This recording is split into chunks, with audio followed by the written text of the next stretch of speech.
What's going on, everybody? It's Thursday's show here on the Attack Stack. I've arrived somehow in Arizona at Nate, the Giftmaster General's house. Nate, were you excited for our arrival? Were you trying to figure out the best place to throw the rose petals for me? Or what was the most nerve-wracking part? Just not knowing after the first couple ones you did on the road. I didn't know what was going to go on. Well, did you, once the bikers actually came and destroyed half of your living room, how'd you feel about that? Yeah, it's all good. It's all good. You're too good of a sport. You shouldn't get mad and punch I got a somebody, maid. I got a maid. She'll come, I'm sure. Oh, good. Well, then we'll set our PA free so we don't have to pay him extra. There you go. Overall, good experience for you? Great. Great experience. Low light, highlight, what was it? I think the highlight was the stunt, the liquid nitrogen. Challenge? The big challenge. I think I was a little nervous with the 2-minute thing, and I know how long that program takes. Sometimes it's quick, sometimes it's not, and I'm just glad I got it. I think you got it done just fine. I hope I did. Well, you guys see exactly what we're talking about. It's coming up here. It's Thursday's show on the Attack Stack, and it's Nate in his pool with some liquid nitrogen. And joining us once again today from Super Troopers and the Sasquatch Gang, Joey Kerr! You may also know him from the Ralph's on Sunset where he likes to buy his groceries. Hey, Joey! Okay, first it's time to vacuum the internet shack carpet and see if there are any nail clippings just buried in there. You good? Sorry. So you know, suck it up because we're going around the net. Yeah!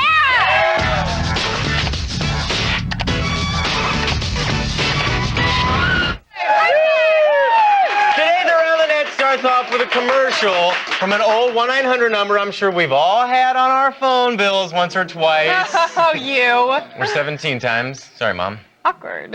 Okay, you guys, if you were able to dial a phone during the late 80s / early 90s, you could have called this hotline. You actually might be calling it right now.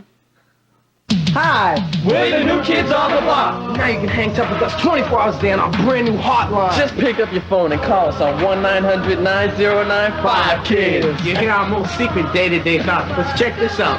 We'll tell you all about our brand new Talking Fan Club hotline. Word. It'll blow your mind, so call us right now. Plus, a portion of each call helps us support United Cerebral Palsy. So remember, we'll be loving you forever. See ya. $2 for the first minute, 45 cents for each additional minute. Kids, get your parents' permission first. Really? I used to call that number every afternoon and talk to Jonathan for hours. He would tell me all of his most secret personal daily thoughts, his turn-offs. They included war, pollution, racism. And apparently singing in tune. You know, you can still call him, except, you know, he'll talk to you now about his real estate firm that he owns. Oh, it's doing really well right now. Apparently the government's going to help everybody out. Mortgages. They're really... All right, today's number 4. Mortgages. Today's number 4 comes to us from the Net's finest musician, Brandon Walker. Now, Brandon is trying to set up a deadline for himself where he'll write and post one new music video each month. Forever. This is his first entry. It's a musical lament of the plight of the Jew during the Christmas holiday. Ooh. I eat Chinese food on Christmas. Go to the movie theater too. 'Cause there just ain't much else to do on Christmas. When you're a Jew. When you're out with your family. Getting ready for the big day. I'm at home playing Drano and eating Rockies that Bobby made. 'Cause there just ain't much else to do on Christmas. When you're a Jew. Ah, Brandon, really great song and video. Really great. Seriously. Yeah. Stop complaining, though. You get a day off of work, no family get-togethers, 8 days of presents. My God. I hate Christmas. Yeah, and, Brandon, you don't have to fight through crowds to buy those gifts. Ever heard of Hanukkah Rush? I don't think so. Suck it up. Never heard of it. All right, at number 3 is a new clip from the Onion's News Network morning show, Today Now. Their co-host, Tracy Gale, spent some time in Los Angeles attending the Strong Women in Television Awards and had some great things to say about those winners. Can't wait to hear. I was at the 5th annual Strong Women in Television Awards ceremony celebrating the positive portrayal of women on screen. I was so honored to present the award for Best Fight Scene in a Wet T-Shirt or Short Shorts went to Evangeline Lilly of Lost. That's a woman who could be tough and independent while wearing a wet T-shirt. Mariska Hargitay, right. Mariska walked away with the award for Best Physical Intimidation of a man who could clearly crush her in real life. Jennifer Love Hewitt was there. Oh, I love her. She was nominated in the category of being philosophical while wearing a revealing nightgown. Jennifer's co-star, Aisha Tyler, walked away with the award for Best Extraordinarily Intuitive Black Female. Wow, now that black girl knows something you don't. Look at that. It was a great night for women and for the men who write for them.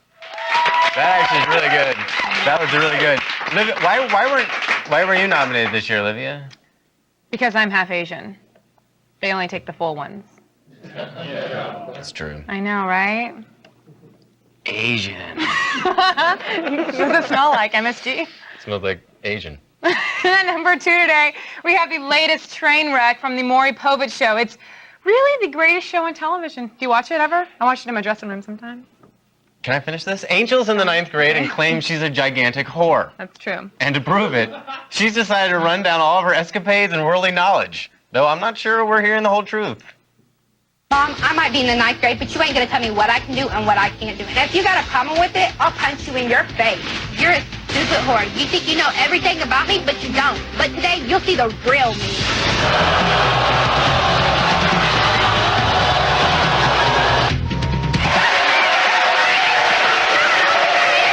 She is going to confess everything that you have wondered about. Here's her first secret. Watch. Mom, I've had sex with over 80 different guys 7 times a day, and you ain't gonna tell me what I can do. I've had sex for money 15 times, even for a pair of sneakers, and I'm not gonna stop. Wow, a whore! 80 guys? That's some competition for you, Olivia.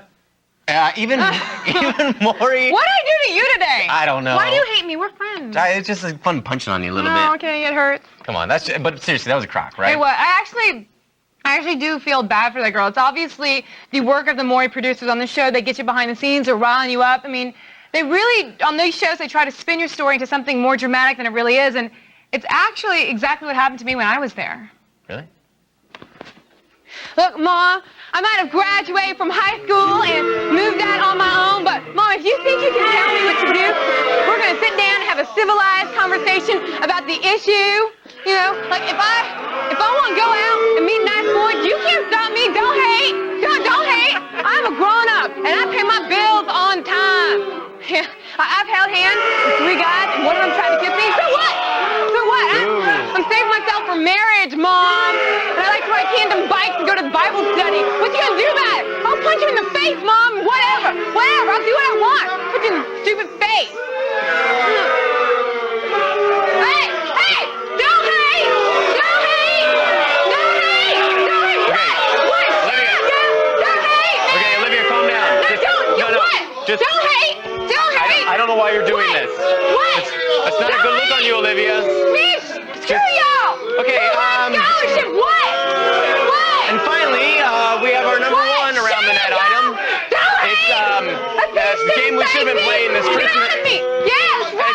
It's Grand Theft Auto 4. I know, Rockstar come on, made baby. this internet melt once more again. Why are you still talking? Why are Olivia? Just please. It I don't know why you're itches doing this. sometimes. You're ruining this whole segment. All right, this trailer is called Move Up Lady. Don't hate, y'all. Don't hate. Yeah, you remember. Right? You guys. Shut up. That was the full trailer. Full 2 minutes. That's pretty good. All right, hopefully the game will be out in the spring, and maybe then Olivia will have.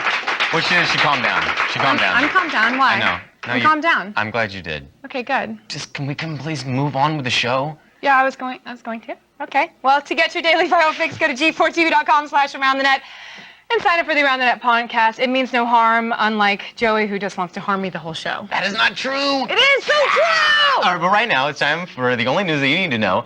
Now, Layla's out, but our beautiful Kristen Yes, Kristen Holt is here. Holt is here. Ugh, Kristen? love her. Thanks, guys. Here's what's coming up in the feed. First, Facebook admits they made a mistake and are making amends. Plus, the National Board of Reviews has released their picks for best films of the year. And warm up your thumbs, there's a new Street Fighter on the way. It's all coming your way in just a few minutes. But first, back to you guys.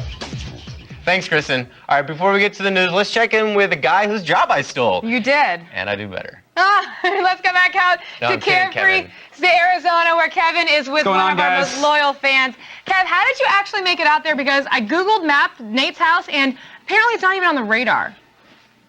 Yeah, Olivia just asked, how did we even find this place? Because it's not even on the map anywhere on Google Maps. Apparently only cowboys and bikers know that this place exists. I mean, Pretty much. how do you even come home at night? Is it just like you have a honing sense that gets you back here? Or? You know, in a drunken stupor, you could find just about anything. So. Okay, that's true. That is true. So Nate, you're the Attack of the Show gift king, right? I hope you don't mind me saying that, because No, I mean, that's no problem. How did you? First of all, when did you fall in love with me? Let alone the television show. Was there a particular episode, or when did you discover Attack of the Show? You know, I was doing a lot of work at home, and I just happened to find it one day, and just had it on ever since. And what possessed you to make animated GIFs of the show? Was there a particular thing that happened where you said, okay, I want to loop that and put it on the internet for everybody to laugh at? Well, I think it was a lot of avatars being used around the forums, and I'm like, you know, they should be about the show if it's on the forums. Sure. And Olivia started licking. That's what she does. Licking things, Yeah. and I It's her said mutant that's power. That's perfect. Her Just- tongue's like sandpaper, by the way. It's really weird. But here's the other question then. Is okay, I get it. You see these moments, you want to immortalize them online. Why do you always choose the most embarrassing crap you can possibly find? Like if I go online and that's like, if anybody sees that, I'm completely screwed. Like why do you find it necessary to embarrass me online? I think people love it. I think people want to see it. Yeah, that makes one of us in this room. I don't know if your friends like it or. Yeah, that's the other thing, Nate. So there's two things here. One, you always embarrass me with these animated GIFs. Two, I thought, all week long, I don't know if you've been watching the show, you're such a super fan. Sure. It's been packed. You come inside, there's noise, there's GIFs, there's streamers, there's confetti, there's strippers. What's going on here? I think you said you provide the place, and I provide the place, you provide the party. So I think we did say that. And you did provide the place. This is what, 4,500 square feet, 5,400 square feet? About 58, yeah. Nate has a 10,000 square foot compound with pool, golf course, and everything else, but it's lacking people. I can hear my own voice, so let's fix that. I met some friends at a bar. I hope you don't mind. Guys, come on in. Let's go.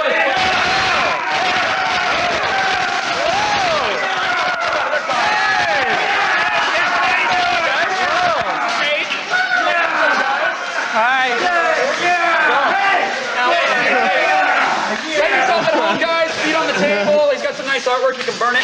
Here's the thing, Nate. I do so much to make an animated GIF. I got my Extreme Makeover here, my team here. I think we should turn you into an animated GIF. So if you guys at home want to hit record on the TiVo, now's the time. Ladies, do your thing. Guys, you want to help out? Let's make Nate a real man here. Let's give him something that's worth putting online, I think. Good looking guy. A little blush doesn't look bad. Yeah, get it in there. Don't be afraid, really. Let's get it on there. Yeah, I think the guys, Nate's new friends like what they're seeing. Nate, how you feeling right now? You feeling pretty? You feeling internet ready? Yeah. No, yeah, break all that stuff. That's fine, yeah. Let's break all that. All right, next feminine. Okay, I think we're good. And now, let's give him something to capture and put online. Gentlemen, please. Nate, this is your moment. This is your animated GIF.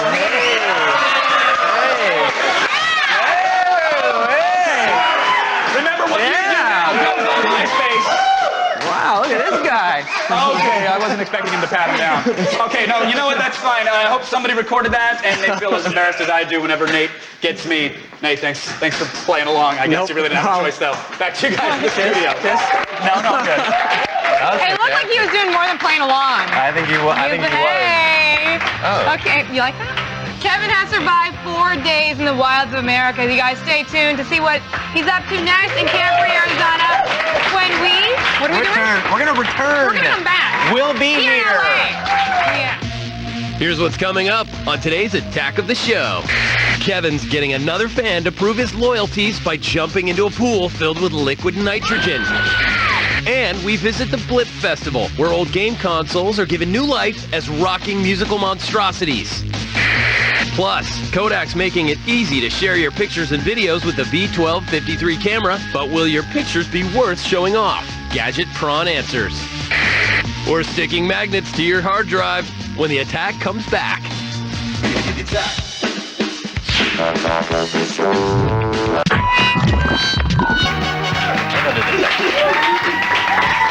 Hey, do you see something? It's an army of monitor heads. I think I see Matt in there. What's going on? So Joey, the word on the street is you have a brother in Broadway. The question is, who does your family love more? The film actor or the theater actor? Oh. Wow, that's an interesting question. I didn't realize that information had been leaked. But yes, I do have a brother, and he is on Broadway. He's in musical theater. And my family, we're all supporting him, and we're behind him, and we believe that one day with our support that he'll beat this terrible affliction and possibly get on a sitcom or something on cable, I don't know, but that's true. Musical theater attacked my brother. Why'd you laugh? I'm kidding. Kevin, I love you. Okay, thanks for the question. Thank you for the question. Okay, right now it's time for the only news you need to know. Here's Kristen Holt with the feed. Thanks, guys. It's time to start the feed.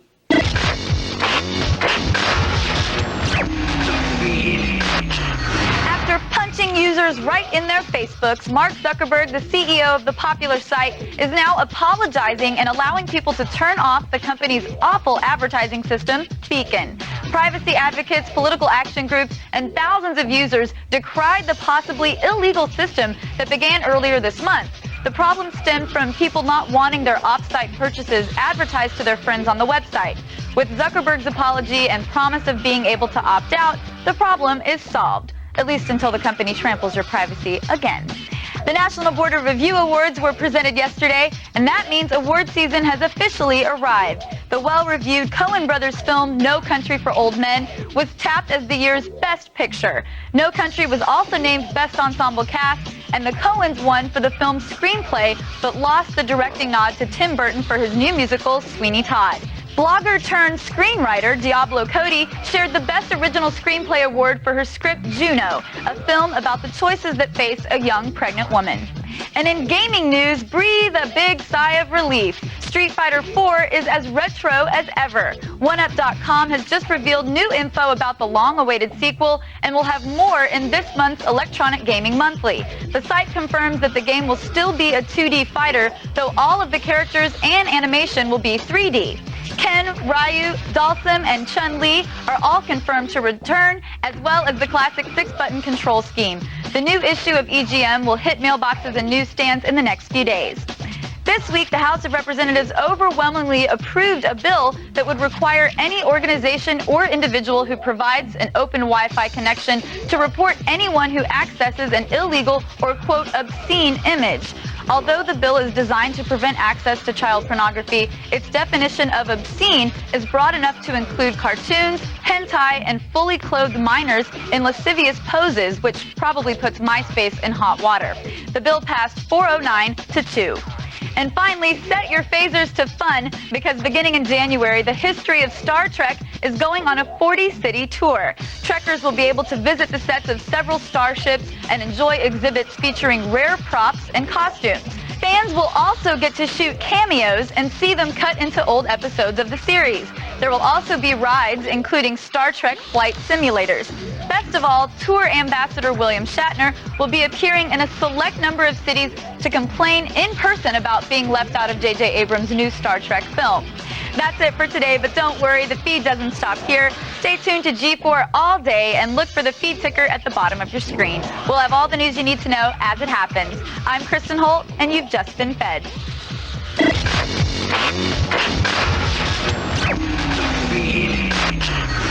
Thanks, Kristen. Now, fun fact. Studies have found people who don't stick around through commercial breaks are 80% more likely to be lame. Don't become a statistic. Don't become a statistic. Don't be lame. Read the prompter. There's a lot more coming up on TV's only source for all the stuff that you care about. We're heading to New York to hang out with some tech-savvy musicians as they reprogram old game consoles to play music at the Blip Festival. And the Kodak 1253 takes HD pictures and video and has its own EasyShare dock. It's our full review on Gadgetpron.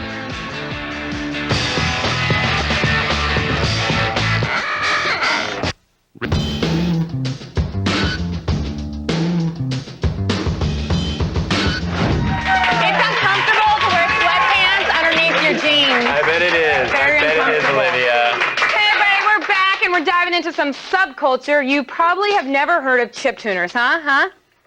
Nope. I didn't think so. I can't wait to find out about that. Okay, well, these techno wizards take old gaming consoles and reprogram them to make amazing music. The art has taken off, and now there's an actual festival where the best meet up and show how it's done. That's right. It's called Blipfest, and we at Attack of the Show were there. Here's the road report, powered by Kia Spectra. Don't laugh at me.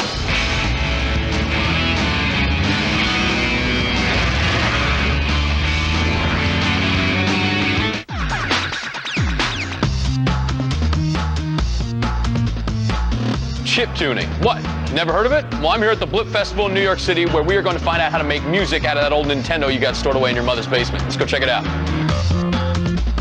Blip Festival is a 4-day festival celebrating chiptune culture. It's people making music and art with old video game technology, old video game hardware, Nintendos, Game Boys, Ataris, Commodore 64s, that sort of thing. What exactly is a chiptune? A chiptune is a piece of music which has been made on an old computer just using the built-in sound chip. STJ effectively turns your Atari ST into a chip music deck, which you can treat like a normal Technics record player for DJing. You can use the software completely without a screen, and it's freely available on the internet and works with the most common Atari chip music. You gotta wonder what kind of people would fly to New York just to listen to a Game Boy. This is what it's about, game music. There's a lot of people that grew up spending a lot of hours playing video games. When we bring them all here, it's like it's a mecca for them. It's their Woodstock. These people are amped. You just got back from a world tour, isn't that correct? The International Chiptune Resistance Tour, myself and BitShifter, we basically circumnavigated the planet, played about 20 shows in about 4.5 weeks. You want to make music that doesn't sound like it's coming from a Game Boy. You want to make music that sounds like it's bigger than a Game Boy. It all sounds cool, but watching these chiptuners perform is going to be the real highlight.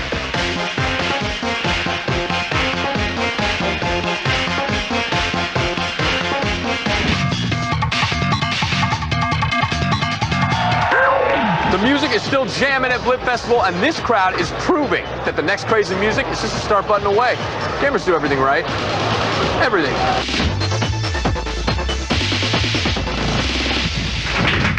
Thanks, Joel. With over 40 musicians from around the world, Blip Festival wrapped up on Sunday, so if you guys want to hear more 8-Bit Wonder, you better start tricking out your Virtual Boy right now. And when it comes to steampunk, everything old is...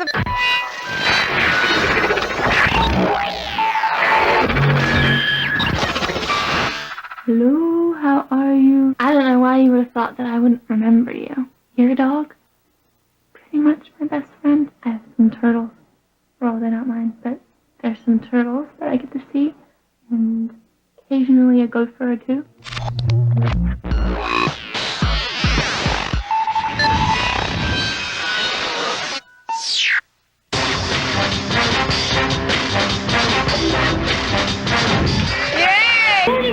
Do you copy?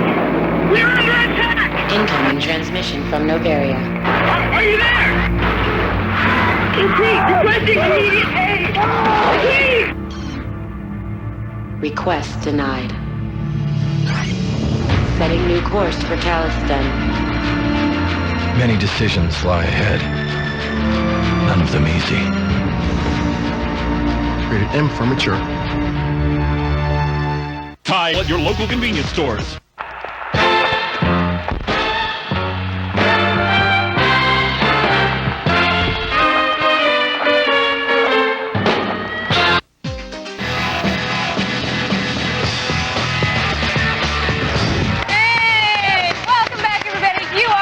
TV's only source for all the stuff you care about. If that stuff is Joey Kern, can we hear it? Yeah! And right now, Kevin's about to pull a stone on the tether that may rival the test runs of the atomic bomb. Mm-hmm. Just putting it out there. It's pretty big. Kevin. I'll say I didn't warn you. All right, let's go along to Arizona to see what's going down. Kevin, do What's going on, guys? We're outside. In case you didn't notice, Nate went through a little quick change process, looking very dapper. Thank you. Nate, now you watch the show, right? You're actually a fan. Yep. This isn't a joke. Like, you actually care about us. Yes, You've seen then when we go around the net, there was a video of some guys throwing liquid nitrogen into a pool. They dive into it. It looked awesome. Yeah. I noticed you had a pool when I showed up. Yet, I was curious how many times you've actually thrown liquid nitrogen into it and then actually gone in. Yeah, I can't say I ever had. So that's a travesty. We need to fix that right here and now. And I figure, I hear that you're into, to motocross. I see you had some ATVs. We got the bikers obviously hanging out. Yep, So yep. you're a big fan of the bikes. Yes. So if I could issue you a challenge and say that we could give away one of the coolest prizes we've ever done, would you be interested? Totally. All right, totally we're going to put your gift of gift making to the test. We're going to put 2 minutes on the clock. We're going to throw some liquid nitrogen in the pool. I want you to dive in, get back upstairs where you normally make your animated gifts, and actually create an image of yourself diving into the pool. Do you think you can pull that off? For sure. All right. For if you sure, do, I can do we got a good prize for you. So let's get some nitrogen in the pool. Notice all the safety precautions. I mean, that is a thick bucket.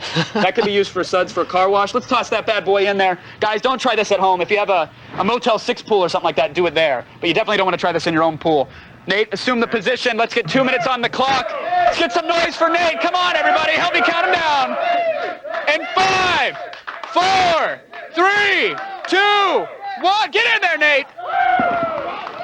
We were going to throw the nitrogen on him while he was diving in, but it didn't work. Get up there. All right, now we're going inside.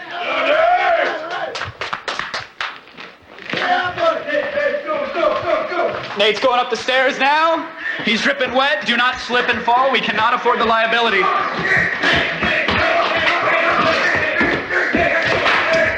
The bikers are cheering for Nate. All right, Nate's in. He can see himself. He's now stopping the recording.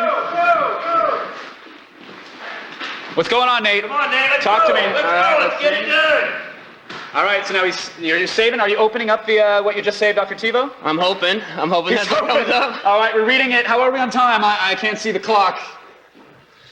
Oh, this is not good, Nate. What's happening here? Is it taking forever to just render the file? It's rendering the file as fast as it can. Fast as it can. Man. How was the pool, by the way? Was it nice?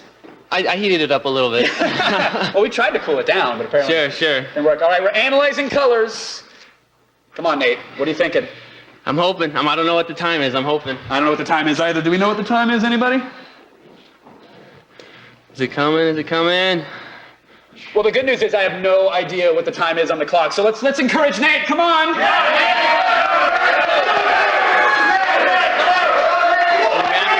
on, remap those flame colors.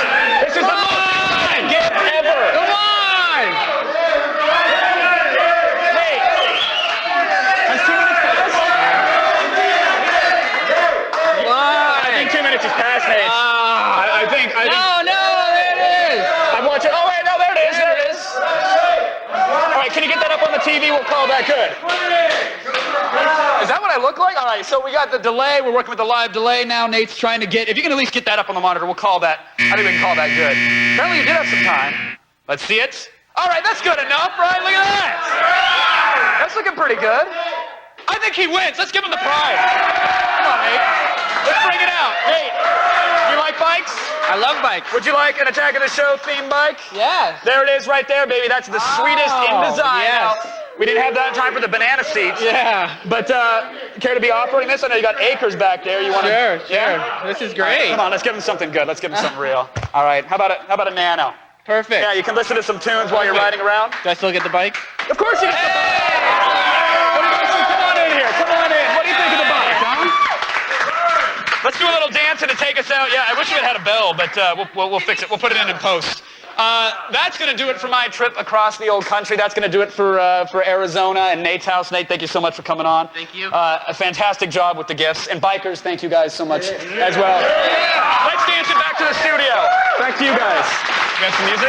Oh, I know. You'll get a bike for co-hosting today. Or a Nano. I got a Nano from the Ninja last night. I'll give that to you. Okay, you good. can have that. Thank you so much, Kevin, and congratulations, Nate. Very well done. Now, Kev has had an action-filled week in the road meeting all the fans.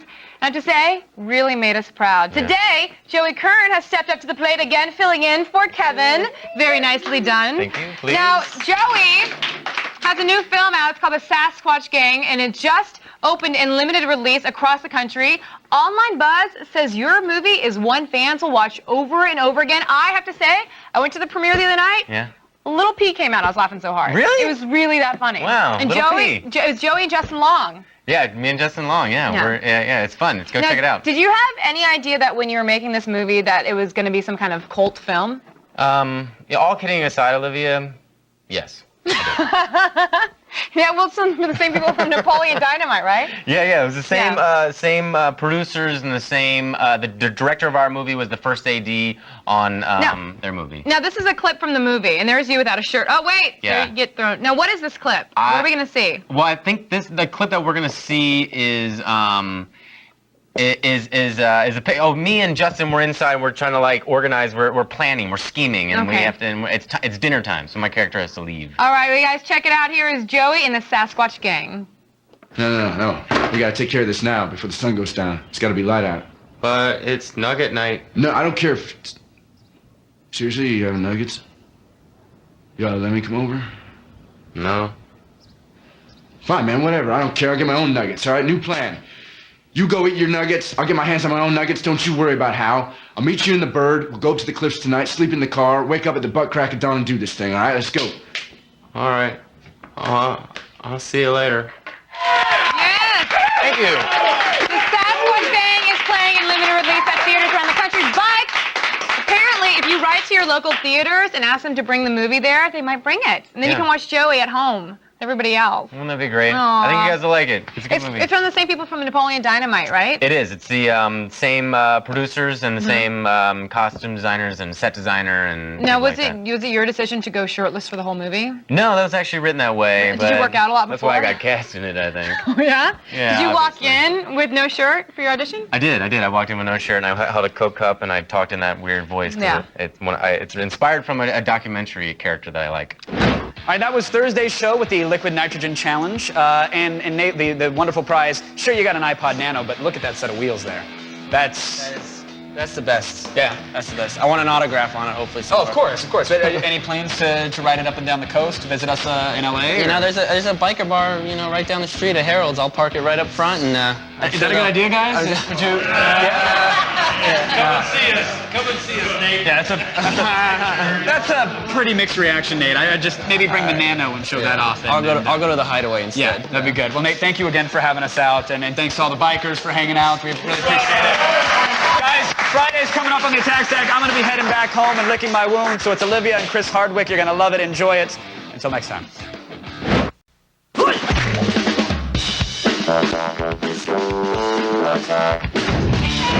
What up, Attack Stack? This is Chris Hardwick. You're probably seeing him somewhere, on the screen right now. No, because we're in the small box. Right. It's the Friday show. That's right. So they're in there somewhere, and you're hosting with me. But what's exciting is, the last time I saw you before we hosted this show was at the Ask a Ninja Live. Yes, that's Apparently right. you're friends with the ninja, and he asked you to perform. Yes, stealthily he asked me to perform. Well, because you're in I want to call it a band. It's only really two a people. nerd comedy duo. Yeah. So we're not really enough to qualify to be a band. It's called Hard and Firm. That's right. Tricky, though. The firm is spelled with a PH. That's right. But I gotta say, very excited to watch you perform. You're very, very good. Really? Mm-hmm. You're the nicest person ever. But talk about me. How was I as a host? Sublime. Oh my God, thank you. I'm You going didn't to have say to sublime. Say that, but... All right, the best part of the show. Oh. Really the best part of the show. But you know what? What? The best part of my week was my Friday with you. That was fun. Yeah, they're watching right now, and we actually have a set. We actually show what happens at the Ask a Ninja thing. That's great. We don't have to sit and remember those times. No. We can actually just watch them. That's right. So you guys enjoy Friday show. Here it is. Tara Patrick makes a special sexpert appearance on In Your Pants. That's right. But first, let's pretend we have moral conviction. That's right. It's today's top 5 web items around the net.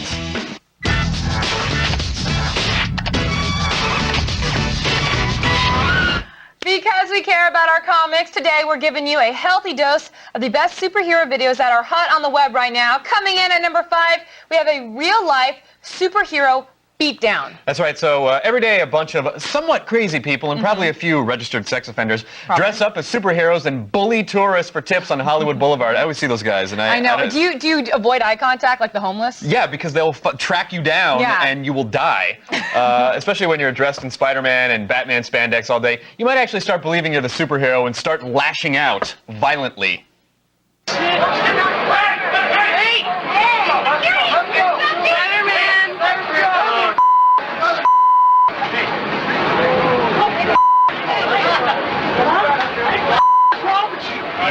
I have my back now. Okay, that's enough. Enough. Police are on their way, Batman. Batman.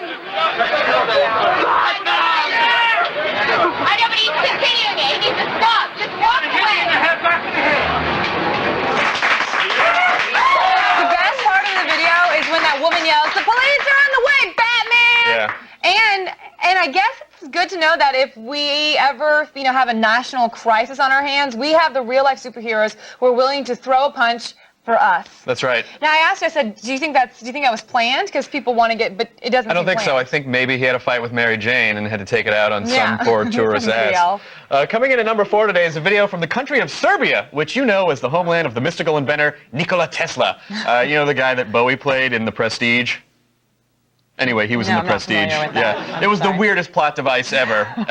Watch it and your eyes will bleed. Okay, I'll watch that later tonight. But this will also make your eyes bleed. It is rare and exciting footage of Serbia's own national hero, Zvezdan Kovac. Did I say that right? Probably. Or actually, quote-unquote, sober guy. This, ladies and gentlemen, is the least inebriated man in the Balkans. When it comes, you can clap for him. When it comes time to actually try to get something done, this is who they turn to. Can you imagine? Right. He also doubles as a walking scared straight PSA for the entire EU. That's the European Union to you Americans. And you're an American too, so that'd be to you too. Oh, I embrace my people. White Americans with messed up hair. It's just gel. It's not messed up. It's strategically. It's not gel. It's a paste. Yeah. It just says, I don't really care. I'm just so cool. I don't care what my hair looks like. It's child's paste. I put it in my hair and then I eat it. Do you? Yeah. Yeah.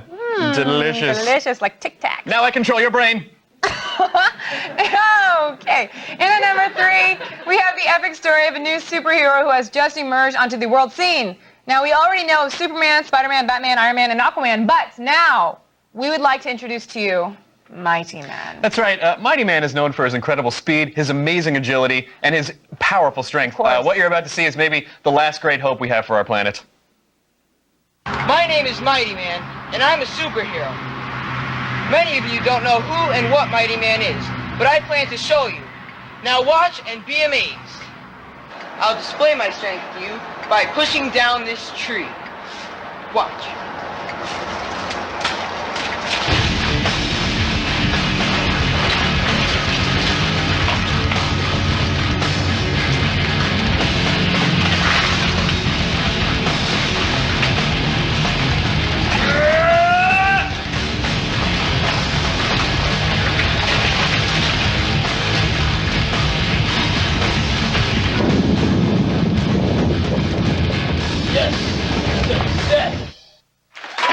Wow. I was going to say wow myself. Double wow.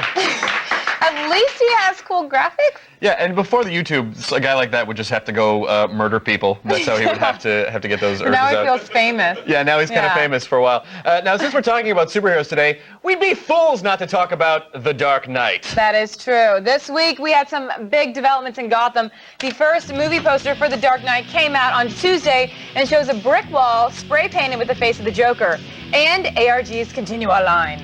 TheGothamTimes.com is a full-fledged newspaper for Gotham City, complete with editorials, and you got advertisements and actual stories describing what happened to the city after the last movie. Now, this newspaper tears away to reveal the Ha-Ha Times. It's a version of the same issue, exactly, that has been vandalized by the Joker. There are some odd words circled, which will probably surface in the next level of this ARG. So you want to show it? Oh, that? Sure. This is going to keep nerds occupied for months. See? Ooh. City at war. Yeah, great. It's the paper. Batman saves the entire... Probably took time with that. Batman saves entire family. Mm-hmm. One family? Boo. Nice try, Batman. Okay, you guys, this basically continues the seemingly never-ending stretch of viral websites The Dark Knight is putting on to the interwebs. They're everywhere right now. Yeah. If this isn't enough for you, point your browser toward whysoserious.com, rorisdeathkiss.com, or wearetheonward.org. That's right. And of course, don't forget the IbelieveInHarveyDent.WarnerBrothers.com, whysoserious.com/mausoleum, or of course, thedarknight.warnerBrothers.com. I know our ARGs have little rabbit holes that leave dead many past, but sheesh already. I know. Snore.com. Or go to g4tv.com/AOTS and find links to all those websites. That's right. In at number 1, there's a viral video out there from Japan for Norton antivirus software. That is pretty damn badass. Badass is right. The Japanese are, of course, known for their robots, and the Norton Fighter is that's my robot. I learned that in improv. They're robot ladies. Just because I have boobs doesn't make me a lady. Oh, I didn't look below your face. Really? That's odd. Sorry. So I have them out. Oh. Okay, so I'm not wearing pants. You're not. Okay, so this the Norton Fighter is maybe the greatest robot of all. The bot appears in a great marketing campaign from Symantec Japan, and as you're about to see, is the official protector of PC justice with Norton 360 powers. Wow. そのバカな男が私にアンチウイルスのソフトウェアを買ってほしいって言ってきた。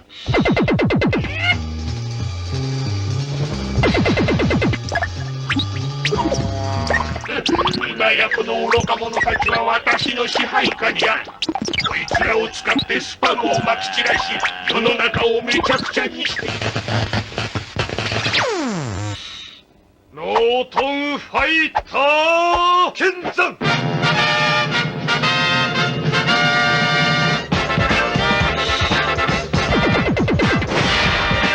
これやっつけろ。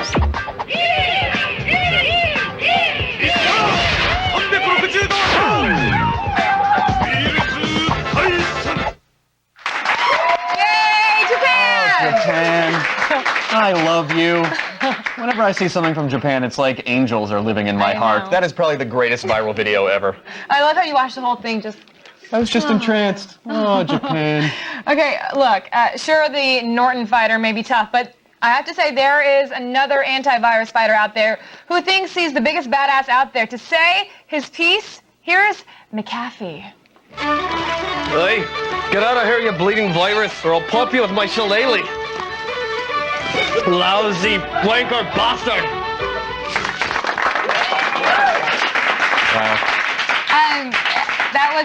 That was an Irish accent, for those of you keeping notes.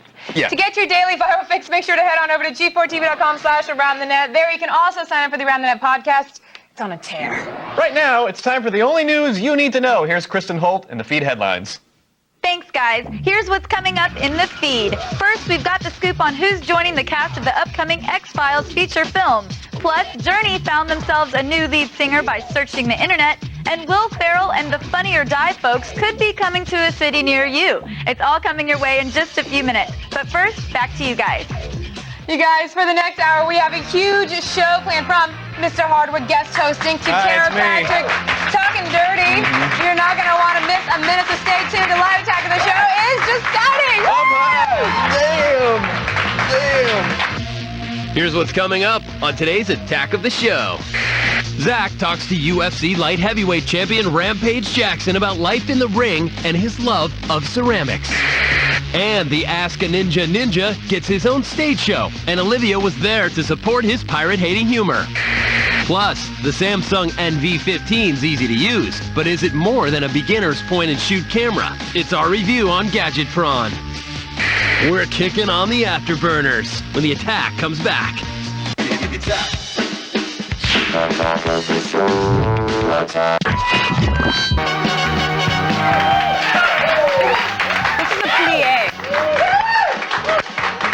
can't do that. I like it, but I can't yes, do it. Yes, you can. Try. Oh, my sciatica. No, I can't do it. It hurts. Welcome back to the show. We are live and have lost Kevin on the radar somewhere out there. I know. I told you he'd dig out that GPS chip we inject in his arm, but he'll come back. He's programmed to. He can't help himself. No, he has to come back where there's a television. He must will come. return to J4. Must be on TV. That's right. He's trackable. You guys, in the meantime, UFC is the largest mixed martial arts organization. No problem. From X-Files to Funny or Die, here's Kristen Holt with the only news you need to know. Thanks, guys. It's time to start the feed.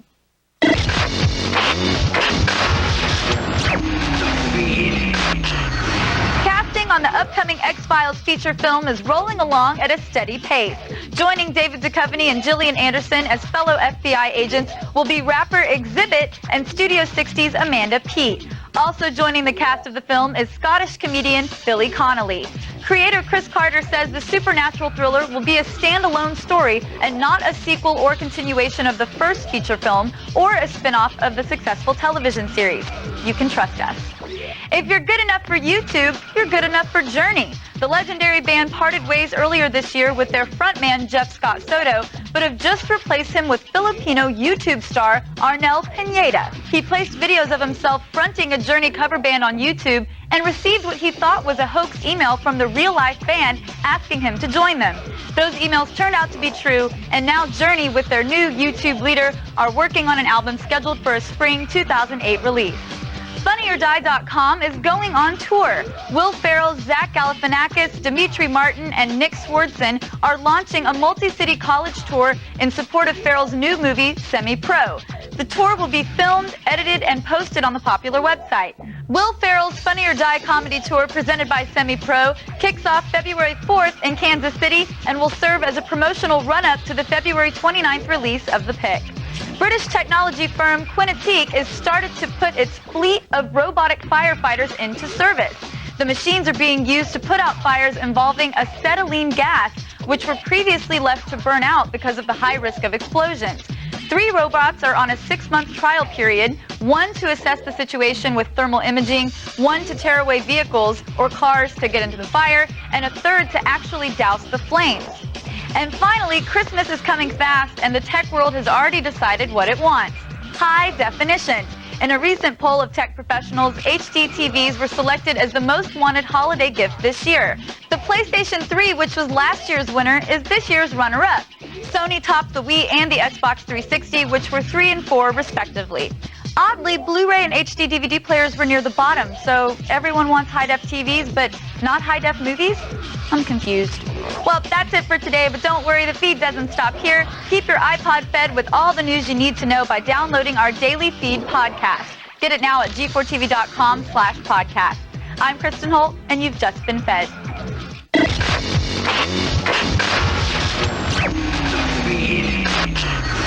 Thanks, Kristen. Now, this is your first time hosting with me for a whole show. I know. But do you agree that kind of tired of doing television already, right? A little bit? I don't not agree. Yes. Does that make sense? Not really, but this is what I'm going to tell you guys right now. We Okay. want you to do our job for us. Yeah. See where I'm going with this? Yeah, I see where you're going with this. We're lazy people. That's right. It's time for User Created.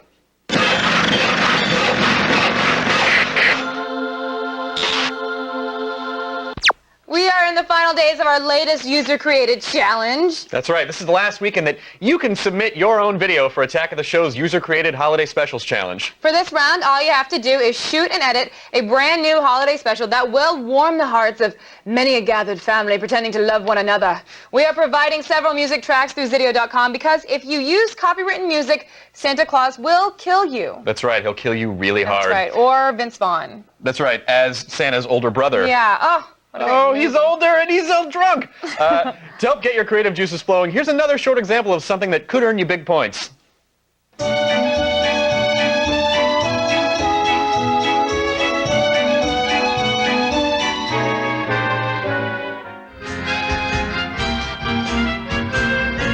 You're not afraid of the dark, are you?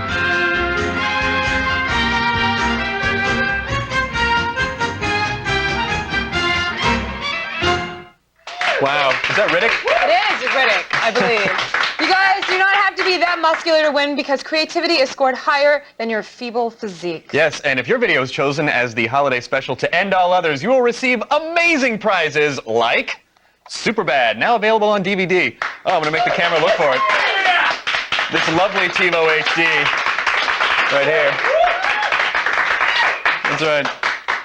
Are we done? Yeah, I think so. And that's not all. We're not done, Chris Hardwick. What? You will also become eligible to win our huge user-created grand prize in February. Guess what it is? I don't know. It's a Samsung 58-inch plasma HD TV. What? This thing is 1080p and has an amazing contrast ratio of 15,000 to 1. Gadget Sensei, is that amazing or what? You are S-ing me, Olivia Munn. No, I'm not. No, I'm not. No, I'm not. The only way to get the TiVo and a chance at that huge flat panel TV is to brighten up our holidays. So go to Zydio.com/user-created for the full rules and details. That's right. You're going to hold Now- that for the rest of the show, by the way.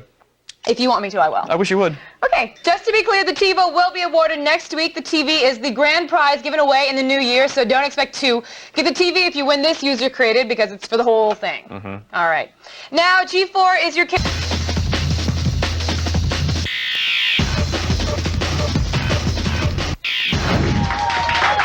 So, Olivia, I've been meaning to... Oh, by the way, welcome back. Welcome back. I've been meaning to ask you, but of course I didn't do it off camera. Did you enjoy yourself the other night at the live Ask a Ninja performance? I loved it. I had so much fun. They asked me to come host, and I was very delighted and very proud to do it. But I had no idea Mr.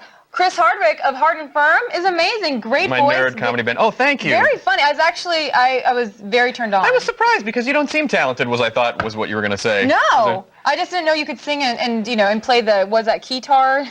It's a melodica, but keytar is another, let's call it a keytar. Okay, I like but it was that. awesome. Thank you. You guys check out what we did at the Ask a Ninja Day Live. That's right. Hey guys, I'm standing outside the historic El Rey Theater right here in Los Angeles where we're about to get all up inside the Ask a Ninja Live 2007. And who better to host tonight's event than me? But first, let's hear from some of the Ninja's biggest fans. So what kind of advice are you looking for tonight? How to be more ninja. I think any ninja can give advice and we would do well to heed their wisdom. I'm here with the first act of the night. It's Hard and Firm. You're hard, you're firm. We're a nerd-themed comedy band. Hey, loud guy in the front. You'll break through the doubts that stood in your way. Hey, I'm here with Pat, and he's going to be performing tonight. A lot of people come here to ask the Ninja advice. Has a Ninja ever given you advice? Yes. He's answered 3 of my questions. Alvin and the Chipmunks will be surprisingly good. No, and it shouldn't be that red. Thank you, Ninja. Oh, now he's just being silly. But tonight's main attraction was internet sensation, the Ninja. The one and only Ninja. We will ask him anything you want. Do ninjas practice safe sex? Ninjas all have very nice swords. And if we stick it in you, you're going to feel it. Who would win in a fight, a monkey or a squirrel? Monkeys are solo fighters. Squirrels are tag team people. Boxers or briefs? You know, I like boxers because they're punching people, they're in the ring, they're putting their lives on the line. But I like briefs because they're quick. They just happen really fast, and that's very ninja. You know where I left the remote? Absolutely. All right, next question. That's it from Ask a Ninja Live. Did you just say that's it? Oh my God, you were really good at this. I didn't even know you were right there. Of course you didn't. I'm a ninja, and nothing is over until I say it's over. I do know one thing, and that I know that it is a privilege to be killed by you. Goodbye to Olivia Munn. Yeah. It's no secret, ninjas are awesome. Duh. Oh. Winter is...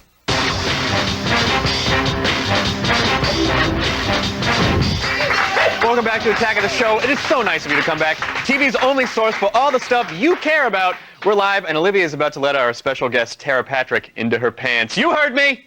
Are you guys ready to have the hottest time possible without paying $3.99 a minute? Okay, let's go in your pants.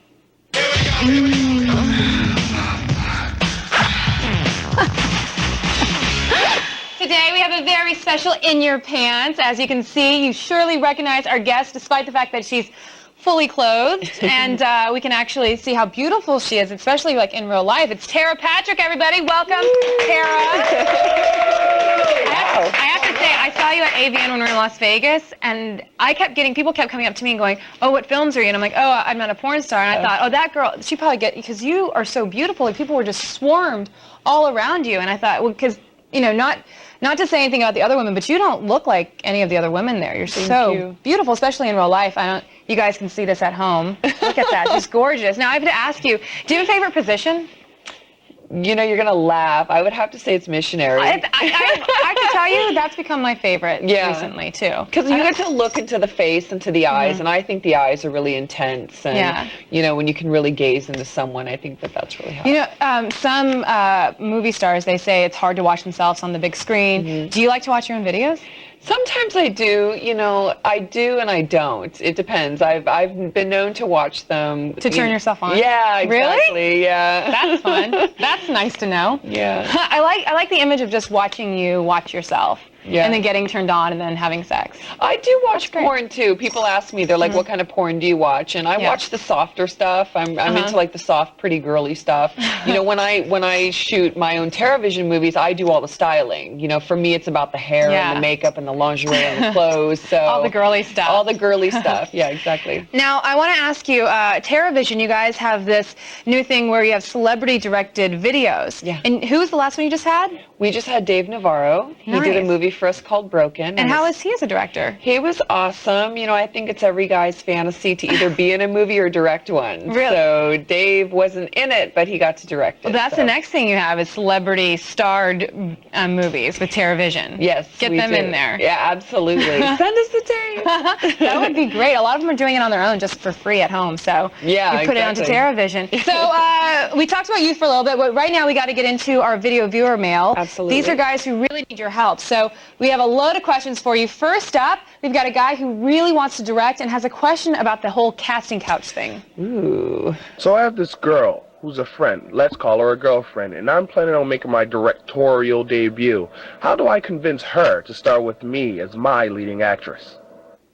That's a really good question for somebody like you, because somebody approached you, you'd never done it, and here you are. So what does this guy do if he wants to get his girlfriend involved? You know, it's a sensitive subject because I think that, you know, every girl's worst fear is that it'll end up on the internet, or once you break up, you know, the tape will be, where will the tape go? And nobody wants the tape to fall into the wrong hands. So I think that it's something that you have to kind of let her approach you about and, you know, tell her, hey, I'll watch you and us instead of all those other girls. So it's your own way of making your own adult movie and watching yourself later and rekindling the memories. Oh. Okay. So we've got a little wardrobe malfunction because you're 36. Was it double D's? I know, double D's, yes. She's I know. got her protective people on the side making sure we don't see any nipple. Put it up, put it That's okay. I don't really get that much here. 'Cause I push and tape and pull mine up as much as I can. You're going to laugh, though. I do have that same top, and, Do you and I really? fit into it. Really? Are your buttons all the way unbuttoned? No, they're not. They're tucked go in? to the top. Yeah, it does. Now, is every day cleavage day for you? Because I enjoy No. showing my cleavage. You know, right I now do. I'm not, but... I do, but no, I don't. There's a lot of times where I wear turtlenecks, too. Yeah. I think that sometimes when you don't see something, it's the sexiest. Well, you've got a great body, so even a turtleneck, I'm sure, would look great on you. But we got to go on Thank to you. our next question. It's from a guy looking for a girl he can't bring home for the holidays. My name is Rafael. As you can tell, I am quite a Latin lover. But I grow weary of the simple women around me. I want to meet an exciting woman. I want to meet how do you say, a porno star. So, you know, I know in LA there's lots of, I remember when I first moved here, there was a girl in a really expensive car, and my friend was like, probably a porn star because they make so much money and they're everywhere in LA. Do you think coming to LA and searching one would be a good idea? Or going to AVM. Oh, or yeah. excuse me, as it's called now, AEE. Yes. Or there are websites, you know, where of course you could hook up. There's one called XFans that really puts together like fans and porn stars. So if you're a fan of porn, you could possibly hook up with a porn star. Well, I was at AEE this last year with my co-host Kevin, and I didn't know that you could hook up with porn stars. You can do just about anything in Vegas, Good I to know. think. Well, we'll might be back out there this year, so we'll make sure to see if that is true, Tara. All right, thanks so much for stopping by, Tara Patrick, everybody. For more Tara Patrick, visit Tara Patrick on the web or catch her hosting the AVN Awards in January or at the Diva Awards at Tao. It's also a place where you could probably meet some more porn stars. Lots of them will be there. For even more answers to your sexy questions, you guys subscribe to the AOTS In Your Pants podcast. It's available anytime at g4tv.com/podcast. And unlike me, it doesn't fake it. AOTS's regular sex advisor, Anna David, will be back next week. And to learn more about Tara Patrick, consult your local torrents. Now, we know that you guys hey, you're here. Hey. What's going on? I was just trying out my skip. Crack. Of course we know you guys like porn. It's a fact of life. So as soon, G4 unzips the pants of the adult world and takes you deep inside, double entendre, the 2008 Adult Entertainment Expo in Las Vegas. AEE is the world's largest convention that showcases the adult film industry. It stars films and fantasies. Catch the highlights of the year's show in G4's 2-hour exclusive TV event as we interview filmmakers, industry executives, and, of course, the stars. This is your chance to be there without the risk of actually having to admit it. That's true. Check out all the action January 13th only on G4. And we know you watch it because the ratings were really good last year. Huge. Sit down. Hey, we're not done. Down. Sit down. Yeah, down. she's ready to kill me. You better do what she says. Down. Coming up on the next AOTS, we will have a final face-off in the Guitar Hero 3 Legends of Rock tournament live in this studio. Tell them what the grand prize will walk off with. I am building up to that month. Well, that was the Friday show. That was great. Did you have a fun time? It was so amazing. I had so much fun. And I'm not replacing Kevin. I'm just guesting in his home. Yes. Kevin is awesome, and he will be back. That's right. You have to, don't sit in his couch. No, It's his chair and his I didn't couch. sit in his couch. No, we did not. But Kevin will be coming back next Monday. But you're our new gadget sensei, Yeah, so yeah. you're going to be here a lot with us, and you're actually co-hosting with me next Wednesday. Yeah, I'm going to be here next Wednesday as 'cause well. Kevin apparently is, big and famous and going to Las Vegas for some kind of celebrity something or other. I got stuff to do and important places to be. Not this cat. I'll be right here. Anytime you call him, he's here. I got nothing. Well, that was Friday's show. Kevin will be back on Monday with me, and thanks for hosting with me. Thank you for having me. It was All right, anything to fantastic. say to the people at home? I watching love us? you more than your parents do. Great.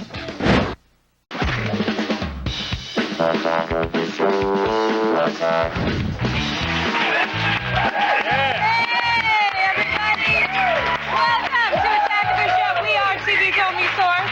You bring it over? Yeah, it's over. We are TV's only source for stuff to care about. Hey, everybody, I am Olivia Munn. And I'm Zach Stone. For Kevin, who is out sick today, it is Monday, December 10th, and we are coming to you live from the G4 studios, where? In Los Angeles. That's right. Kevin is sick. Unfortunately, he has either the HIV or mono. We're not quite sure. Test results pending. Caught it from me. Today on Attack of the Show, start working out. Your fret fingers will have the Guitar Hero 3 competition finals live. And listen to this. The winner will drive away in a brand new Pontiac. Then, what do you get when you mix a Japanese guy, an oversized bowling alley, and a kiddie pool full of lubricant? Well, you'll get today's Around the Net. That's what. Damn straight. Plus, find out what's going on behind the scenes of Indiana Jones and the Kingdom of the Crystal Skull, and gaze upon the Cinemagic's Grand Theater Entertainment System in Gadgetron. It will do everything you need a high-def media center to do. You're about to want one. That's right. Now, small note, you cut your hair. It looks lovely. Yeah. But Zach did make a note that he looks like the father from My Two Dads. Greg Evigan. Yes? Yeah. We get a Way yes to out keep there, the yeah. references current. Current. But Nice I think one. it's an accurate portrayal. I guess so. You guys, we've been binging on the internet all morning, and now we feel kind of full and Yeah, I think regretful. we should have a good purge. Hold back your hair, All right. Olivia. All right, here's the morning top 5 position. things around the net, and let it go.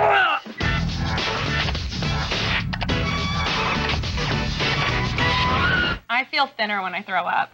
Today we start off with a video that shows a lack of timing and common sense, and it's really a tribute to me. It really is, because revolving doors, well, they might seem old-fashioned and Mhm. fancy, but they're actually necessary to have in skyscrapers because they true. prevent windows from blowing out. I didn't know that. They also Now you know. prevent frat boys from getting in.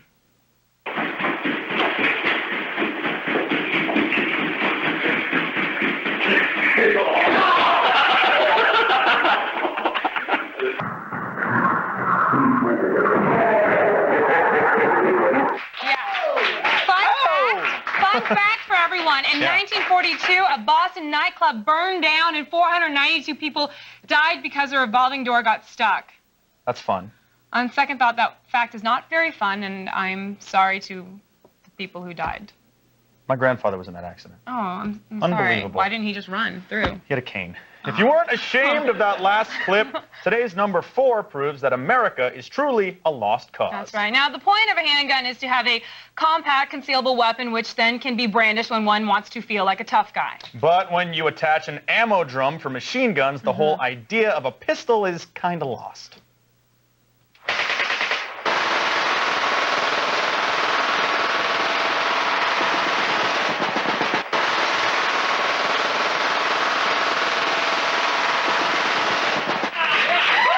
It's like a pistol opera. Question. Yeah. It's common knowledge, if you buy a big gun, it's considered overcompensation for a small penis. Okay. So, what problem does this guy have? I mean, he has a really small gun that shoots a ton of bullets. Small penis. Yeah. Good. Okay. Definitely. For today's number 3, we go to Japan, home to hentai Pokemons and the best television on Earth. Well, next to us, of course. Well, they're not the first nation to attempt human bowling, because Jackass pulled that off That's years true. ago. But what sets this attempt apart is the amount of lube and pins involved. And of course, the crazy greased up Japanese guy.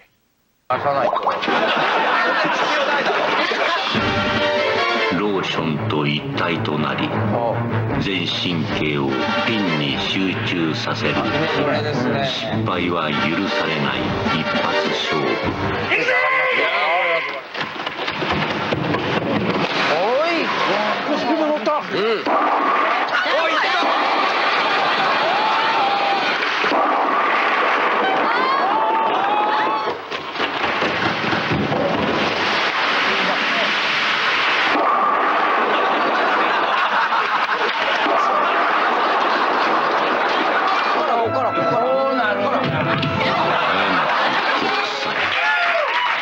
That's coming out on the Wii, by the way. Yeah.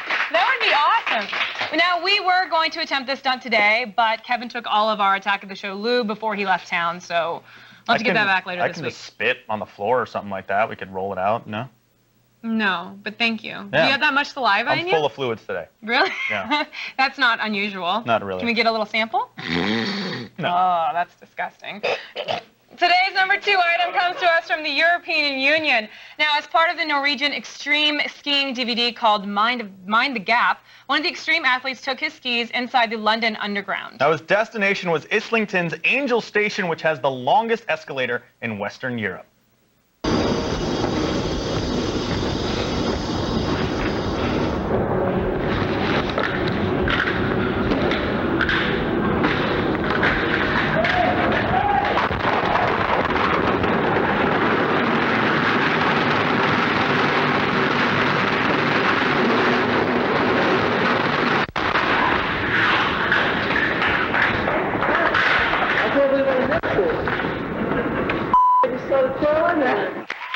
That was pretty rad. You know, I got to say, at least European skiers are taking the depressing realities of climate change and still managing to, you know, put high standards in danger while having fun. It's a nice spin Proud of on them. it. They really should get to work at Moscow's Park Pobedi Station, which actually, I don't know if you know this, has the longest single-track escalator in the world at 126 meters. Translated, it means Victory Park and was named in honor of the Russian defeat of Napoleon's army in the year of... Look, I thought we talked about you reading Wikipedia in your spare time. That is the most boring information you've ever spewed out on the show. And what are you doing? There's just so much to learn on Wikipedia. I didn't know that. Finally, today's number 1 web item. Yes, Brondo. Yes, Brondo. it's got electrolytes. They're what plants crave. Brondo's what plants crave. Wikipedia? I mean, electrolytes are what plants Wikipedia? crave. Right? Wikipedia is not what plants. No, plants it's crave where you got that electrolytes. information. I got that on Wikipedia. Yes, if you guys don't know what this is, then you're one of the millions of people who didn't see Mike Judge's excellent movie, Idiocracy. And we really can't blame you. Fox basically shelved the film for a year before releasing it in only 7 cities without any promotion. Which is why it's a little odd that almost a year after the DVD came out, Fox is finally promoting the movie with a real-life version of the sports drink Brondo with electrolytes. That's what plants crave. For what it's worth, they did the internet's a solid by hiring sketch comedy troupe Picnic Face to do their ad. Face! It's got electrolytes! What are electrolytes? I don't know, but they're extremely awesome, and Brondo is full of them! And they help plants grow, which is why you should drink Brondo and not water, because water is from the toilet, and I've never seen plants grow out of a toilet! Drinking it will make you wonder why you haven't ever crushed a human skull with your bare hands! But you won't have to, because you'll already know that Brondo tastes how that would feel, which is like having sex with a tractor trailer in a parking lot! I just split my pants like the Incredible Hulk! Brondo will make you want to kick everyone's ass all the time! And you'll probably become invisible, which doesn't even make any sense! Brondo, baby! Brondo is available in stores on December 15th, but we have got it now for you. Yes, we do, and I'm very excited You're gonna about. taste Oh it. wow, it's like a fluorescent green. I know, it is. That is Can really you guys see an that? unnatural color. Let's see how this Oh, is. it's You're gonna go all the way? Oh God, no! What's it taste like? How is It's it? not bad. You gonna take some more of it? I'll have a little bit more. You know what? I'll be right back. I'll be right back. Right. We're in the middle of a show, a live show.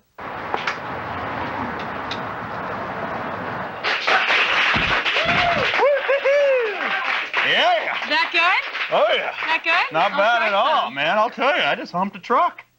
Just humped a truck, and I feel. Am I invisible? Not bad. I look invisible. Hey, Brondo's available in stores. When I think it's December 15th. Pretty awesome. I love it. Mm-hmm. Doesn't make me want to hump a truck though. No. But... What about a co-host? Okay. Nice. Hey, to get your daily viral fix, go to g4tv.com/AroundTheNet and sign up for the Around the Net podcast. It's something the whole family can be completely confused by. That's the face I make when I have sex, just so you know. That's your O face? Let's hear from you guys. I'm so not classy. Sorry about that. Someone put that on YouTube on repeat. Class with crass. That's what I am. Now let's hear from you guys in the Army and nod our heads with our video viewer mail. Here's Raphael with some holiday guilt. I feel guilty that I'm buying for myself a brand new widescreen high-definition television while I give the rest of my family crappy $10 gifts. No. Yeah. Screw your family. Yeah, I think Christmas is about, you know, like sometimes I give out good presents and then I get the crap back and it makes me really mad and I think, well, I spent like double on you and I get. No, like, I take everything about what I want, and I'll tell you right now, my grandma's getting a can of Brondo, and I'm getting an HD TV. So what up? Yeah, I think you should get. I think that we should stop giving presents and then you just take the money that you would spend on other people and get what you want for yourself. Exactly. Let's be selfish, people. It's time. It's the 80s all over again. Yeah, right? You Thank know? you. Coming up later in the show, the two best Guitar Hero 3 players in maybe the world will face each other head-to-head. The finalists are here, and we are crowning the true Guitar Hero champion. Today is the final stage of the Guitar Hero 3 Legends of Rock tournament powered by Pontiac Garage. This tournament took place in 8 different locations around the country, and the winner will be taking home the keys to a brand new Pontiac G5. They won't get the actual car, they'll just get the keys. Just the keys. You they do not want to miss pretend that. they're driving the new car. Now, I've met both these guys, fabulous guys, and I'm going to be very sad for whoever has to walk away with nothing, because there's nothing for second place. Too bad. Now, besides the huge Guitar Hero 3 battle today, the other big news is the leaked Indiana Jones poster that came out today. I thought Harrison Ford might have been a little too old for the part, but that poster is so iconic, I'm sold. We will have right the latest indie news in the feed, but before that we have something even better, because Attack of the Show has exclusive behind-the-scenes footage of Indiana Jones and the Kingdom of the Crystal Skull.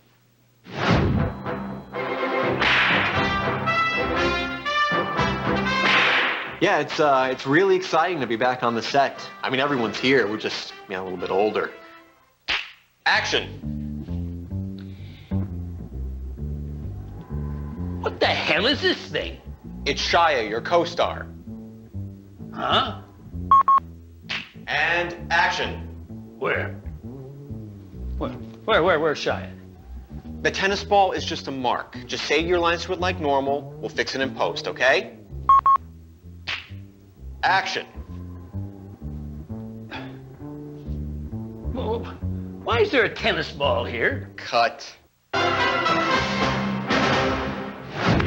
They should just bring the treasures to him. We named the dog Indiana. Yeah, bring him. There you go. He would stand there in a chair and bring him everything. You guys, you're enjoying that Brondo, aren't you? I'm going to be a disaster by the end of the show. Stay right there. We've got Guitar Hero, Dirty Clips, Gadgets, PCs, and more coming up. It might be too much to comprehend, but I'm gonna go please hump another stay truck. with us and try. Zach! Here's what's coming up on today's Attack of the Show. The ultimate rock battle is unfolding live in our studio when we bring you the Guitar Hero 3 tournament final.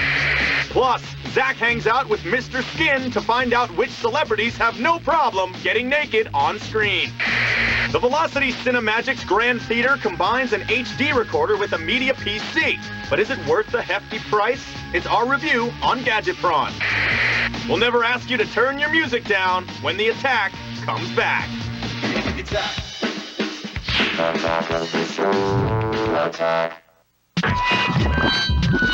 The lazier the developer, the happier the gamer. The reason comes in 60 seconds.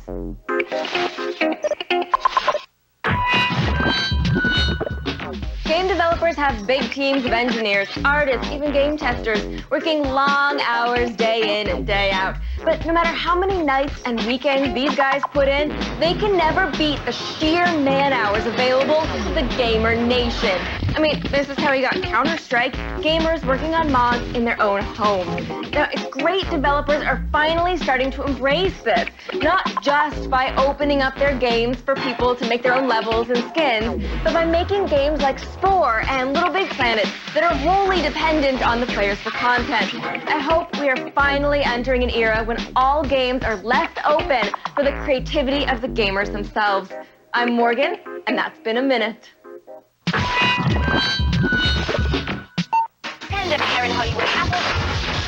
The Feed with Layla Kaylee. Welcome back to the show. It's Monday, December 10th, and it's time to start the feed. We've got new plot and character details from next summer's biggest film, Indiana Jones and the Kingdom of the Crystal Skull, including a shiny new poster. The movie will take Indy to Mexico City, Peru, New Mexico, and the Badlands of Connecticut. The story begins 19 years after The Last Crusade, which means Harrison Ford has been allowed to age gracefully. Indy will face off against Cate Blanchett, who plays a Soviet agent, and Ray Winstone as an unethical archaeologist. The film opens Memorial Day weekend 2008. Now, last weekend, The Golden Compass won the box office with more than $26 million, but didn't run up the score as much as analysts had predicted for the film that cost $200 million to make. Debuts from Atonement and Juno were both very strong on a limited number of screens. Juno pulled in an astonishing $60,000 per showing on just 7 screens. One factor for the anemic box office was likely to be the deadly winter storm that gripped most of the United States over the weekend. Hollywood expects the numbers to get healthier with better weather, and I Am Legend coming to theaters this Friday. Now, Don King is adding Game Maker to his resume, which already includes fight promoter, boxing manager, and man-slaughterer. King has teamed with Venom Games, the studio behind the Rocky games, to bring a new experience to the Wii and Xbox 360. King's boxing game will challenge players to overcome adversity and avoid temptation. We have no idea what any of this means, but if anyone knows about tempting boxers with unethical offers, it's Don King.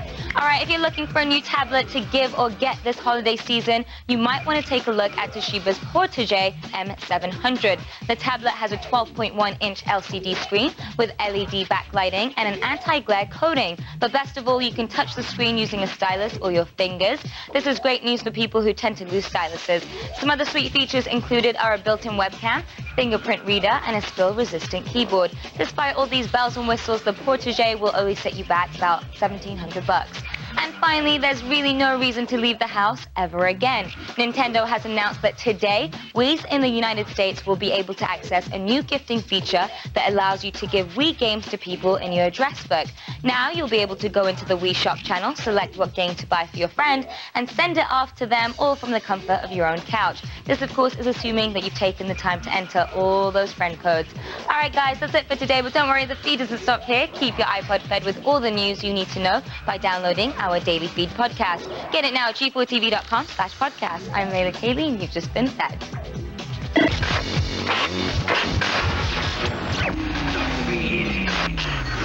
Thanks, Layla. Now, back in the olden days, if you wanted to watch your favorite nude scenes in a film, you had to fast forward and rewind a videotape over and over again, and you couldn't really rely on a crappy VCR counter to help you remember the exact place things got dirty. No, you really it's couldn't. really hard. I call those people Luddites. I'm glad to live in a futuristic society where DVD time codes are accurate, and there are people out there like my boy, Mr. Skin, who will do the work for you.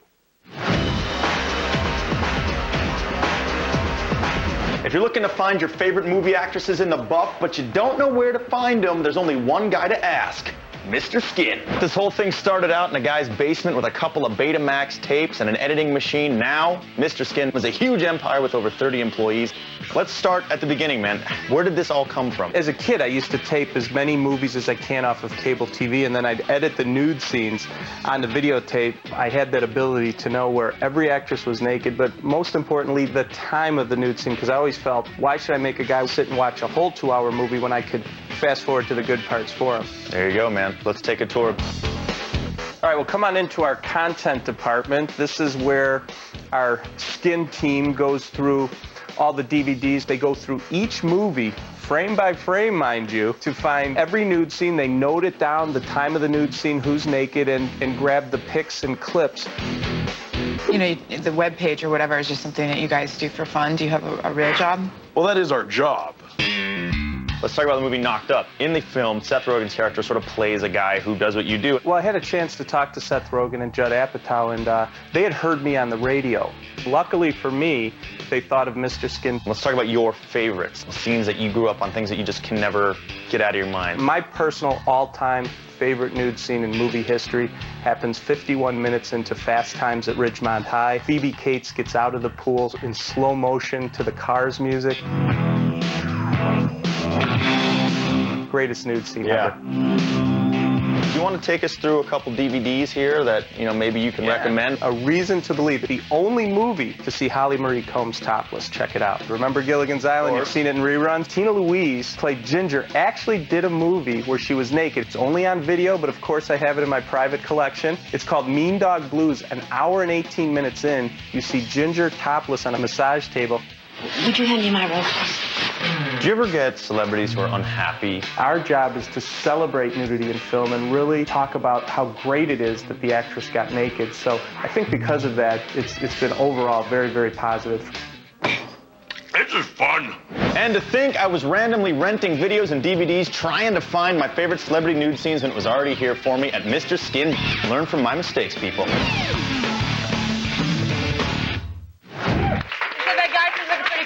He was so cool, man. Mr. Skin's my man. He took us out for dinner afterwards. We hung out. He lent me some DVDs. Nice. Maybe. You gonna return the DVDs? No. Oh, well, you shouldn't. He doesn't want them back. Okay, well, that's good. Oh, Ew. thank you. You know what my favorite nude scene I would was? like to know. Kathy Bates about Schmidt. Really? No. What are you owing for? The man has his taste. Thank you. I'm a chubby chaser. Okay. Now, and a cougar hunter, my all friend. the above. From Mr. Skin to sexy gadgets. If you Mhm. want to learn about the latest tech for the holidays, you can get your fix right here when G4 goes to the motherboard of all tech shows. That is right. We'll be at CES Live the moment the doors open, giving you guys the behind-the-scenes coverage and exclusive all-day passes to the technological event of the year. That's CES 08 Live, January 7th and 8th, only right here on G4. Now, it's fine if you haven't finished your Christmas shopping. We've got some ideas for you when we come back, and don't worry, we will just judge you silently. But Julian, fingers are flying when we bring you the Guitar Hero 3 Championship Finals live.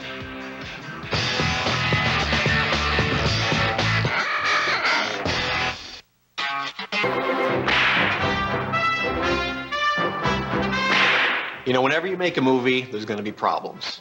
But sometimes you can turn those roadblocks into happy accidents. When we were shooting Raiders, Harrison was too sick to perform in a big sword fight scene. So instead, he just pulled out a gun and shot the guy. It was a great gag. The first time he did it. Action. Wait. What's my line? You just need to ask the scientist for the keys. That's it. No, I'll just shoot him. He's helping you. There's no reason to shoot him. Well, but he's with the Russians. Did you read the script?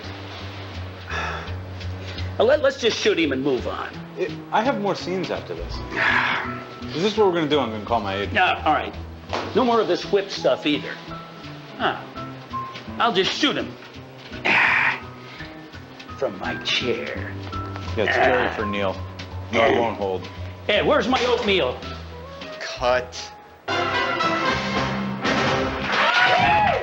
This is TV's only source for all the stuff you care about, and right now... G4 is like a freaky unicorn that finds, devours, and then regurgitates all the games, vinyls, podcasts, and TV shows you need to hear about. There's no stickiness or acidic puke smell with the magic hurling. Everything just smells kind of plasticky. Anyhow, G4 is like that. Pretty much.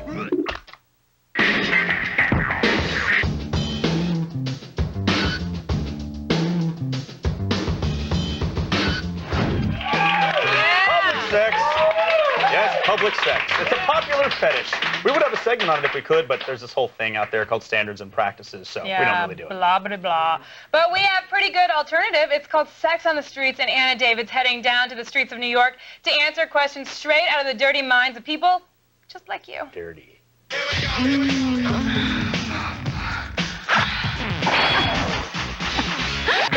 Hey, I'm Anna David, and I'm here in one of the sexiest cities in the world. You know what I think is even sexier? I'll give you a hint. It's in your pants. There's a lot of people out there who need a little bit of help in the Department of Love. So Attack of the Show sent me to the streets of New York to give some hands-on advice. Tell me what's going on, Sanford. Well, I started dating this new girl who's kind of has a promiscuous past, and I'm kind of worried because I heard slutty girls are kind of loose. Well, okay, let me just attack this one bit at a time. It is a myth. It is a misconception that girls get looser based on how much sex they have. What loosens us up down there is having babies. And assuming she hasn't had any babies, she is just as tight there as other women. Well, I just wanted to ask a question about a touchy subject. Go for it. For guys, it's a little taboo, but what's the protocol for sex on the period? An excellent topic.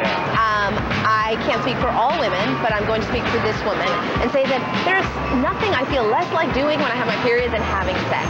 It's just something about that experience that just don't go together. However, men seem way more open-minded about this kind of thing. So it is something that I definitely check it out with her, see if she's interested in doing that, and then maybe lie out some towels. If you like your sheets, you might want to lie out some towels on them. But let me just say, serious congratulations. You have spoken up for your fellow man in a way that men rarely do. Well, I slept with this girl recently, and she claims I gave her an STD. What do? I don't think I have one. You don't think you have one. It is absolutely possible to be asymptomatic and to be a carrier of a disease. It's actually far more common for men than it is for women because we tend to go to the gynecologist once a year, get tested for everything, whereas men can go a long time without being tested. I think if you believe that she's telling you the truth, even if you don't believe she's telling you the truth, I would get to a doctor and get it checked out. And I wouldn't freak out, and I wouldn't roll your eyes. But I really wouldn't freak out because most STDs can be treated with medication. But it's really important. You should take care of that. You should find out. And you certainly shouldn't have sex with anybody else until you find out what's going on with you. Well, what about the girl I'm seeing tonight? Just doing my bit to help the guys out in New York. I'm Anna David. See you next time I go. In your pants. I just can't believe that guy was surprised, when a girl said that she got an STD from him. Yeah, I can't believe that guy didn't notice the TV cameras were on him when he just told the world he probably has an STD. You're never gonna get laid again, buddy. It's ever. over, pal. You're done. Yeah, so she was bringing up period sex. Yeah. Yeah. I love that. You do? I don't know. Some guys, it's kind of gross, because I'm going to get graphic here for a second. Sometimes period blood, it's dark, and there's blood clots that come out. Wow. It's disgusting, It's out guys. there. So I suggest no Blood's a period great sex. lubricant. It is. There it is. What is wrong with you? We're taking a short break. Honesty hurts. We're taking you a guys short sit break. tight. We're taking a short break. You're right. Live Attacking the Show is coming right back.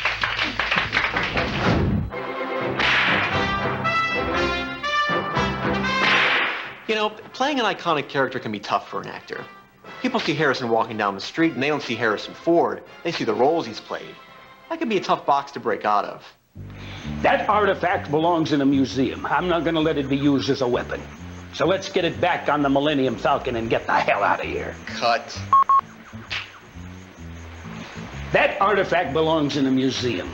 And you tell Jabba that I don't have his money. Cut. No. I've seen a lot of strange stuff. But I've never seen anything that would make me believe there's one all-powerful force that controls everything. Cut. There is no mystical force field that controls my destiny. Oh, for the love of God. Now, where is that damn Wookiee? Get off my plane! Cut. I didn't kill my wife! Cut. Coming up, only one can be crowned a true guitar hero. So we're putting these two shred masters to the test in the live Guitar Hero 3 finals.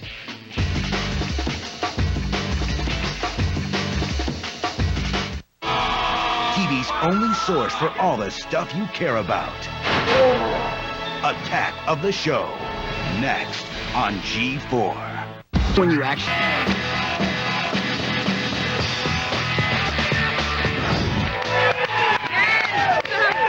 Welcome back. Turn up the subwoofer because it is time to rock. Yes, the top 2 finalists from the Guitar Hero 3 Legends of Rock tournament powered by Pontiac Garage are here in our studio today. Now, this tournament took place in 8 different locations around the country, and in each round, all participants played on the expert level to ensure that only the most skilled Guitar Hero player would triumph. Today's contest is no ordinary axe battle. Only 2 have the fret-burning skills necessary to perform for us live.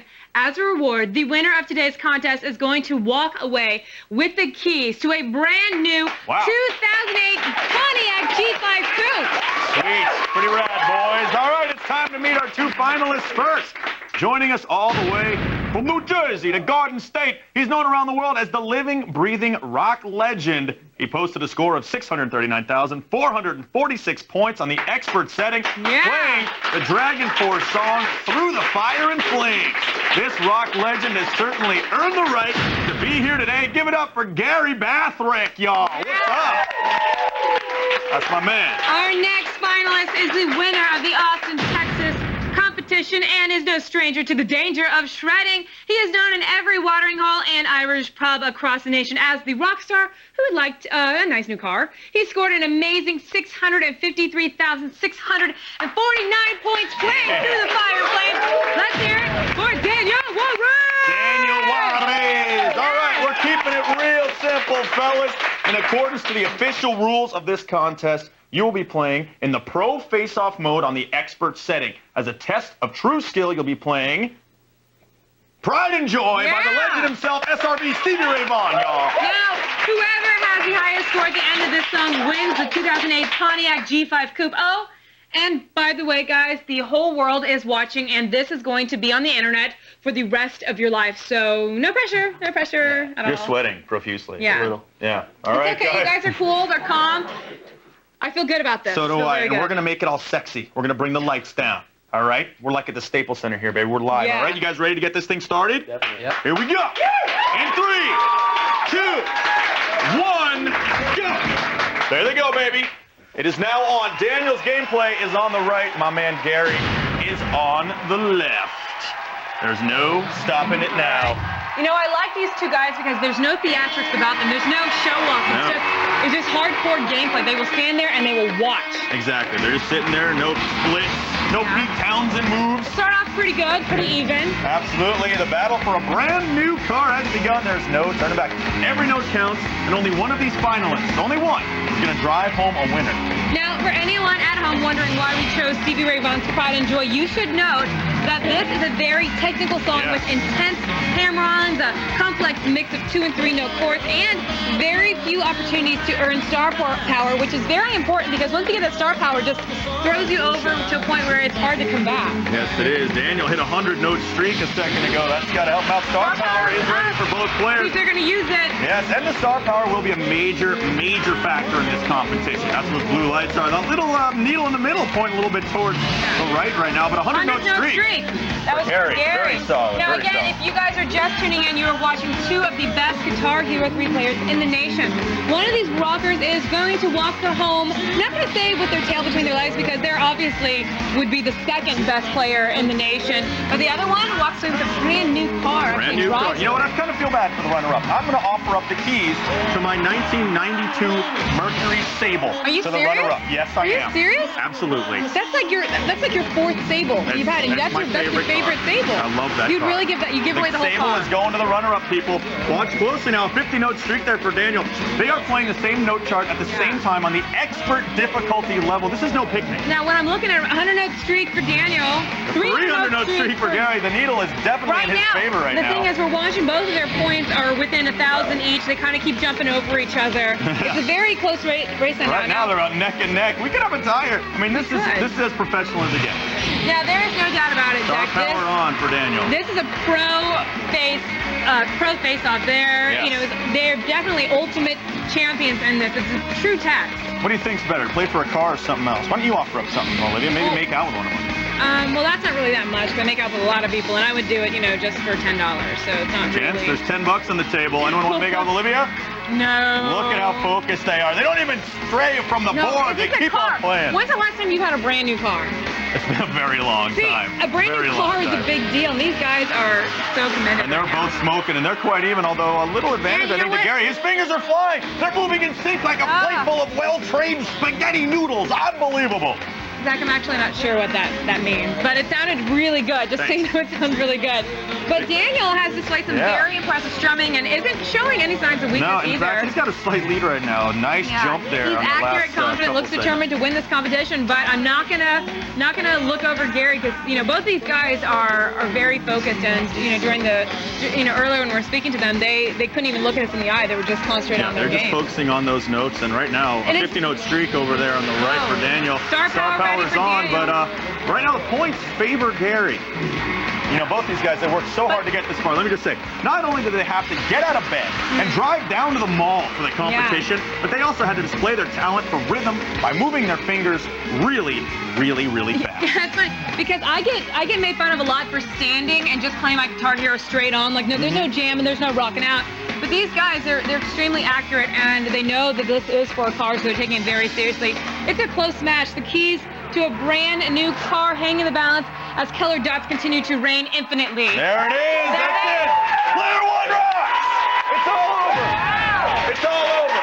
Wow. Very close match. I have to say, it came down to just a couple of notes there, but Gary, I believe. 521 to 446. You are the winner. Congratulations, dude. Do you even have your driver's license right now? I have my permit, but I have my license already sitting there. So you can drive with a licensed driver and an adult. You're good. Now you're going to drive this car back to New Jersey, or you're going to maybe fly? I think it'd be even better to fly. Yeah. Why would you put all those miles on your car? Right. A lot of gas money out there. But congratulations to you. But guess what? New Mercury Sable. Yeah, dude. Zach Selwyn. It's a 93. It only has 2 tires. You're in? Sweet. Well, it's very close. As you can see, the points were right there. The notes hit, 98 to 99. Just a couple notes off, but in the long run, Gary took it, man. Congratulations, dude. Guitar Hero 3 champion right there. And that marks the end of our Legends of Rock tournament, powered by Pontiac Garage. We'd like to thank our finalists, Gary and Daniel. Daniel, you did a great job. I know it's a tough loss, but next year, right?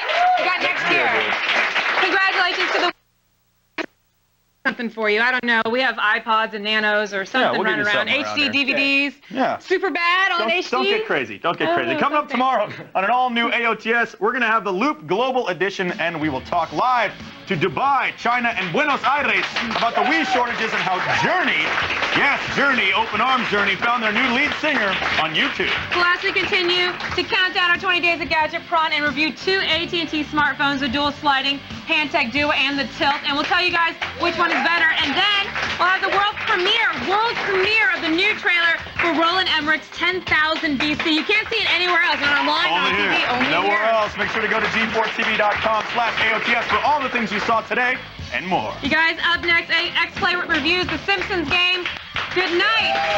Nice job, boys. Thank you.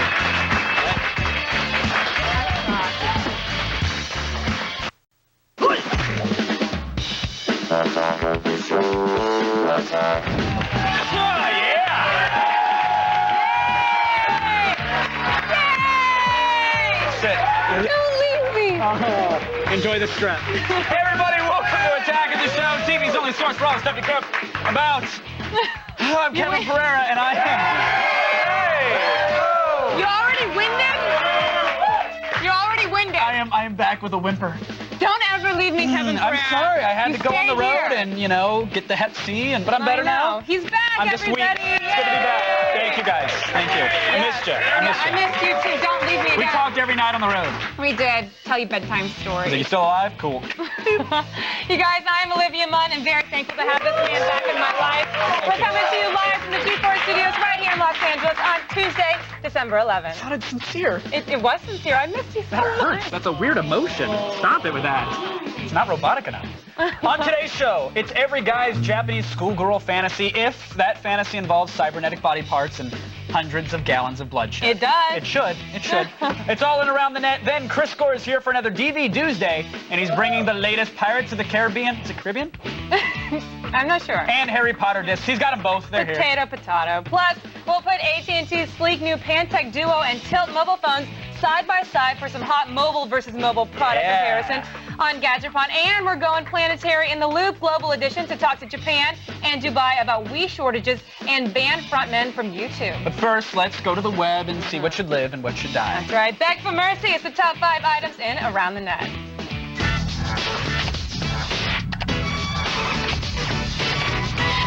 It's been a while. I know. Are you good? I look. You're here. You're here. You're here.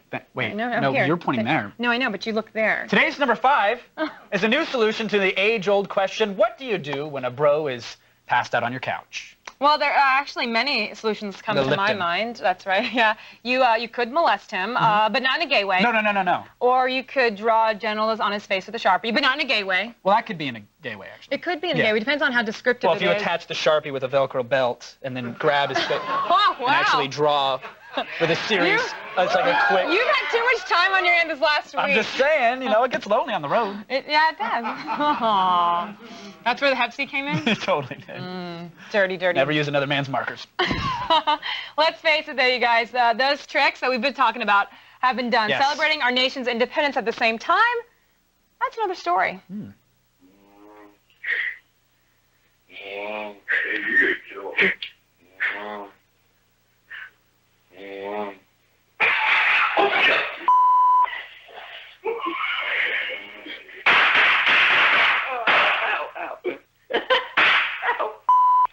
Oh God, I'm deaf. John,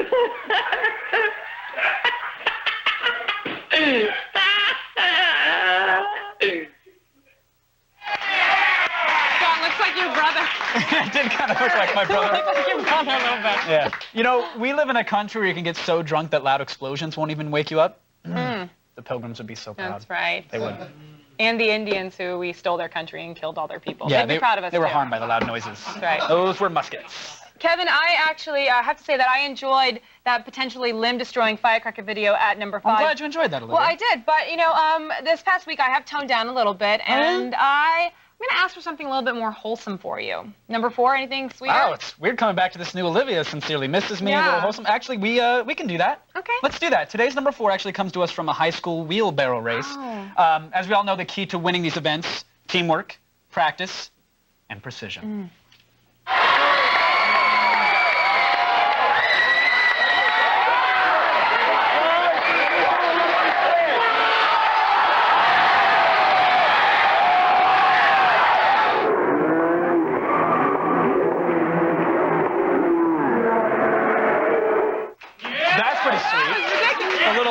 Do you think that you and I could do that? No, not today. We could try, You but know what? I I would like to try. During the holidays, we should get together and try to see if we can do that. Let's do it. Let's chug eggnog and then try it, because that can only end. You know why I'm jealous of those guys? Because I think that I'm willing to bet that they got a full-page feature in the school paper the next week. I never got one of those. Well, I don't know. I mean, it was okay, but I think our team has some pretty great moves of its own, and I don't think they get enough recognition, to be honest. You know what? You're right. A lot of people don't know this, but we actually have our very own Attack of the Show Cats wheelbarrow racing team. They have been practicing all year, and you know what? I think they're ready to run. Do you think they are now? I think they might be. All right, well, let's do it. Ready, team? All right, go! Man. Wow, it's really great. Oh, my God.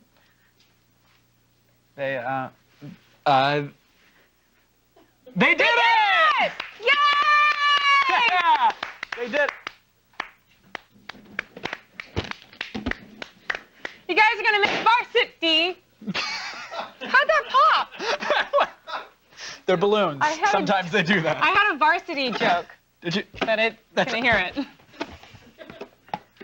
At number 3 today is another groundbreaking report from the Onion News Network. Oh, the Onion News Network, my favorite network of all. You may think the spirit of Christmas is just hanging out on the holidays, giving good vibes out to everybody, but you'd be wrong. So many people needlessly suffer during the holiday season. Sure. All across the country, those at the top of the economic ladder are denied a privilege that the poorest of the poor take for granted. Rather than fall victim to the rampant consumerism that seems to increase each year, the poor find meaningful joy in simple Christmas traditions, like singing carols to keep warm and hugging relatives who have not yet died. Poor people are grateful for just a roof over their heads or something to eat. My wife and I are both lawyers, so that's not enough for us. Certainly hope poor people don't take what they don't have for granted. I just think that the poor should do a lot more for us rich people. I mean, it's Christmas after all. For the sake of the millions of materialistic Americans out there, let's hope the poor heed this call. We all wish we were poor this holiday season. True. No one should really have to suffer like that during the most magical time of the year. That's right. Well, you know, the rich aren't the only ones who suffer. You see, Kevin and I both carry a heavy cross during the holidays. Every holiday season, we attractive, thin people are faced with a horror. The horror of eating. From eggnog to fruitcake to glazed ham, the holidays are a minefield of high-calorie foods, and that's why we need your help, fatties. See, we svelte, gorgeous God amongst men are highly susceptible to these delicious treats, and even so much as smelling a cranberry coconut macaroon ruin our Hollywood figures. You can help by eating all that rich calorie-stuffed food before we even get to the holiday party. Listen, you're already fat and hideous. Don't let us get that way, too. Touching message. That's right. We need fatties in the world. To make we us need look you better. guys. Today's number 2 is a match made in heaven, sports and drinking. Now, nothing fuels the competitive fires more than rot gut booze. Yeah. Well, there might be one thing. Freddie Mercury. Oh. Huh? See what I did there? I see what you. See what I did there? liked what you See what I did because there? I saw it. Yeah, don't pop balloons anymore. "We Will Rock You" is it's a classic rock anthem. It's been completely run into the ground by sporting events. Remember, kids, if you go to a hockey game and decide to fall down drunk during some impromptu karaoke, you might end up on camera. I mean, there are only 200 or so there.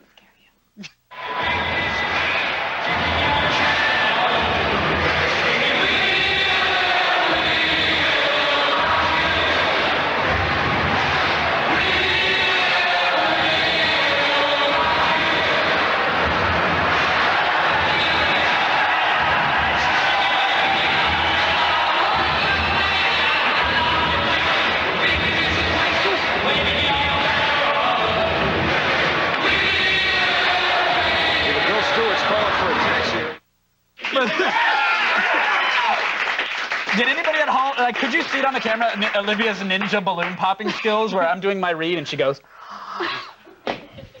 as if that's not a bit of a giveaway. Did it not scare you? No, I kind of saw it coming. Hear it. Look, you guys just saw a clip, and a lot of people have asked about my dad. You know, my mom is remarried. That is actually my biological father, and I would like to apologize for his behavior. The guy just really likes Queen and the Islanders, and, you know, who doesn't, really, so... He just doesn't like his biological kids. No, he doesn't. Let's just leave them and go to the grocery store. Never come back. But now that I'm on TV, he's been contacting me. Oh my God, right? I love it. Love it. Is he gonna get top 8 him? No. No? You know, He send him owes a child support. cupcake on Facebook? My biological father, for my college graduation, gave me an IOU for $1,000. I swear to God. That's sweet. And some scotch tape for your heart. It's like, there you go, sweetheart. You'll be fine. I'll tell you you're pretty someday. Finally, we go to Japan for a #1 around the net. Well, the land of the rising sun may be technologically advanced. We get that. Their cinema is a whole other story.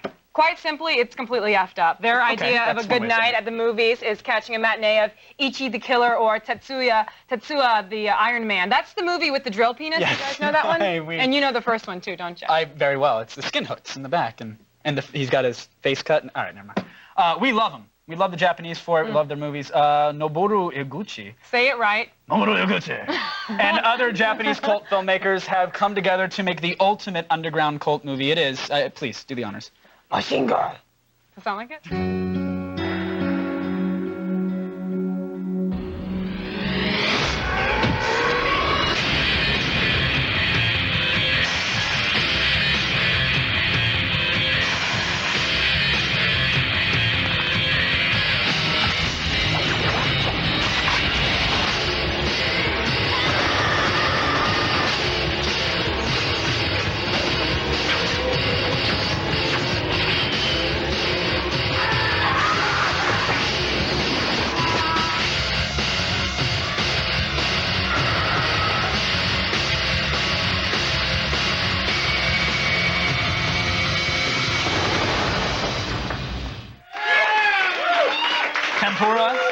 Machine guns? Look, I'd like to address all of the Hollywood actresses out there. Stop complaining about a lack of good developed roles. It is obvious they are plentiful supply. Hello. Yeah, I mean, I fully expect this to get remade in America. You know, except Hannah Montana will play the lead, and they'll change the machine gun into a blow dryer or something. But how do you know who Hannah Montana is? I just look. She's huge with the demo. With our demo? It's season past. My TiVo recommended it because it saw that I like Ultimate Fighting and Dirt Cross. So, you know, it's like, hey, Hannah Montana.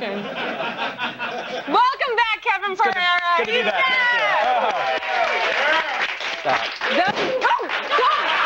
It's good to be back. That's real. To get your daily viral fix, go to g4tv.com/AroundTheNet. Sign up for the Around the Net podcast. Don't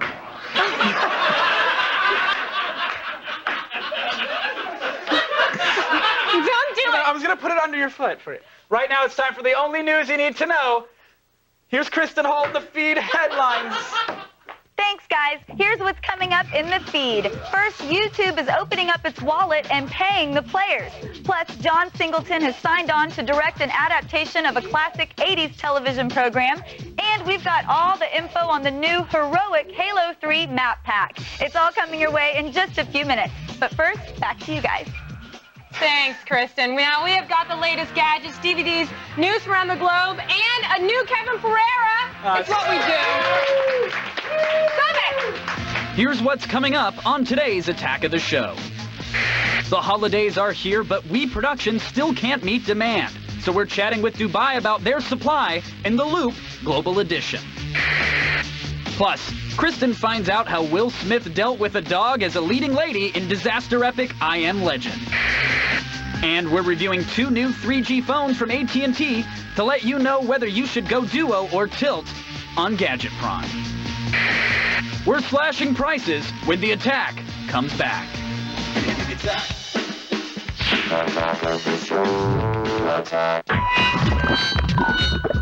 Video games are too violent. You need a good kick in the head. Adam vs. Adam starts in 60 seconds. All in. Video games are becoming more and more violent. It's irresponsible and bad for gaming. Game designers need to rein in the gore. Slow down there, Jack Thompson Jr. There is no evidence that violent video games are harmful. In fact, some studies suggest that actually the simulated violence is therapeutic. Well, it's clearly done wonders for you. Games like Manhunt 2, which is nothing more than torture porn, use violence in place of innovative plots, characters, or gameplay. Regardless of its harmful effects, it's just lazy, and it makes the whole industry look bad. But in many instances, the violent gameplay is itself innovative. Well, blood and guts are a poor substitute for true drama and excitement. It's like a movie that flashes boobs at you and calls it a romance. But I like boobs. You are a boob. I'm Adam Sessler, and this guy's an idiot. You double DP.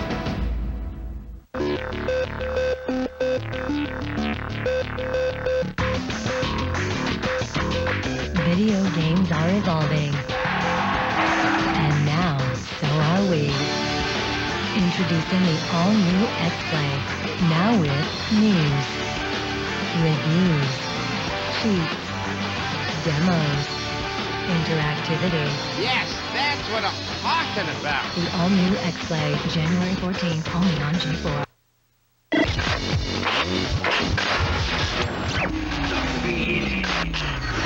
Welcome back to the show. It's Tuesday, December 11th. I'm Kristen Holt, and it's time to start the feed. It pays to shower chocolate rain over the internet. The big news today is that YouTube will be sharing ad revenue with its creators. The program will now be open to anyone in the U.S. and Canada who uploads content. The site hopes that it will spur creativity amongst the users and encourage advertisers to buy ad time at the beginning of YouTube clips. Congratulations to Google and YouTube for finding a way to pay creators for content distributed over the internet, where many media outlets claim to fail. Director John Singleton has signed on to direct the feature film adaptation of The A-Team, about the mercenaries that could solve your problems if you could find them. Both Singleton and the show's creator, Stephen J. Cannell, said that their film would have a much more dangerous tone than the TV shows, where bullets flew every episode, but nobody ever seemed to get hurt. No word on casting, but we pity the fool that doesn't cast Mr. T in a cameo. Christmas has come home early for Halo fans everywhere. 3 new multiplayer maps are available right now for Halo 3. Standoff is a symmetrical valley with 2 entrenched bases. Rat's Nest is an indoor labyrinth built for vehicles and races. And Foundry is being touted as the ultimate customizable map. The maps are playable in matchmaking right now, but you don't have to purchase them to play in match-made games. Nice work, Microsoft. These 3 maps will be free in the spring when the next round of maps is released. We all know that thinner is better when it comes to laptops, and Dell has announced that their new Latitude XT 12.1-inch convertible tablet PC is the thinnest ever made. The device will use capacitive technology for a proper multi-touch experience, and with a weight of 4 pounds, it's also the lightest tablet PC on the market. So for those of you playing the home game, that's Dell 2, everyone else 0. And finally, Honda has announced changes to the intelligence features of Asimo robots. The improvements will enable the robots to operate autonomously with humans and other Asimos, which supposedly will make them more suitable for real-world use. The new technologies include an automatic charging function, the ability to avoid obstacles by stepping back or yielding to oncoming objects, and the ability to perform tasks such as carrying trays or pushing trolleys. Call me when they include making me a drink and not killing me in my sleep. Well, that's it for today, but don't worry, the feed doesn't stop here. Get all the news you need to know anytime at G4TV.com. I'm Kristen Holt, and you've just been fed.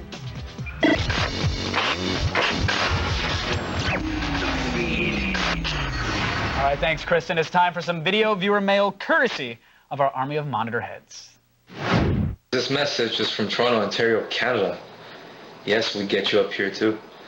All right, guys, I was wondering 2 things. Number 1, is there any chance that we're ever going to get to see you up here in Canada? My second question is, you always have a bunch of contests and prizes and whatever you give away on G4.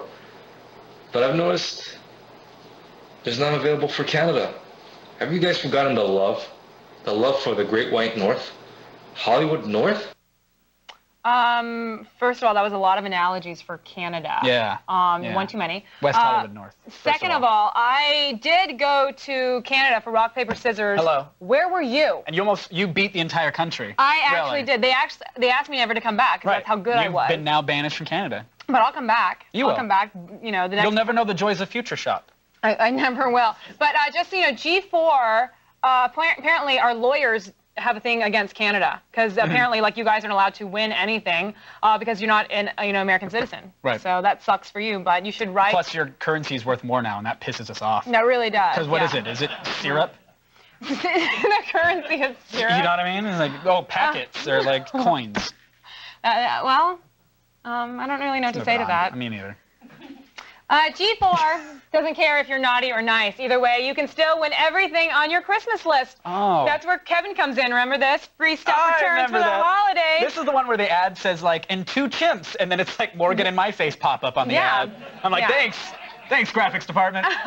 Well, that's right. Morgan, as he said, Morgan Webb and Kevin will lead you through the newest and sweetest swag, and then they just give it all away. Who came up with this idea? That's what we do. It's crazy. It's so crazy. Christmas But we Day. get it for free, so we just give it away for free. Don't tell them that. Christmas Day, watch the show and log on to our website, g4tv.com/free stuff. You plug in the secret codes that the monkeys will actually give you during the commercial So you have break. to watch the commercial break. You have to stay tuned, and you'll see if you won. Here's the best part, though. G4 is actually sending one lucky winner to Japan. What? We're sending them with a guest and 100,000 yen, which is like $1.50 of walking around money. You can hit Akihabara, treat yourself to a Japanese robot with soft, supple hands. That is amazing. Yeah, you deserve it. We're going to do that for you. That's a great prize, you guys. There's a ton of great show left, and that's not a fatty joke. Please, don't touch the remote. YouTube created Journey's newest frontman, but how does the world feel about streaming internet stardom? Find out in The Loop Global Edition. And we're sitting down with Will...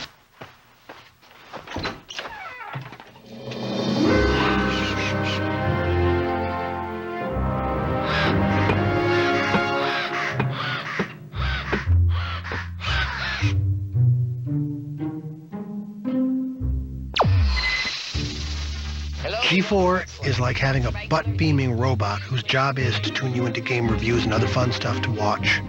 G4 is totally like that. Kind of.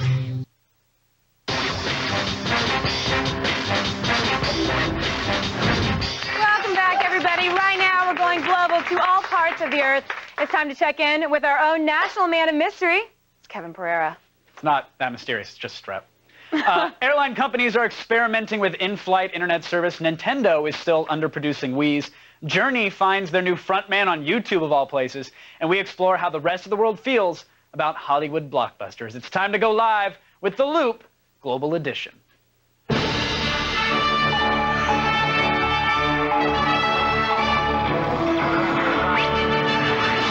was that a TIE fighter? Damn, that was epic.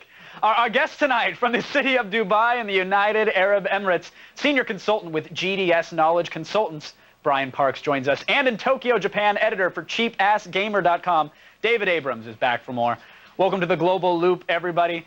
Let's start with a little discussion about airlines. I was flying all around the country this last week, and I was completely frustrated that there was just an utter lack of data and connectivity when you're hours and hours in the air. And airline companies are now finally experimenting with messaging abilities and in-flight internet services here in the States. But Brian, international airlines have had Wi-Fi for years, so why has it been so slow to be implemented here in the States? I mean, obviously people in the U.S. use the internet.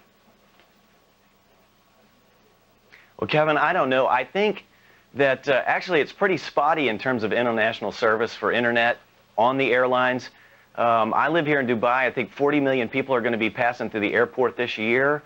And I don't know of anybody that's getting internet service around here. If they do come up with it, I tell you, it would be a hit. Dubai likes its VIP services and other extras and perks. I think people would like it here. David, you know, Boeing was a company that invested billions of dollars, and they spent 6 years trying to get this technology to go. Then they sort of just walked away from it. What happened? Well, I think it's not so much Boeing's fault, and certainly $1 billion to Boeing is like nothing. But the airlines, you know, they charge a lot of money to use, you know, like $10 an hour to use internet on an airplane.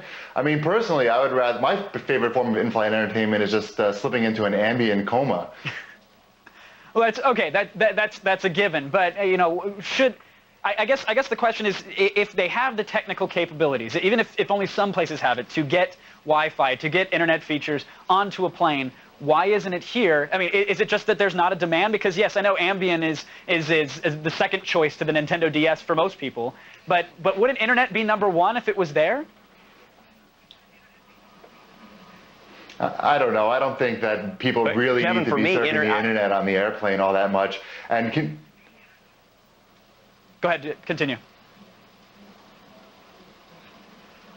All right, we'll leave that discussion go. Wi-Fi on planes is one thing. Satellites without a delay is an entire one. Let's move on to the Nintendo Wii, because more than a year after being launched, Wiis are still widely popular. Nintendo's still unable to meet consumer demand at best. Apparently, they're cutting all the advertising for the Wii out for this holiday season because they just can't make enough of them. So, David, we'll start with you. Despite the company's denial, I mean, is the shortage actually a strategic move by Nintendo to maintain people's interest in the console?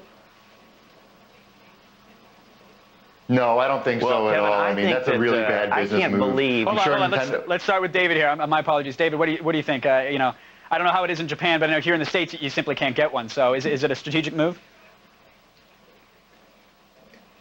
No, I mean, first of all, in Japan, they're everywhere. It's no problem to get one, but I know in the US and Europe, it's really hard.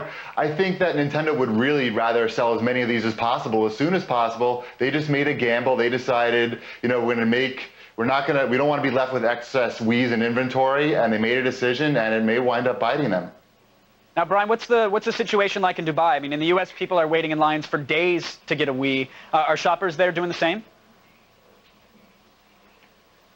Well, they're not waiting in lines for days, but they are flying off the shelves as soon as they hit the shelves. Most of the stores, the gaming stores, the big box retailers here, they're selling out almost immediately. And compared to the PS3 or the Xbox 360, the Wii is the hot thing here. So I think people are going to be willing to wait for it. It's just that unique input-output system that the Wii has that people are just digging. They love it. And Brian, do you think that these shortages could actually hurt the company, or is this just going to create more mass hysteria and create, you know, more hype for the console that's going to last into the next year? I think this could hurt the company if they don't fix it pretty soon. You know, if you've got a friend that's got some geek credibility and you go to them and you're asking, where can I pick up a Wii? And if their impression is that you can't get a Wii somewhere, they're going to recommend go pick up an Xbox 360, go get a PS3. They're going to start recommending other things. People are going to start going to that. They're going to start picking up what's on the shelf rather than waiting for the Wii. So I think they need to fix it soon, or it's going to hurt them in the long term. All right, David, and we'll come to you for the final question. I mean, when it comes to political or economical agendas, I mean, we know the world absolutely loves the USA, but what about our cinema? You know, like the Golden Compass opened this past weekend and did very well, both domestically and internationally, but there's been a lot of controversy about like the movie's alleged anti-religion message. Did that cause any sort of an uproar there? No, I don't think so. I mean, American movies are super popular in Japan. There's more American movies playing here than Japanese movies, and certainly I don't think Japan really cares about religion that much that it's going to stop anybody from going to see a movie. And Brian, very quickly, was it the same situation in Dubai? Did people care about the Golden Compass, or were they turned away by the controversy? I don't think they care about. Yeah, I don't think they care about that, Kevin. I think they love American movies. Sharon Stone and George Clooney are in town right now for the Dubai Film Festival. They love it. They'll lap it up. Well, hopefully they're able to check their Hotmail while they were flying over there. I highly doubt it, though. Thanks very much to our guests, Brian and David. Thank you guys so much for keeping us in the loop. Now, working on her own international fame, let's go over to Miss Olivia Munn. Thanks, Kev. This season delivered a bumper crop of excellent video games, and I'm targeting all of them in Attack This. First up is the Orange Box, the citrus-sounding bundle of games. It's finally out for the PS3, and we think it's worth a quick reminder. Half-Life 2 includes the first game, as well as the 2 sequels, and leads you through the head crab-filled sci-fi world of Mr. Freeman. Team Fortress 2 is an all-out multiplayer madness with 9 playable classes, each with its own unique style of dismemberment. And Portal is a morbidly comedic puzzle where you use physics and a portal gun to escape a research maze while a crazy computer gives you bad advice and tempts you with the prospect of cake. The Orange Box is out for $60, and if that isn't a good value, I really don't know what is. Our next big title is Unreal Tournament 3 for the PS3. Now, this rendition features a storyline that isn't so much about tournaments as much as straight-up warfare. Take over enemy territory and get revenge on those who wiped out your colony either by yourself or with friends using online co-op. And, of course, the real draw of this game comes from the multiplayer. The game includes 6 multiplayer modes, including Deathmatch, Capture the Flag, Duel, and Warfare, and a wide variety of shiny weapons, making sure the murdering never gets boring. Now, it's been a while since we've had an RTS, and if you're into those games, we've got Universe at War, Earth Assault. Isn't it strange how aliens always want to duke out their problems on Earth instead of in space? The aliens in question this time are the Novus, a sentient race of machines who rely on micromanagement and hit-and-run attacks. The Masari, ancient gods of Earth who polarize between extreme offensive and defensive tactics, and the hierarchy, your standard aliens who make large machines to crush people. None of these factions care about humanity, so whoever wins, we lose. Oh well. Finally, we've got Super Swing Golf Season 2 for the Nintendo Wii. This sequel keeps with the fun original control scheme, but adds more to the gameplay types. Single player has your character running a board game, completing certain golf objectives, and pimping it out with all the fabulous gear you can find. Season 2 also throws in a few party favors. You and 3 others can compete in such games as golf darts and balloon popping, but if that isn't enough, the game equips you to inflict cutesy, torturous distractions upon each other, and then makes me hit the table and hit my funny bone when the balloon pops. And the only thing more fun than golf is heckling and watching me get hurt. Head on over to g4tv.com/AOTS for info on all these new games and more. You guys don't go anywhere. AOTS returns to spike your eggnog. Coming up. You are not the father. Coming up on the next AOTS. Don't worry, it's not yours. We'll show you the exclusive world premiere of the new trailer for 10,000 BC. Guess where you're going to see it first, Olivia? Guess where? Here. Oh, my gosh. Yeah. What a big surprise, because we're talking about it. Plus, we continue our Gadgetron countdown and review a new Nokia internet tablet that's as easy to use as Firefox. That is easy. To use as Firefox. And in Asian Underground, we'll introduce to you Japan's answer to Michael Bay, a guy making kick-ass Asian movies, including a Godzilla film. Oh, nice. You have to make one of those in Japan. It's like an art film. All students have to make a giant lizard attacking a city movie. Now, for racist, thank you. Now, for all things you guys saw today and more, go to g4tv.com/AOTS. We'll see you later. You made one. I did. I'm Asian. Oh, my God. Thank you for coming back. Thank you for having me back, by the way. Kevin Durant. Yes, hello! Welcome to Attack of the Show, TV's only source for all the stuff you care about. Not just the television sets. I'm me, Kevin Pereira. You have to say your name. They don't know when to clap. That's cue and scene. Hey, everybody, I'm me. That's Olivia Munn. Yeah. Thank you. It's Thursday, December 13th, and we're coming to you live from the G4 studios right here in Los Angeles. I thought they would have learned with They you, don't but no. learn. On today's show, forget tic-tac-toe and the flashlight app. We've got the best iPhone hack yet. We're going to show you how to record some video with your Jesus phone when we go around that. Yeah, it's okay to love it. It's all right. Then Jackass 2.5 is set to become the first major Hollywood movie to premiere on the interwebs. We'll have all the details in the feed.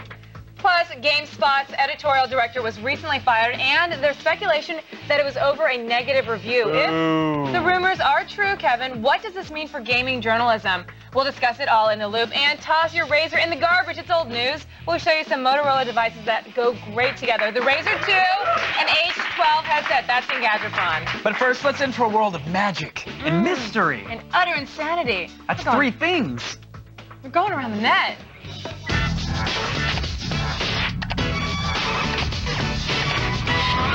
All right, we're going to start off today with a video that shows a fierce battle between technology and nature. Now, I personally, I'm not speaking for anybody here, but I've always wondered who would win a fight between snow and trains. Oh, who hasn't? Thank you. All right. Thank you. Daily. People at home are nodding with me right now. Our number 5 finally settles the debate once and for all. Thank God.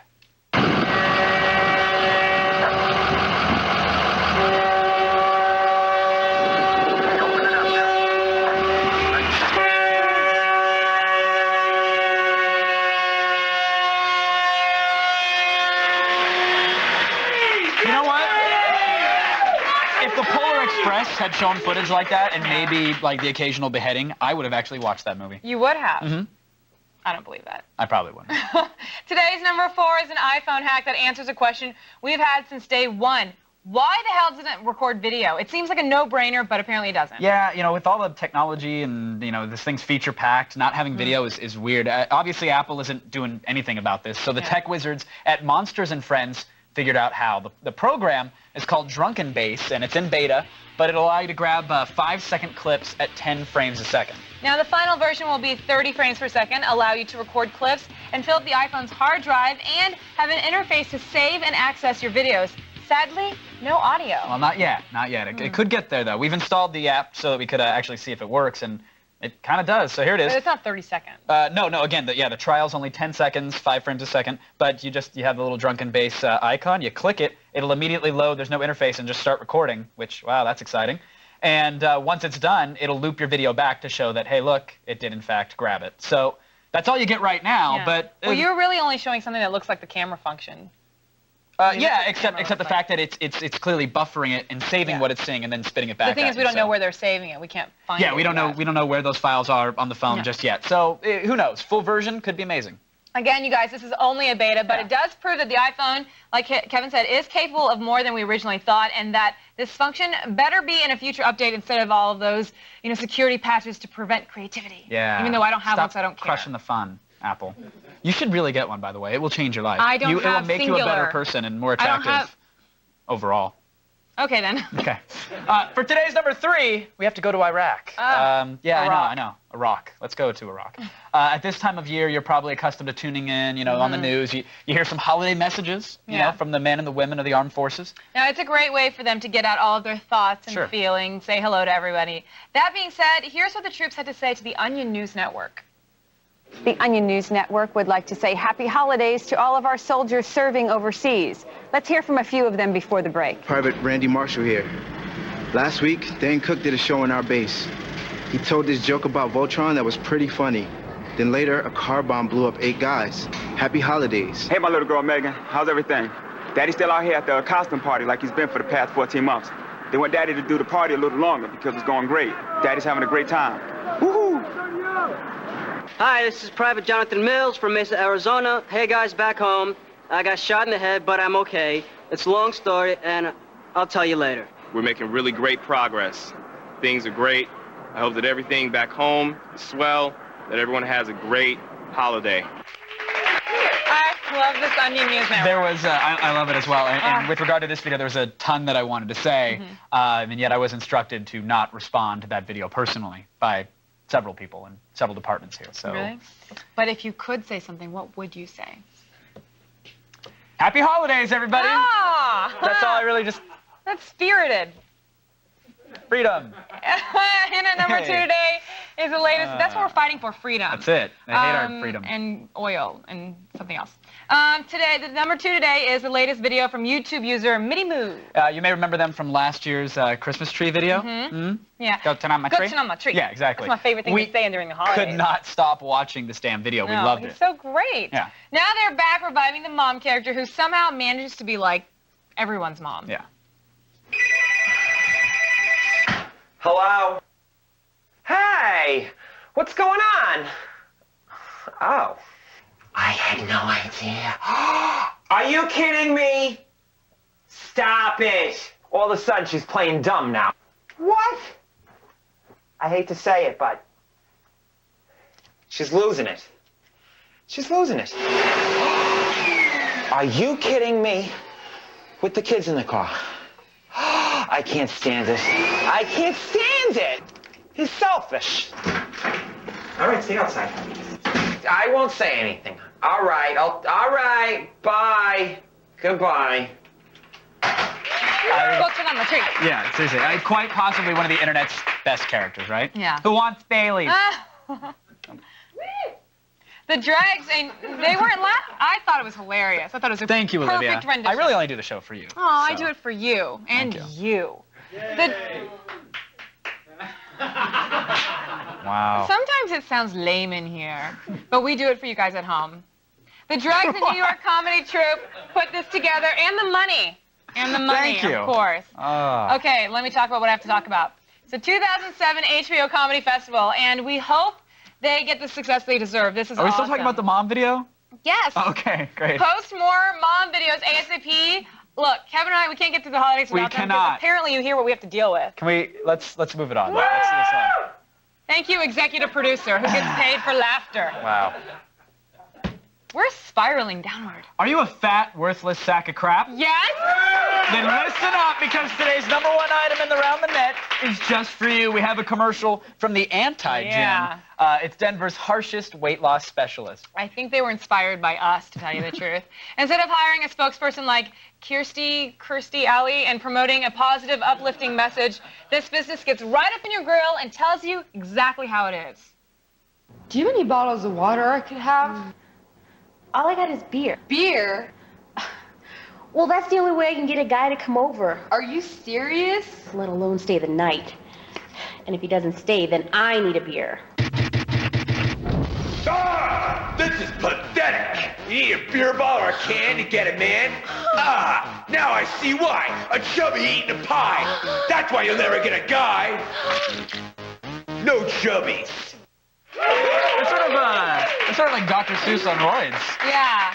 Actually, watching that now, just so you know, that is gym owner Michael Karolchik blowing up that fatty's fridge. And I have to say, you really shouldn't go get down on fatties like that. It's really not their fault that they're fat. No, it's a genetic thing. They're born that way. It is. And, you know, it's really, we would never personally assault anybody for the way they looked or if they were heavy. That would be wrong. That's not something pretty thin people do. No, I mean, we are extremely thin and not fat. No, and for the fat people out there, it's okay that you're fat and lonely.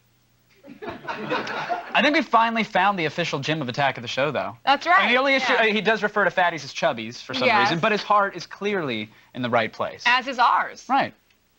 And a quick look around the Anti-Gym's website shows that they are also fighting for a new law that would classify childhood obesity as a form of child abuse. Why? To prevent kid fatties. That's good. That's good. And to prove it, he actually keeps picking on the same poor, overweight actress in his gym commercials. In the field with a live breaking news story. Oh my God, she's gonna cause a tidal wave. Honey, I'm home. Honey!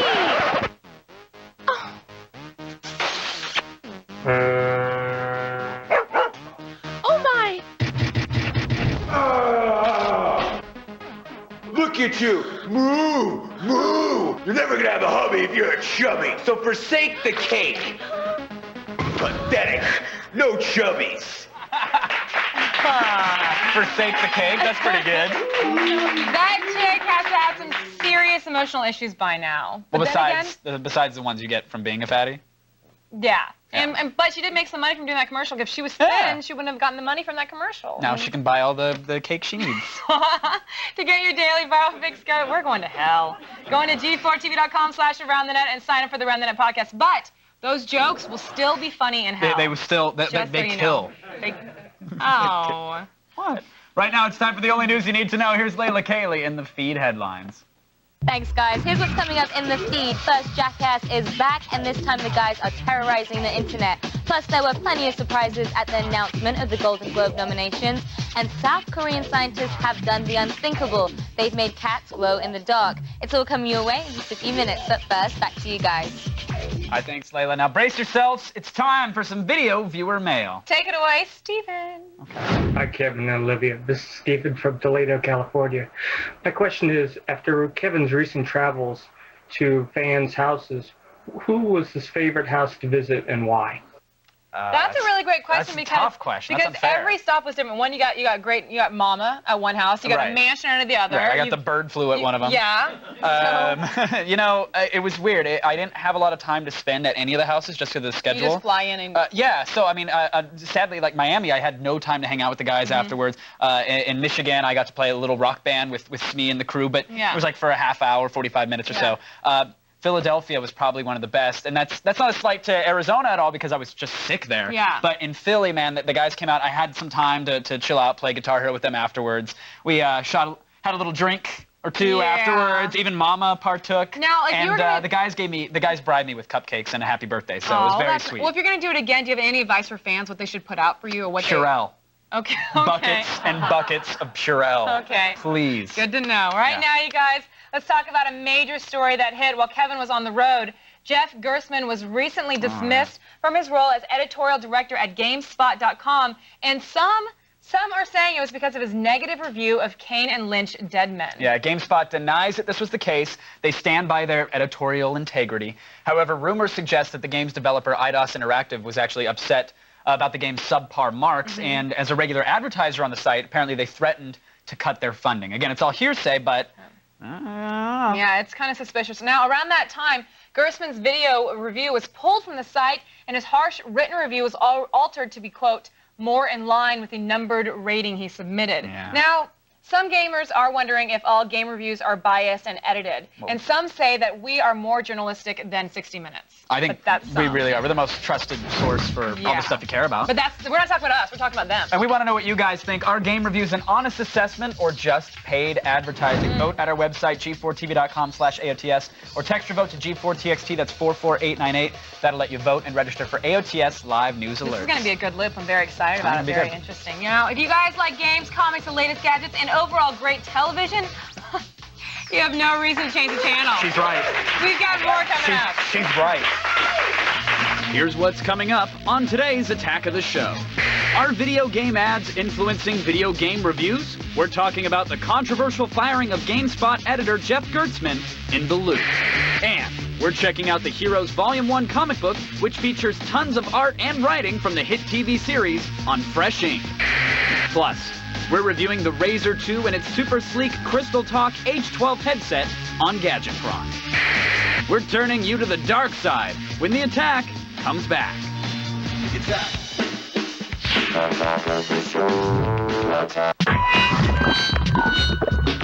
Are you addicted to video games? Or are you just a turd? Adam vs. Adam starts in 60 seconds.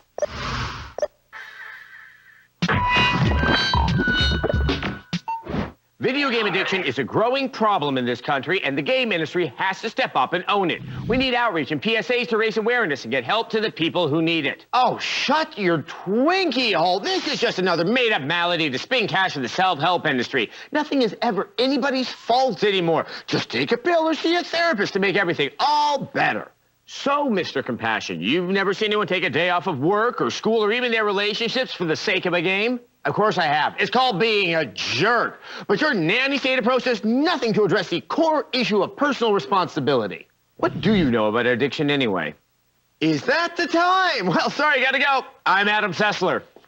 And what am I, talking to myself here?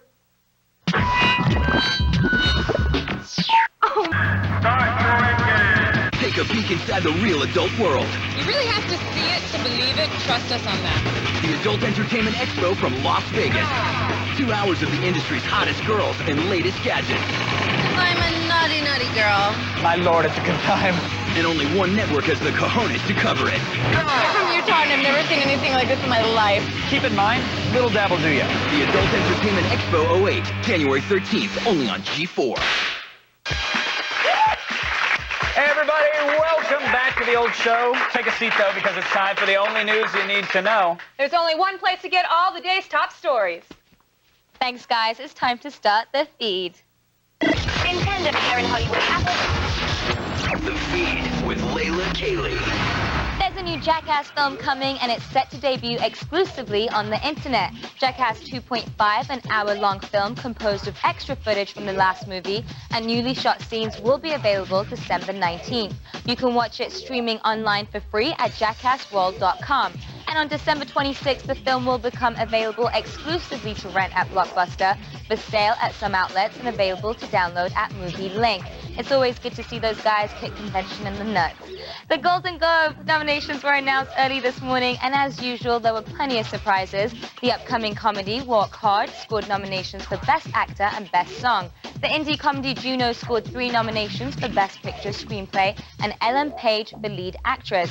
And the long-awaited Sweeney Todd picked up 5 nominations, including nods for Tim Burton and Johnny Depp. On the TV side, Heroes and The Office were skipped over for Best Drama and Comedy Series, while newcomers like Damages, Californication, and Pushing Daisies all scored big. The winners will be announced on January 13th.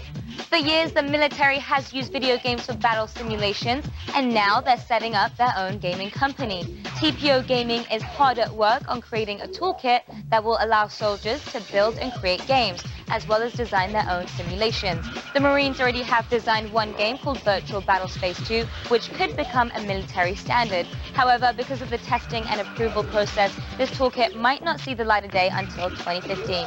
Word to the troops. All right, the future is here. Jetpacks have become a reality, and you can now fly through the air for over 90 minutes with the latest model about to debut. Jetpack International is releasing a jetpack early next year that costs, wait for it guys, $226,000 and allows you to pilot the sky for up to 10 miles before having to gas up on jet fuel again. The company hopes to keep bringing the price down as the tech advances. Stay tuned, I'll definitely keep you posted.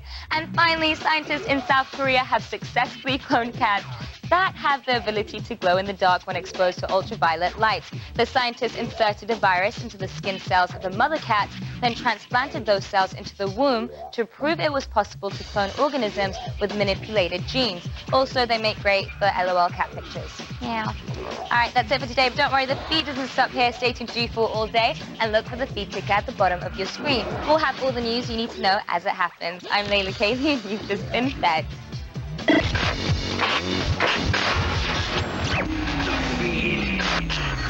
Now, we know you love video games. I love games. Yeah, and we hope you love promos. I love promos. Because here's a promotional message about the ultimate video game show, X-Play. I love it. Starting Monday, January 14th, X-Play will level up from its current all-review format to a bigger, badder game machine. It's like selling back a PSP and getting a 360. Oh, you know what I'm saying? I love that analogy. Give me another one. Give me another one. It's like trading a Game Boy but getting an Atari. Oh my God. You know what I'm saying? That's not very good. That's all I have.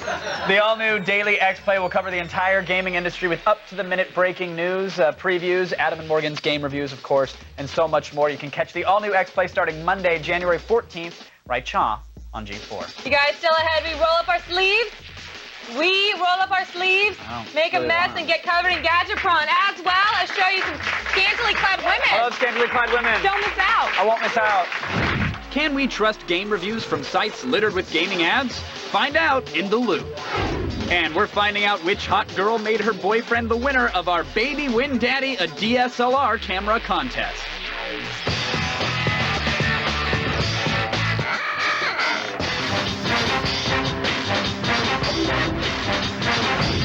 Welcome back to Attack of the Show.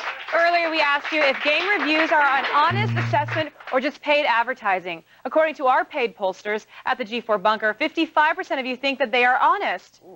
It's going to be a very good loop. Honest or not, let's go to Kevin to see if he can create some controversy. That's well, okay, yeah, let's do it. New video games are always reviewed and scored by professional journalists, but is that review always an unbiased one? 2 weeks ago, highly regarded video game journalist Jeff Gertzman was fired from his post at GameSpot.com. The editorial director lost his job shortly after posting a negative review of Kane and Lynch: Dead Men. Immediately, rumors began to circulate that his dismissal was a result of corporate pressure from Eidos Interactive, the publisher behind the game and a regular advertiser on GameSpot's website. GameSpot removed Gertzman's video review and even altered his written version, but continues to deny any correlation between these actions and Gertzman's firing. However, the gaming community is far from convinced. Has the line between editorial commentary and advertising support been blurred beyond distinction? And do unbiased reviews even exist anymore? It's time for the only thing you can trust. It's The Loop.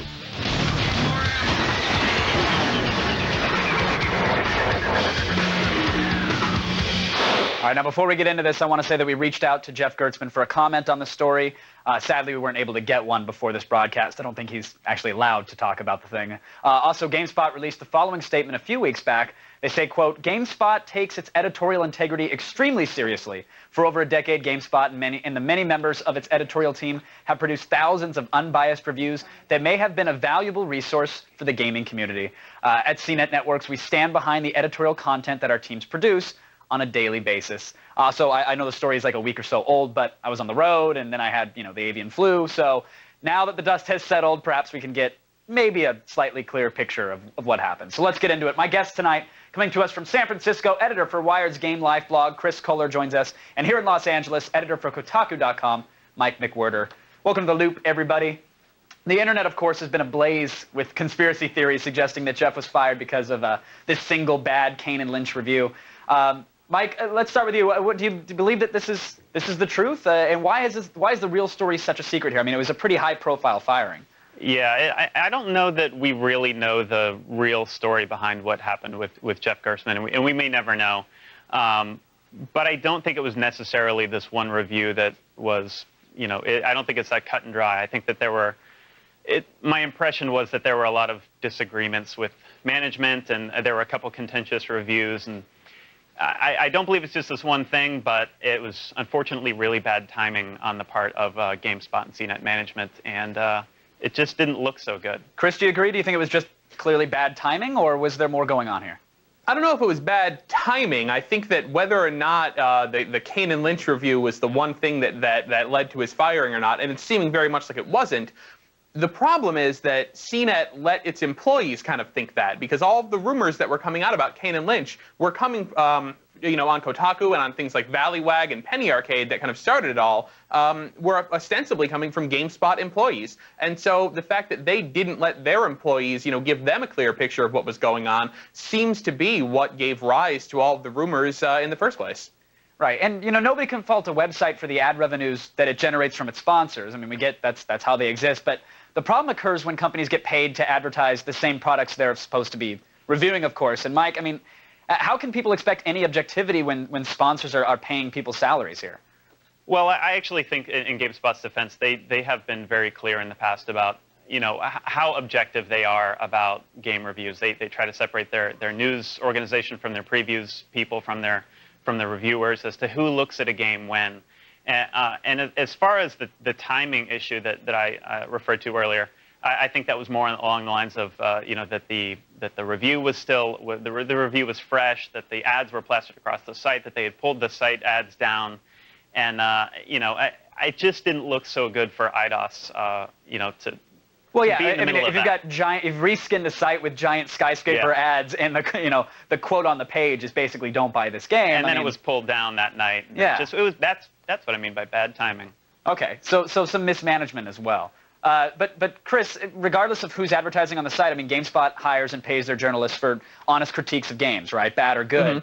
Mm-hmm. What does the future hold for GameSpot or other review sites if gamers believe that maybe the integrity of these reviews is secondary to the corporate sponsorship? I don't know. I would really have to question how many or how much of GameSpot's readership is actually actively following the story or has lost faith in them. I mean, if you look at the traffic reports for GameSpot when a bunch of readers organized a brownout and decided not to go to that site on last Monday, the traffic didn't even dip at all. And so it seems like maybe this is just sort of going to blow over, and this is just sort of the gamer community getting itself into a huff over something that hasn't really spread out to the average person who jumps on GameSpot and looks at game reviews. And that may be true, but Chris, do you believe the average gamer or the general gamer out there, they shouldn't they care about this? Like, shouldn't they be looking into this? Shouldn't they question the sites that they visit?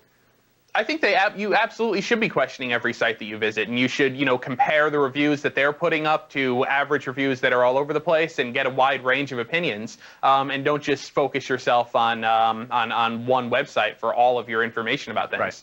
Now, Mike, even though there's information coming out and people are saying, hey, Gertzman was let go for several reasons, maybe it was completely unrelated to the bad review and it was just a timing thing, what damage has been done, if any? Well, I think that there's always going to be this mark on GameSpot to some degree for some people. I think like what Chris said, I don't think everybody is really paying attention to it, and there may only be a few people who find that disagreeable. I think more damage has been done to IDOS and maybe the Kane and Lynch franchise, which I can't imagine becoming a franchise after a situation like this. Exactly. I don't know how you can damage something that no one was going to. And IO Interactive probably wants to distance themselves away from the whole Kane and Lynch series as much as possible. Right. All right, Chris, I want to give you the final word here. How do companies avoid this kind of drama in the future? Is it inevitable that this is going to happen again, where somebody's skinned by an Axe body spray ad, but they got to tell you that the scent is delicious, or, I think that ultimately companies really do have to be very wary going forward about just having this iron wall between the advertising and the editorial departments. And I mean, I'm not saying that they don't right now, just that, in case anybody ever thinks that maybe the wall is made of paper and that it's okay to poke a finger through it every now and again, this should really teach them that no, it absolutely should not happen, because there's going to be drama. I completely agree. All right, I want to thank my guests, Chris and Mike, for joining us. Thank you guys for keeping us in the loop. Right now, let's go over to Olivia, who always says she's honest. And you know what? I trust her. Honest-ish. Asia is at the forefront of electronics, and that's no lie. Right now, I'm giving you a rundown of some of the best future tech out there just in time for Christmas 2010. We want you to attack this.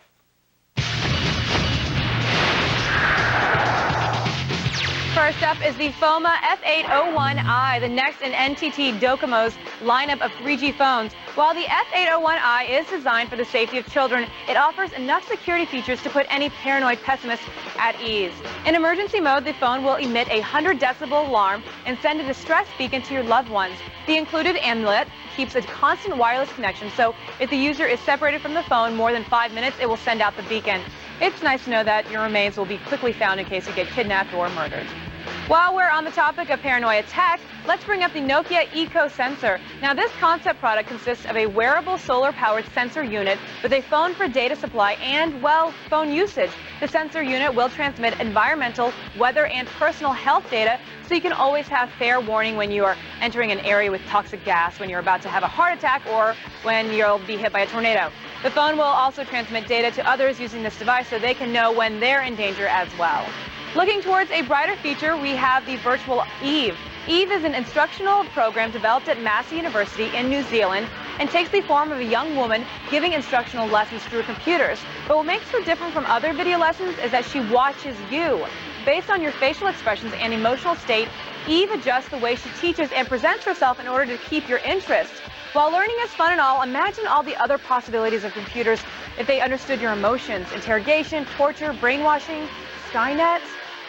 Finally, we've got the iRobot Connect R. Now, nothing says the future like being replaced by mechanical counterparts.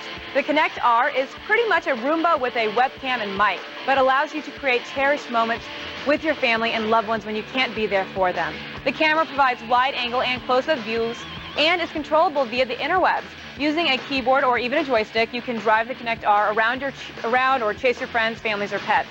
With this iRobot, you'll never miss an amazing moment again, like when your brother projectile vomits eggnog all over Grandma on Christmas Eve. Oh, if I had $1. Head on over to g4tv.com/AOTS for info on all this future tech and more. If you guys like comics, new cell phones, and not letting me down, then stay right there. We've got more after this. Blair Butler checks out the Dark Knight's latest comic compilation in Batman, Death in the City on Fresh Ink. And the Razor 2 is even thinner than its predecessor and sports a new Crystal Talk feature. But is it a worthy successor to the Razor name? Gadget Prawn answers.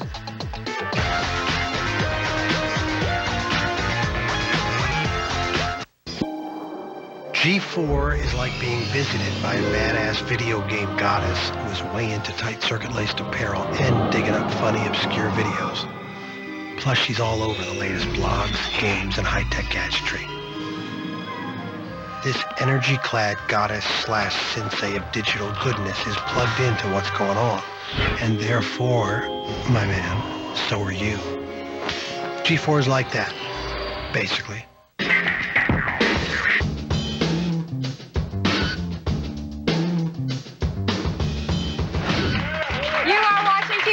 Source for all the stuff you care about. Live, locked, and loaded with all the good stuff. Minus the crust. You don't like the crust? It's just extra carbs. Oh, I love the crust. Now, we know you care about your comic books, so let's send things over to our resident comic expert. And my best friend. Miss Blair Butler, who's about to review the latest and the greatest.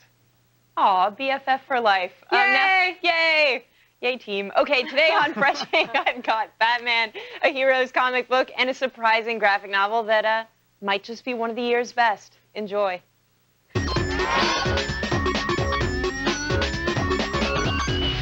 I'm back at Golden Apple because even though 2007 is almost over, we still have new comics to review. First up, one of the year's biggest surprises. This is Eric Powell's haunting new graphic novel, The Goon, Chinatown.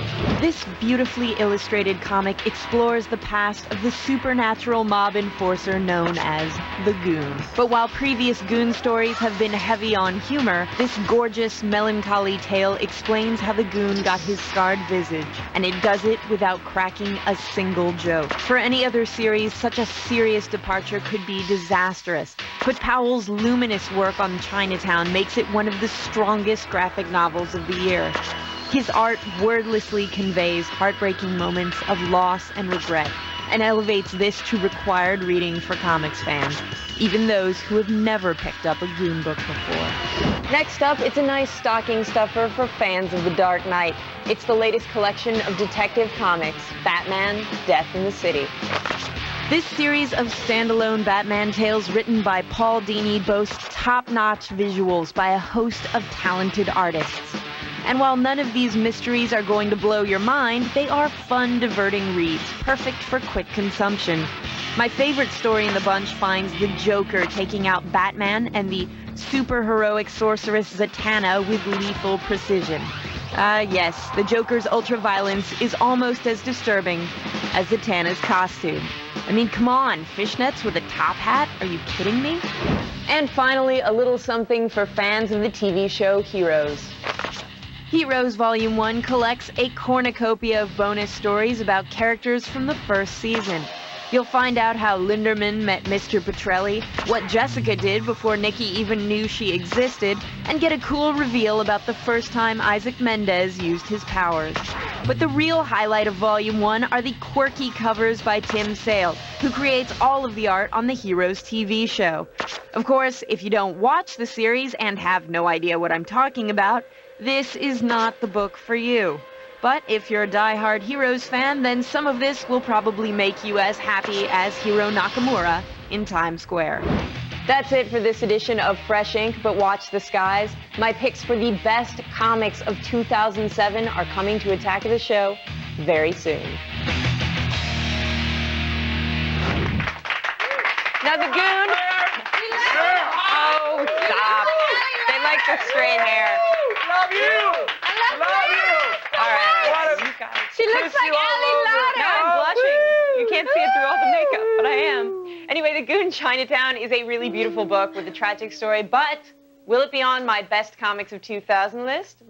You'll find out soon. Until then, check out my weekly comic book reviews on Fresh Ink online at g4tv.com/freshink. This week we've got Wonder Woman, the final issue of the Sinestro Corps saga, and a little bit of a rant from me. I got angry about something. Love you, Blair! Back to you guys. Thanks. Thanks. I love you. Come on hang out with us for this, Claire. Oh, yeah? Come on, come hang out. Yeah. I'll just totally. It's live come TV. They hang can't make us do it again. Comics are full of Look, sexy, crazy. tough women. But now, it's time for some real life ones. Oh. You know what I'm saying? Guess what? It's time to put up or shut up. Oh, yeah?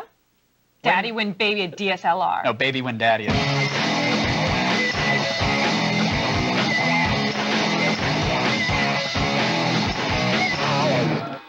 Apparently, Yeah, baby the other is winning contest daddy. was only valid in Singapore. The day is finally upon us. We are going now to reveal the winner of the Nikon D200 Digital SLR $3,000 camera. Yes. But first, let us take a look at some of the runners-up. I missed all these photos. I was out on the road, I Well, think. you so should take a look now. I'm going to. In third place, we had Dylan and his picture of the lovely Samantha. Oh, hello. Hey. Hello! Add me on MySpace. Obviously a vintage gaming enthusiast. It was a good effort, but they had to settle for the bronze, That's right. sadly. Now, another one everyone will enjoy. Those cartridges. The runner-up was Brian and his wife, Katarina, who obviously is an hello. iPod fanatic. They get points for originality, and their office looks like a standard G4 cubicle filled with toys, comics, and shame. And scantily clad women, Yeah. apparently. But the winner was Caesar and his model, Ashley, who pulled off the Laura Croft look perfectly. Look at the pose. She's got it great. down. She's got it down. Pretty awesome. Well done. Right Right now, we now- actually have the winners on via webcam. That's actually, right. to revel in their victory. Caesar, are you there? Yeah. Hey, congrats, Caesar. So tell me, how does it feel to beat out so many contestants with your photo skills? Very well. It feels great. I bet it did. Ashley, is your grandmother as proud as we are? She even helped us. Who is that there? What's going on? Ashley, your photos smashed the competition, so is this going straight to your head? Are you thinking of making a spin-off fan site, or are you done after this? Actually, I've kind of been, this is mostly, I wanted to pursue a modeling career, and my boyfriend just wanted to, get out the whole word for a... Yeah, see, Ashley, he doesn't believe in you the way I do. And so what I'm thinking is that if you God. want to come on out to Los Angeles just for a week or two, I could give you some pointers, help you get into the industry. Because here's the thing is we could now- take some photos as well. To get into the modeling industry, now it's not so much still photographs, but video. Video, yes. Video, and a I've lot got of video. several webcams and a wood panel Mhm. department. So Yeah. if you want to make that happen. This man knows people. Yeah, Caesar, you're more than welcome to join. I'm just, you know. We'd rather you stay home, but you're welcome to join. All right, great job, guys. Goodbye. Thank you guys very much. Feel free to send us some more of your pictures with the brand new camera as well. Yeah. And they can be not safe for work as well. That'd we, be great. we don't mind at all. You guys will be back with more right after we catch a quick breather. Coming up, the Razer G4 is going to be good to you, even if no one else will. Mhm. Our giveaway special, free stuff returns for the holidays. Morgan Webb and myself will lead you through the newest and sweetest of all the swag that's fit to sell, and then we give it all away. That's what Give we it do. away. Log on to our website, g4tv.com/free stuff. Watch the show, plug in the secret codes that you get during the commercial You have breaks. to watch commercial break. You have to. And stay tuned, and you guys can find out if you won. Now here's the best part. G4 is sending one lucky winner to Japan with a guest and 100,000 yen to buy whatever you want. You could go to Akihabara and buy the tech that you guys won't get over here for years. It's awesome. We were there, we were watching the TV on the phones, and then, Yeah, 2 and years now it's later, like, oh, it's it's here. finally here, except it's 5 frames a second, and it looks like crap. Well, you guys, catch G4's Christmas free stuff giveaway. It's on Christmas Day live. You guys stay tuned for more info on all the latest tech as we continue to count down the 20 days of Gadget Fun.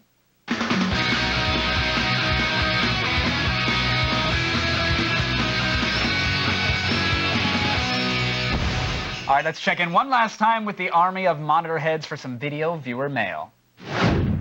Hey, Attack of the Show. As we all know, last week Kevin came down to Miami to hang out with me and my friends, and he shaved my eyebrows.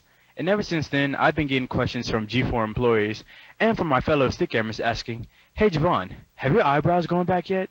Now, so you guys can stop asking me that question, look, yes, guys, to sexy eyebrows, they are growing back.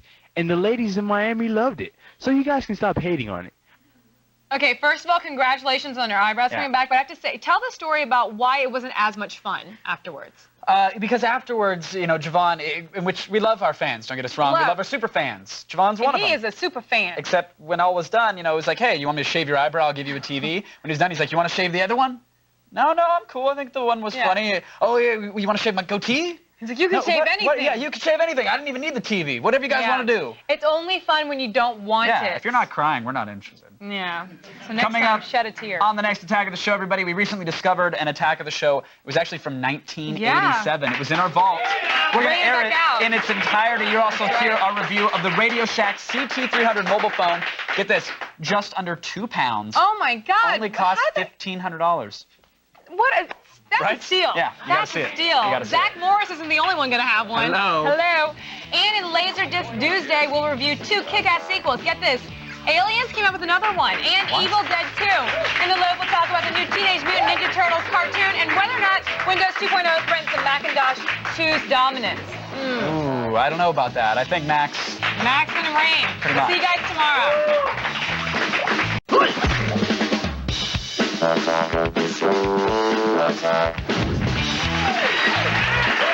That's where I live. I put the food on the table. Welcome to Attack of the Show, everybody. Oh, this is true. This is what pays the bills. TV's only source for all the stuff you care about. How the hell are you? Happy Monday. Hey! I'm Kevin Pereira. Hey everybody, I'm Olivia Munn. It is Monday, December 17th, and we're coming to you live from the G4 Studios right here in Los Angeles. On today's show, over the weekend, movie theaters were stuffed full of Batman fans trying to get a peek at the new trailer for Dark Knight. Now you can see it for free in Around the Net. Plus, Zach Sallin talks to director Ridley Scott about the new definitive version of his sci-fi classic Blade Runner. Oh, hey, sorry, didn't see you there. Yes, you did. Then we got our hands all over the sexy new TiVo Series 3 HD, the world's first and only THX certified DVR. Who loves THX, huh? We're gonna spill the details in Gadgetron, and Joel Gordine heads to the world-famous Voodoo Donuts shop in Portland to eat an unholy combination of fried dough and bacon. Why can't we go on trips where we just eat donuts? Yeah, right? Like, we're sending you around the country to get strep, but Joel gets to eat delicious treats. Suck it up. Whatever. But first, it's time to filibuster the internet decency bill. Yes, it's the top 5 web items of the day. Where, Olivia? I wasn't prepared for that question. It's Around the Net.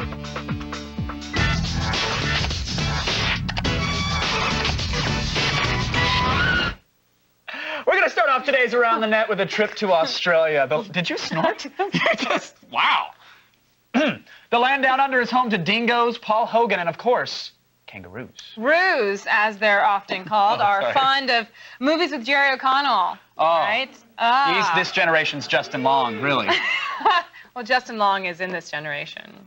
But did you know that they really love golf? That's right, kangaroos love golf. So does Dorf. 2 reporters from Fox Sports Australia. Can you stop interrupting Sorry, me? yes, go ahead. 2 reporters from Fox Sports learned Stay out of the way. how the critters' They're just peppering. appreciation went during the Australian PGA Championship. Play of the day, Rory Sabatini might be used to seeing a bit of big game wildlife back in his home country of South Africa, but he wasn't too happy when a kangaroo interrupted his opening round at the Australian PGA Championship at Coolum. Strange, you might think, but would you want to get close to an animal that had just finished doing this? Shot in the green here, this par 5. Thank you, Aussie. Well done.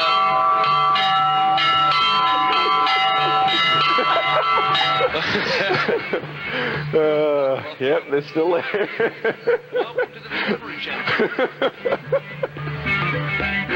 Who said play of the day? I can't go on. Adding the sound effect to bells was a classy touch. This is BS. This is BS because legal or standards or somebody made us blur the Everything's junk blurred. that the kangaroo was boxing, and I People don't. have junk. Yeah, and we couldn't really exactly see what was going on in the clip, so I think we need to clarify some things. Yes. And so we brought out the genderless Studio Roo to help with that.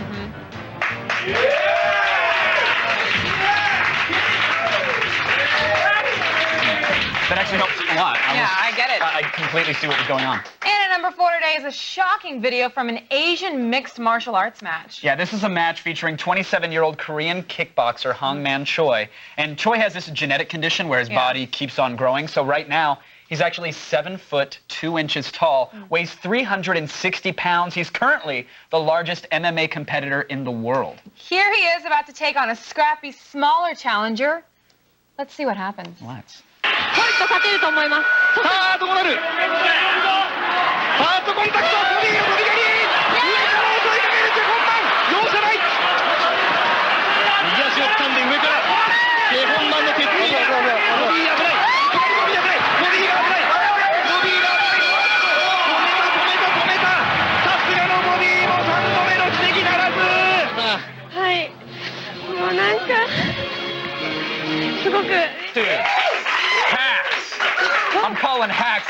cheating, Oh man. my God. I remember like NBA Jam, like big head mode. That's BS. Unbelievable. Yeah, Choi actually has another match on New Year's Eve, so whoever's fighting him, we actually have some words of advice. Yeah, let me just say, bring a slingshot or a taser or a gun. Yeah, something, and pray. Okay. Heavily. Please pray. Tune in tomorrow, by the way, for Nerd MMA Round 2, the Nerdering. Yes, and just so you know, this time we have more than 2 fighters. We do. We have 4. Hands down. But we're also doing We're doing Nerd Round first to establish that these guys are nerdy. Yeah. And then you'll forget about that when one of them gets punched in the face repeatedly and bleeds. But at least we'll have 2 people getting knocked out instead of 1. 2 sets of people. Yeah, it'll be a getting beat up. 10-minute show tomorrow. Stay tuned. Yeah, I love it. Oh, we'll stretch it. Don't worry. Now, hands about my down, weekend. one of the greatest Simpsons episodes ever, I Yes. think, features Homer jumping the Springfield Gorge, right? Now, it's not the jump that's memorable as much as what happens afterwards. You guys brace yourselves. Here is the real-life version. İçinde 2 kişi bulunan otomobil kaza yaptı. Kaza sırasında ön tarafta oturan Mehmet Ali Kocaman yola savruldu. Olay yerine gelen sağlık ekipleri Kocaman'a müdahale ederek ambulansa taşıdı. Sağlık ekipleri yaralıyı ambulansla hastaneye götürmek isterken hareket halinde... Yeah, HMOs. They get you every time, I'm telling you. Oh, man. I don't trust Blue Cross. What you saw actually happen in Turkey, and because of our linguistic and cultural differences, I don't think that we actually got the whole story, you know? Yeah, you're right, Kevin, and we want to make sure that you guys understand exactly, so we're going to go get some more clarification. Yeah, let's get that now.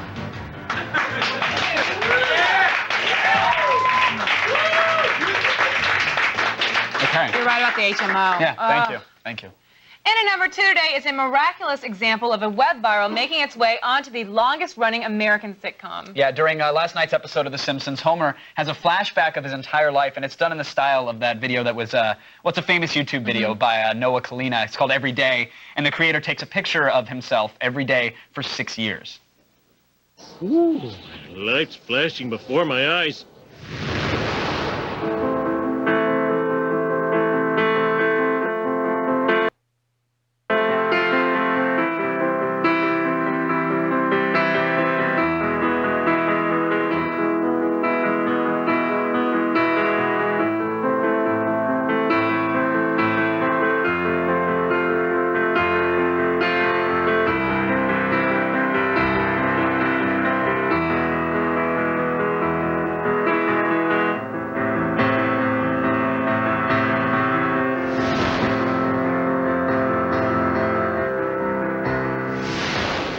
The best part there was the option where you could share the video or watch it again. So we left that in. It's very...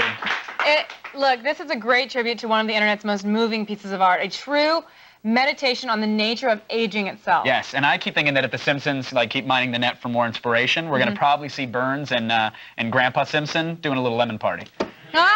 And I'm just saying. A citrus celebration of sorts. Yes, if you will. I love squirt. I'm thirsty. Finally, we have our number 1 around the net of the day. It's what everyone's been talking about all weekend long, the new trailer for The Dark Knight. That's right. Go ahead and clap. Yeah, listen to that.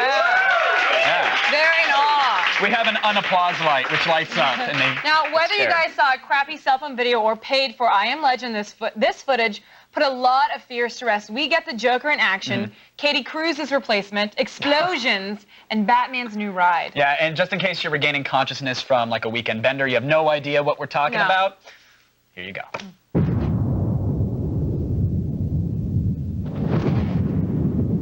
You've changed things. Forever. There's no going back. See, to them, you're just a freak. Like me.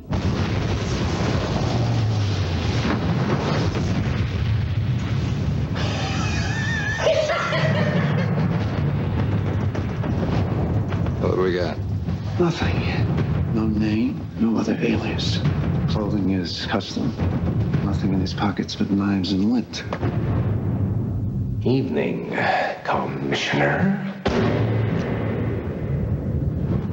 Why so serious?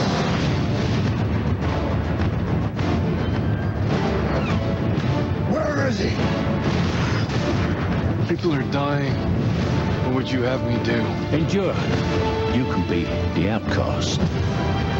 You can make the choice that no one else will face. The right choice. Gotham needs you. A little fight in you. I like that. And you're gonna love me. Now that's more like it, Miss Wayne.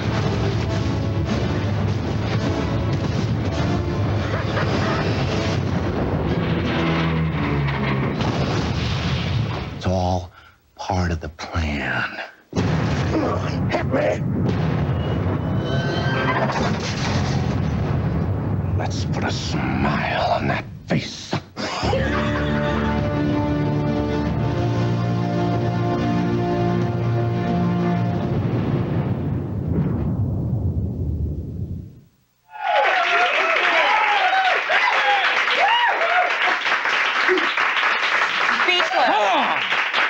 That was fantastic. You know, yes. Yeah, it doesn't. Fantastic. It can't possibly get any better. It can't. It can't. Wow.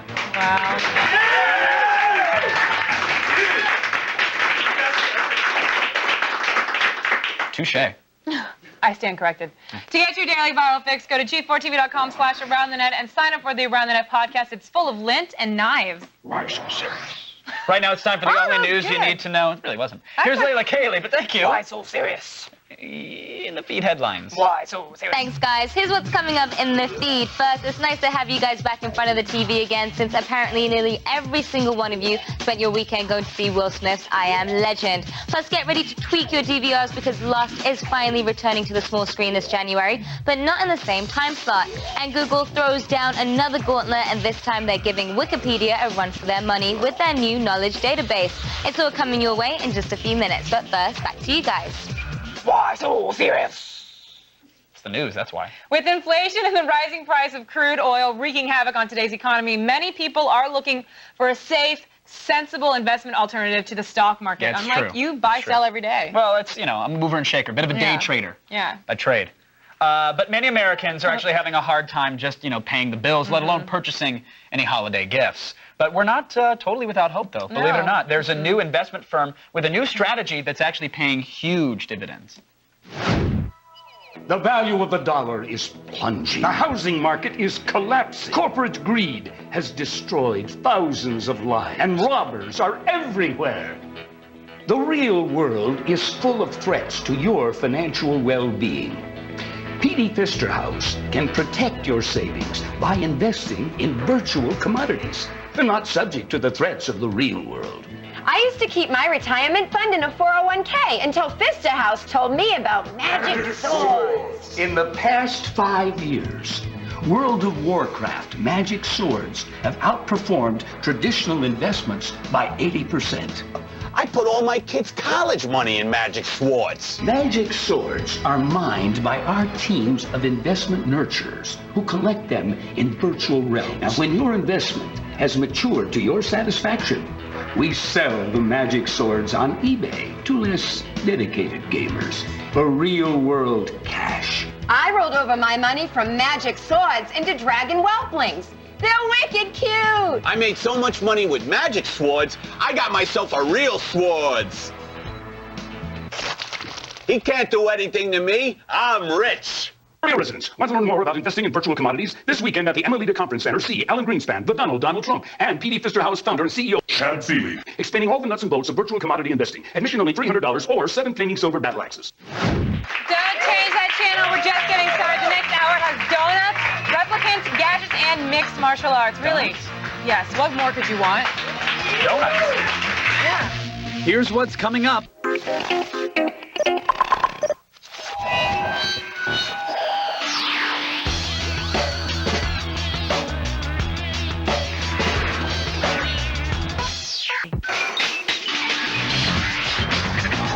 Where would I hide if the zombies attacked? Have to say in the middle of the Republican convention. Think about it.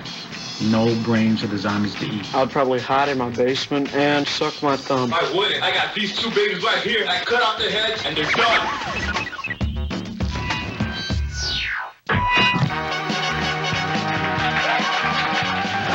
Hey guys, Christmas is coming up soon. Do you guys have your wish list filled out yet? And if so, what are you wishing for? did you get me? Oh, what did whoa, that's a great question. I got you some flues. What? It's online currency, and you can redeem it at many, many sites, like pets.com. I want flying lessons. And you really do, and not like superhero style, like you want to fly a helicopter. I want to learn to fly a helicopter or a plane. Because you think one day you're going to have a helicopter. What do you mean one day? And that every X amount of square miles, they're going to install helipads that you can land there and then get your Jamba Juice, and then take your chopper to Pilates, and then to your... No. I don't think that it's going to be on every corner. I think that every area of town should have a chopper area. So if you are one of the people that can afford to have a helicopter, then you can fly. I've seen Olivia's SimCity towns that she builds. There's no roads, no public transportation. It's all helipads and commercial districts. Every time I'm on the highway, I look at all this extra airspace we got going on up here. Right. You say, we could use so much of that. We should be able to fly in it. What do you want? Face on it. Kevin got himself a self-cleaning razor. I bought a Braun. That was my big Christmas purchase. Yeah, thank you.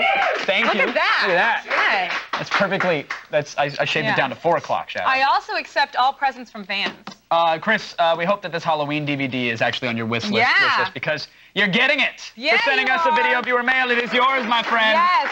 Oh, there it is. AOTS has a video viewer mail giveaway from Rob Zombie's unrated director's cut of Halloween. If your viewer mail is seen on today's show, you'll get this movie for free, which is available in stores tomorrow, December 18th. We're showing footage of it. No one wants to, they want to see this. Look at this. No, they want to see the footage because it's director's cut. Look at that. I'm just hanging Director's cut. I'm just being cash with my Halloween DVD. Does that hurt when I push it in? Out. Yeah, a little bit. Yeah. All right, now we're going to go and living in the present by giving you the latest news, like whether Will Smith ruled the box office this weekend or not. What do you think? I know he did. Yeah, me too. But here's the rest of the news that you need to know. It's the feed.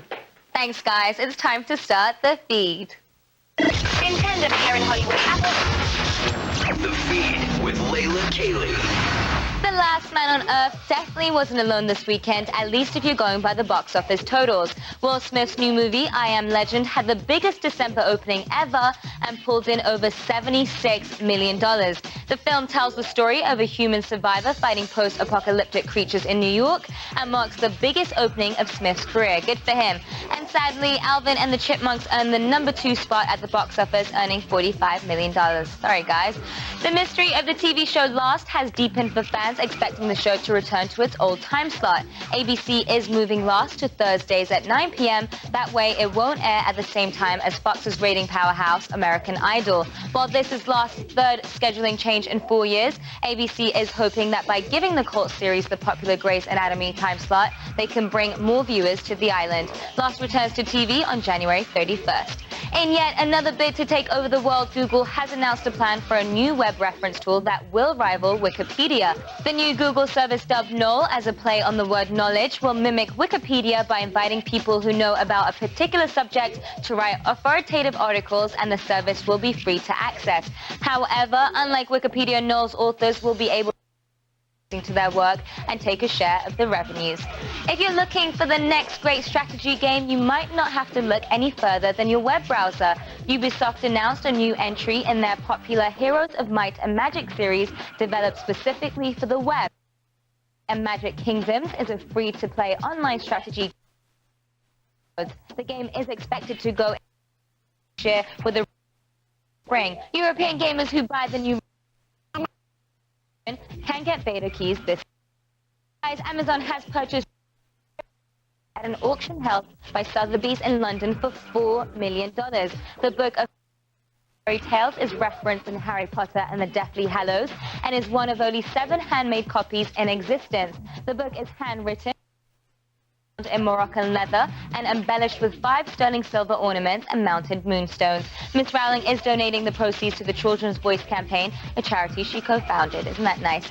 And finally, PC World has announced their list of the most disappointing tech of 2007, and coming in at #1 is Windows Vista. It's hard not to be disappointed by a product that took the better part of a decade to come out, but surprisingly, the iPhone landed the #5 spot. Their reason for the iPhone's appearance on the list stems not from the phone itself, which they deemed, quote, pretty terrific, unquote, but as a result of the crappy service from AT&T and the price tag bait and switch. All right, guys, that's it for today, but don't worry, the feed doesn't stop here. Keep your iPod fed with all the news you need to know by downloading our Daily Feed podcast. Get it now at g4tv.com/podcast. I'm Layla Kaylee, and you've just been fed.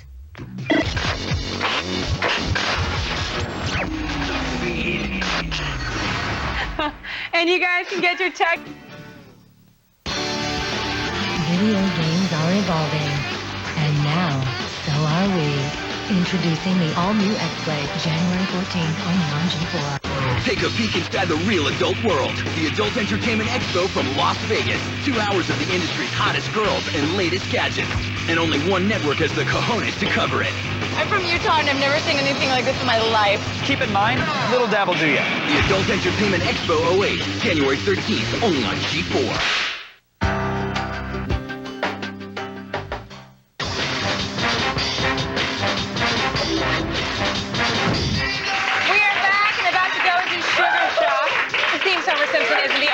To crave the sweet confection known as the donuts. No, actually, Joel Gordine flew all the way to Portland, Oregon to taste the most forbidden of fatty foods, the Voodoo Donut.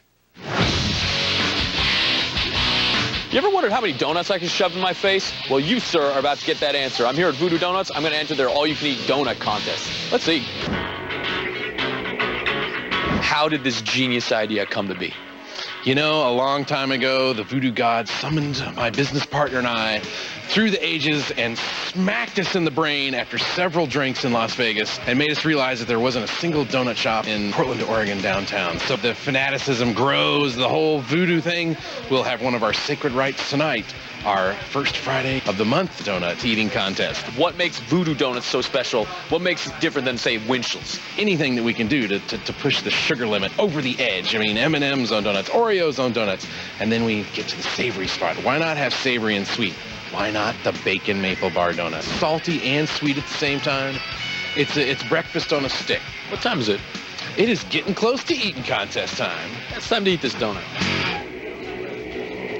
That is so good.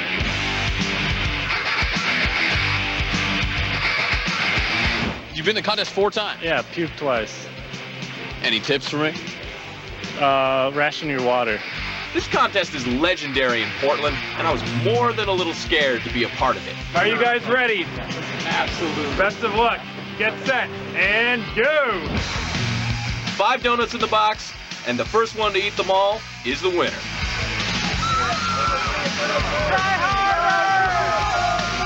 Joel's feeling like mad. It's almost finished the first donut here. I thought I was kicking ass, but Wally here was finishing his 5th while I was on my 3rd.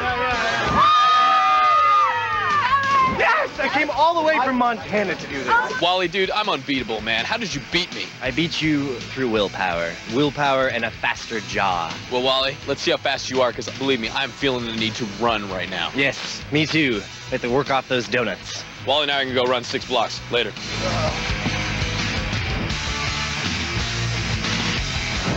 And then they became the best of MySpace friends, and Wally remains in Joel's top 8 to this day. Actually, clearly Joel isn't watching the carbs. Clearly. Sorry, Gordine, but I'm just saying, this is why gamers need Wii Fit. That's true. We would there. never go on a donut scavenger hunt in competition. This figure right there. That... Bellies are the only thing I glaze. Hey. You know what I'm saying? Not really. Oh.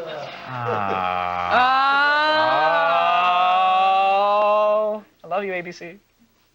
Say goodbye. I regret things all the time, don't worry. Right now, we've got the gadgets that want...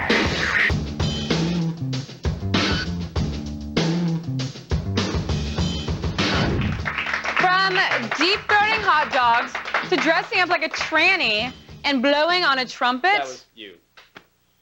Kevin and I went all out for you guys this year, and right now we want to see if you guys at home can man up too for something we call user-created.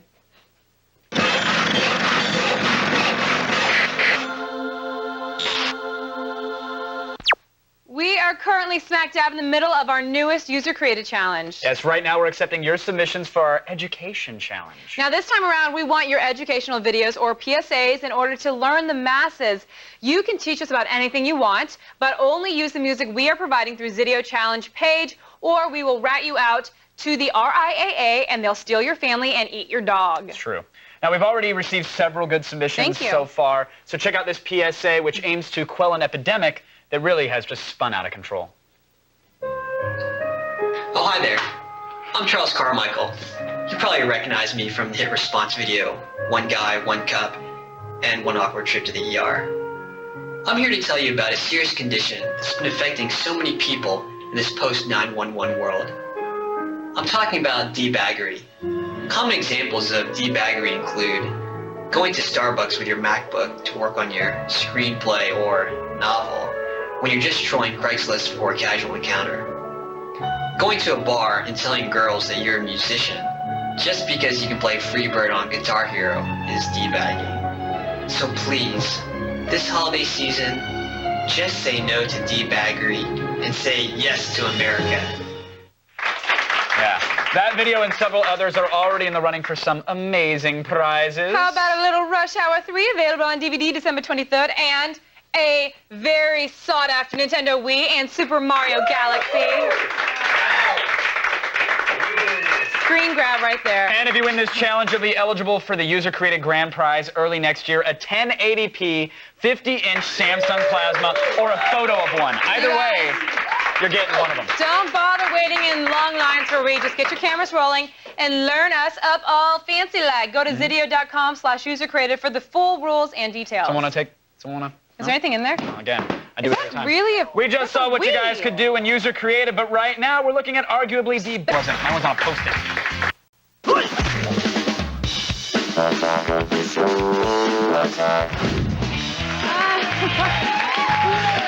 Yeah. Yes! Welcome to Attack of the Show. You are watching TV's only source for all the stuff you care about. What's up, everybody? I'm Olivia Munn, standing on this mat with my Uggs on. I'm Kevin Pereira, and we're about to throw down, right? Yeah. No, not us, actually. It's Tuesday, December 18th, and today we're coming to you live again from The Cage. It's our second installment of Nerd MMA. That's right. It's okay to love it. It's okay to love it. It is a sport/mind game. We invented that. Combines two of our favorite things, violence and geeks, where you fight with both your fists and your brain. Yeah, and since this is the sequel to our last event, of course, it's bigger and it's better. We have more nerd challenges and 2 full fights. We've got an undercard, and then, of course, we got our main event. That's right. We'll see 2 hopefuls step into the cage for a shot at glory, and then a rematch between the 2 fighters who were brought here just a few weeks ago to fight it out. Could be redemption. Kevin's saying redemption. We'll see. Redemption.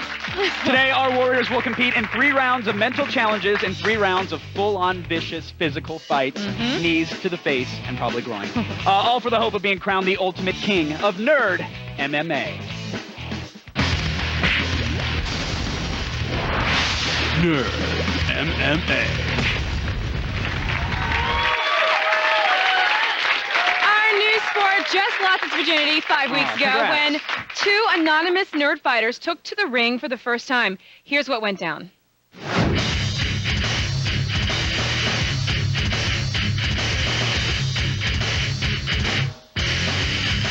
Last month, we introduced the world to the newest breed in fighting, Nerd MMA. 2 fighters, poised not only to conquer each other in the ring with their fists, but also outsmart their opponent with their knowledge of all things geek. Their mental aptitude was to be challenged, as much as their physical strength and stamina. Unfortunately, a perfectly placed knee by Eric Nelson derailed that plan, leaving Philip Brown out on the mat before he could ever dazzle us with his knowledge. We've made some tweaks, promising that this time we're going to get to see it. Tonight, we are going to set the record straight. On one side, a man looking for redemption. On the other, a man hell-bent on proving he is the chosen one. Tonight, we will find the answers we seek. Yeah, that's right. Tonight, all bets are off. It is probably going to get very ugly. That's right. We all thought Philip was dead, but no, he lived. Today, he's good. He is back and wants some bloody revenge. But I gotta say, it won't be very easy. Eric is ready for anything. That guy, he's got crazy slippers on. He was wearing his tiger slippers during the face-to-face stare down. I'm like, okay, he's confident. They have 6 rounds of nerd challenges and cage fighting to look forward to, and this fight could bring Philip the retribution that he's been looking for, or a massive, epic fail. One of the two. One of the two, but you're saying redemption. Redemption. All right, but before we get to our epic rematch, we also have 2 new hungry fighters ready to battle it out on our undercard. They are young, hungry, and definitely not noobs. No, their names are Luis Salguero and Andrew Brown, and Andrew is actually the little brother of Philip Brown, who was defeated last time. Right now, let's meet our fighters. All right, first up, let's get close and personal with Luis. I think I have more experience than him. I've been doing more training than him. You know, I've done martial arts longer than him, and I think I'm a bigger geek than him. Street Fighter is pretty much the reason that I got into MMA. I wanted to, you know, knee guys and be able to Hadouken punch them and stuff. I am a little bit nervous, but I know that when the fight starts, that's pretty much going to be gone because it's pretty much fight or flight, and I'm not going to be able to run anywhere, so I'm just going to run at him, and Andrew's going to get his ass handed to him.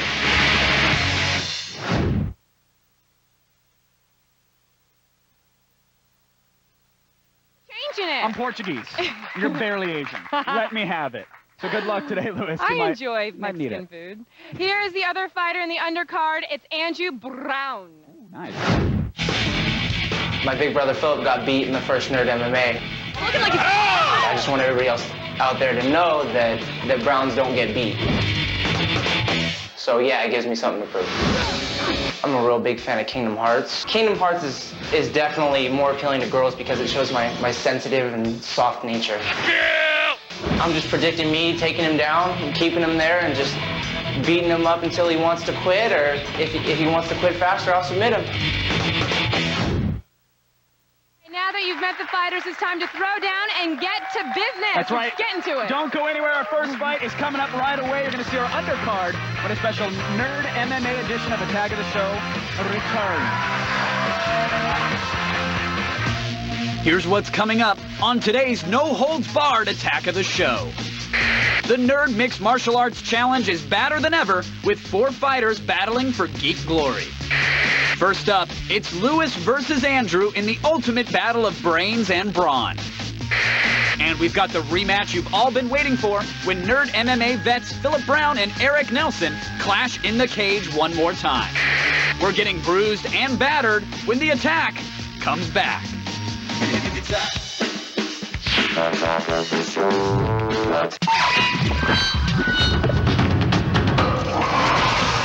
In this scene from Aliens vs. Predator Requiem, a predator is hunting aliens in the sewer. See if you can guess what happens next. What happens next? Does one of the aliens sucker punch the predator in the groin? Does the predator pile drive an alien into the sewage? Or does an alien-predator hybrid called a Predalien rise out of the sewer and blast the predator? Find out in 60 seconds. In this scene from Aliens vs. Predator Requiem, a predator is hunting aliens in the sewer. Here's what happens next. If you guess that the Predalien suddenly rises out of the sewer and kicks the predator's ass, you are right.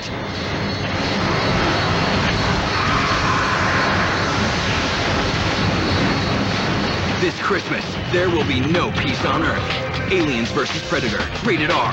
Hits theaters everywhere Christmas Day. Welcome back to Attack of the Show. Once again, we have left the confines of our studio for some much-needed mayhem. That's right. We're live and ready to kick off our second installment of Geek on Geek Violence. Asses will be kicked. Nerds will be pwned. It is Nerd MMA. Nerd MMA. Joining us once again is Richard Rasmussen, the commentator and director of operations for TFA, the Total Fighting Alliance. Richard, good to have you here again. Thanks buddy. for having me. Thanks for having TFA. We're happy to be back. Of course. Last time it was a huge success. This time, are you predicting more of the same? Yeah, of course. I mean, now you got 2 fights. We're ready. Now, These guys are the ready. last time you're talking about how most fights do, go out in the first round. So hopefully we've set some stuff up so this will go on longer. 80% of MMA fights end in the first round. Yeah. So, yeah. Well, we're starting things off with some nerd rounds That's this time, right. so even we can learn.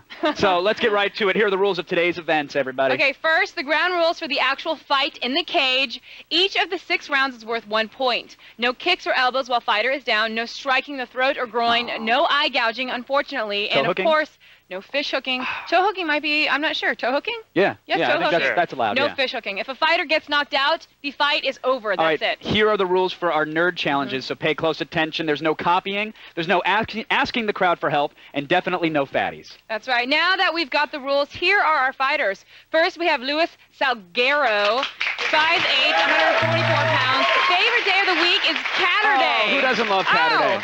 I look forward man. to it. Circle it every week on the calendar. But to get the victory, Lewis will have to take down this man. It's Andrew Brown. Stands 5 foot 7 inches tall, $145, and apparently he likes to collect Marvel comics. For our second go-round of Nerd MMA, we are mixing things up and starting things off with a Nerd Challenge first. Just in case there's a first-round knockout, we get at least to see some Nerd battle. Prove their nerd metal. In our first challenge, the fighters will play one round of Wii boxing, and immediately following that fake fight, we'll go straight to round 2 for the real deal. Of course, it's good old-fashioned mixed martial arts. That's right. I hope you guys are ready for the Fast and Furious geek battle of hand-eye coordination and then real-life pain. All right, right now let's go over to Joe Camacho. He's our referee today. Joe, take it away. All right, fighters, are you ready? Let's go.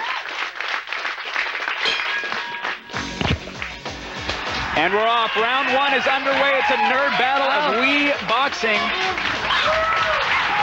Now, the fighters are squaring off in a round of Wii boxing just to get us started. Like you said, we want to start with nerd battle first. Yeah, now is cardio a factor in Wii boxing? I think it's a big factor. In nerd MMA. I played the other day, and I was sore the next day. So these guys, hopefully it's just a warm-up for them, and hopefully they're not going to start fatiguing by the end of the game. But that's what we wanted. We wanted to throw them into a situation that would completely take them. Oh, someone's down. We got a knockdown. We got a knockout already.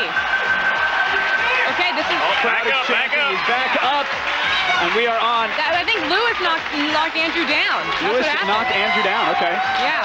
Now, is that going to be a psychological defeat for Andrew, or is he not caring about this at all? Is he still focused on the fight? I'm sure he's focused on the fight, but remember, you could still win the whole fight. Oh, Andrew's getting in there. Yeah, Lewis is letting his guard down. I'm watching his left arm just drop for some reason. I think he lost a nunchuck. I think it happens. Oh. It's okay, but he's back. But the reason why we wanted to start with a nerd battle is, like you said, we want to throw them off a little bit, show them that they are actual nerds. We got yet another knockdown. Richard, what's happening there? Who took who down there? That looks like I'm pretty sure Andrew knocked Lewis down. No, Lewis knocked Andrew down, I believe. Oh, he's back up. You can't judge off the me characters. You got to go I'm looking at off the body posture in the ring. I think they're on their own side. So all right, well, basically, whoever wins this will win this challenge. And they're still swinging. The round is over. Round is over. And now they're going back to their corners. The Wiimotes and nunchucks have left the ring. I believe that went to Lewis, right? Like that was all Lewis's round. I'm looking at it. I'm thinking it's Lewis, but it's so far away I can't see right now. All right, Here comes the real deal, guys. And here we go. Round 1 of the actual MMA portion of the Nerd MMA battle is beginning. Now remember, Brutal takedown. Lewis does a nice takedown on the wrestler. Now remember, Andrew's brother Philip lost in the first Nerd MMA battle. Pull that off. Over her, Lewis. So who's got top control right now, Richard? I'm having trouble seeing it. We've got Andrews on top, which makes sense because Andrew is a heavy wrestling background. Now, we said earlier that Philip, in the first Nerd MMA, he lost. That's his brother, and the mom apparently doesn't let the brothers fight each other. Really? You think he'd let him square off a little bit, right? With his training? Yeah. Put him back in the cage. Lewis is the man who get up. Yeah, he's up against the cage, so he's going to have trouble reversing this or getting out of it at all, right? Yep. Lewis is probably going to try and just stand up here, like walk you up with his back, try and stand up. Yeah, you're seeing Andrews giving him some body shots right there. Now, right into the kidney, right? Oh, now he's on top of him, just going at it. Oh, man. No, he's getting his back. Now he's like... And it looked like he had one hook in, but... on top. Now Lewis is on top. Lewis is all right here. A quick scramble. They're both doing fine here. Now, Richard, a lot of these kind of fights always end up on the ground with wrestling. They do. Well, it's wrestling, jiu-jitsu, and judo. I mean, there's a lot going on the ground to the untrained eye. It's a very, very technical game. But now, I'm surprised Lewis, I mean, Lewis doesn't want to be here, right? I mean, he's trained in judo and Muay Thai kickboxing. This is not exactly his most comfortable spot. No. This is definitely Andrew's game. But then again, Lewis does have a year experience in Brazilian Jiu-Jitsu. So Lewis could, throw a submission down. Is his love for LOL Cats going to help him here? I know he's a huge fan of Catterday, but I believe on the bottom like this, it's really not going to matter. I don't think it's I mean, he can ask for a cheeseburger, but he cannot have one. Yeah. What happens now, then? And it looks like time is up on round 2. That's going to do it, Richard. That was very close. Nerd MMA survived a fighting round. I know. This is a first for us. I know we're excited, but how are the fighters feeling? I mean, who do you think actually took that round? Because that was a close one. Andrew went in and dominated the first half of the round, but then Lewis reversed it, and he was on top. They were both throwing about equal amount of punches. Yeah. It's definitely going to be a hard one to call. They're both doing, it seems like they literally just like one person was dominating the first and then the second, and that was like doing the exact same thing. Yeah, just on top, completely body reversed. shots, body shots, body shots. Well, it's going to be interesting, especially if a round of Wii boxing could spell the difference for these fighters. And also, I want to say big thanks to the ring ladies who are all nerdcore girls. Yes, thank you, ladies. And Nice. now it is time for round 3 and another nerd challenge. For this test, we will ask the question we've all posed one time or another, elf or wizard? Oh. In this event, we'll show our fighters a picture of a nerd pop culture icon, and then they'll have to correctly identify which one they are. And since they have to guess either elf or wizard, of course, we've covered up the ears of the characters with some trendy little earmuffs because Aw. they're a dead giveaway in this contest. true. So Earmuffs. we're going to get a minute on the clock. Yes, no need to muff the audience. We have a bleep button. Let's go back to Joe Camacho for this challenge. Actually, All right, the bell has rung, and round 3 of Nerd MMA is underway. And here they are arranging. okay.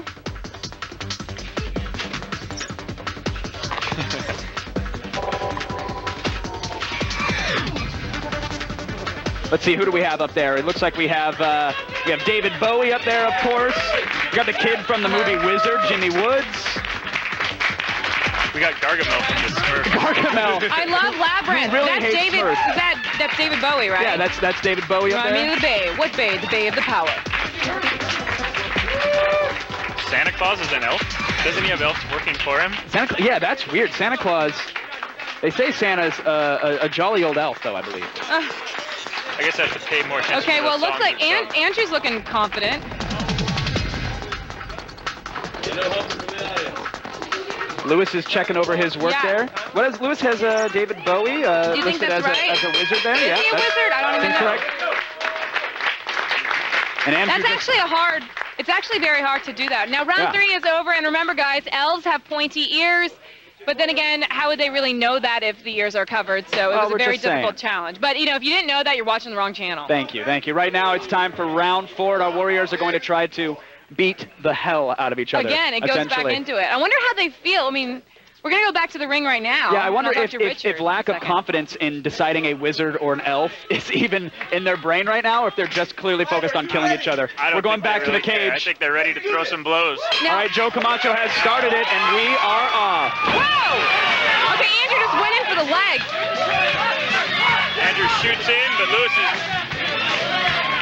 Lewis is got trying an to armbar. Is he Lewis is going for an armbar. Now, if he can Richard. extend himself out, he'll be good. Richard, usually during the time when we do the nerd battle, would they have been taking time to, to go over their plan with their coaches or just taking a breather? What would Yeah. they normally be doing? Normally they would, be going over with their coaches. They'd be putting ice on their neck to cool them down. They'd be relaxing. Instead, they had to use their brains out of the time. Instead, they had to worry about whether or not David Bowie was a wizard. Yeah, Lewis got out of that. Was that an armbar? Yeah, Lewis was going for the armbar, it looked like, right? And Andrew spun out of it. You hear Andrew and Philip's mom yelling, "Punch him! Punch him!" Uh-oh. Here comes the triangle. Lewis has Andrew in a triangle. This could be it. He's sinking it. Oh, man. This I don't could see be it. it. Joe Camacho doing a good job making sure that... So right now, Lewis is in the better position? Lewis is choking and cutting off the blood. Well, now he's out of it. Yeah, Andrew because he punched his looked like way he's out on of the- it. That was close there. It looked like he was sinking it. That was tight. Got 45 seconds left of this round here. Who has the better record between these two guys? They are both amateur fighters. Lewis has had 2 smokers. And what's a smoker exactly? Is that... A smoker is kind of an underground amateur fight that they just have at gyms. Get out! Not that many people. Something that you see on YouTube. That you don't have to know about, essentially. All right, Okay, looks like now what's Andrew's going on? whipping around. And what's Lewis doing here? Is he trying to avoid something? Or? Yeah, Andrew's about to take Lewis's back. He's now taking his back, which is a very dominant position over Lewis. Oh, but then Lewis just rolled rolls right out of around. it. Lewis is really good at rolling out of Uh-oh. it. Andrew's on top. He's got him mounted Lewis now. is He's in just trouble. raining down blows. Lewis squirms right out of it, though. Wasn't it? Takes a vicious blow to the face as the round ends. Joe Camacho gets in there and separates the two. I definitely feel Lewis got saved by the bell on that one. Definitely. Andrew was, That was a really tough. He just wouldn't stop, it seemed Yeah. like. But Lewis is really good at squirming and getting out of there. Yeah. That's Yeah. really impressive. All right. Now, Lewis obviously was trying to sink that choke there for a second there, but at the end with those blows, who do you give the round to? Do you say, hey, Lewis needed the bell to survive that I'm one? going to have to give that one to Andrew. Really? He from the beginning of the round, he shot in, Right. got the takedown. Lewis went for the armbar, missed, got out of the armbar, or Andrew got out of the armbar, and Good then at squirming, but then at the end of the day, those punches were just coming down. That's a Gracie tactic, the old squirm, Yeah. the worm and squirm. Well, All right, that the fight is far from over. Yeah. It's time for round 5. It's the infamous iPod challenge. Our fighters will have to place every generation of iPod in chronological order from the oldest to the newest. They will have 1 minute to complete this task, and the round will end early if both contestants are done before the allotted time. Let's send it over to referee Joe Camacho and our fighters. Let's just get this started. All right, looks like the boards are set up. Okay, The bell has now, rung. They can't hear me now, but wouldn't you just go by size? Because didn't the iPods just get smaller and thinner?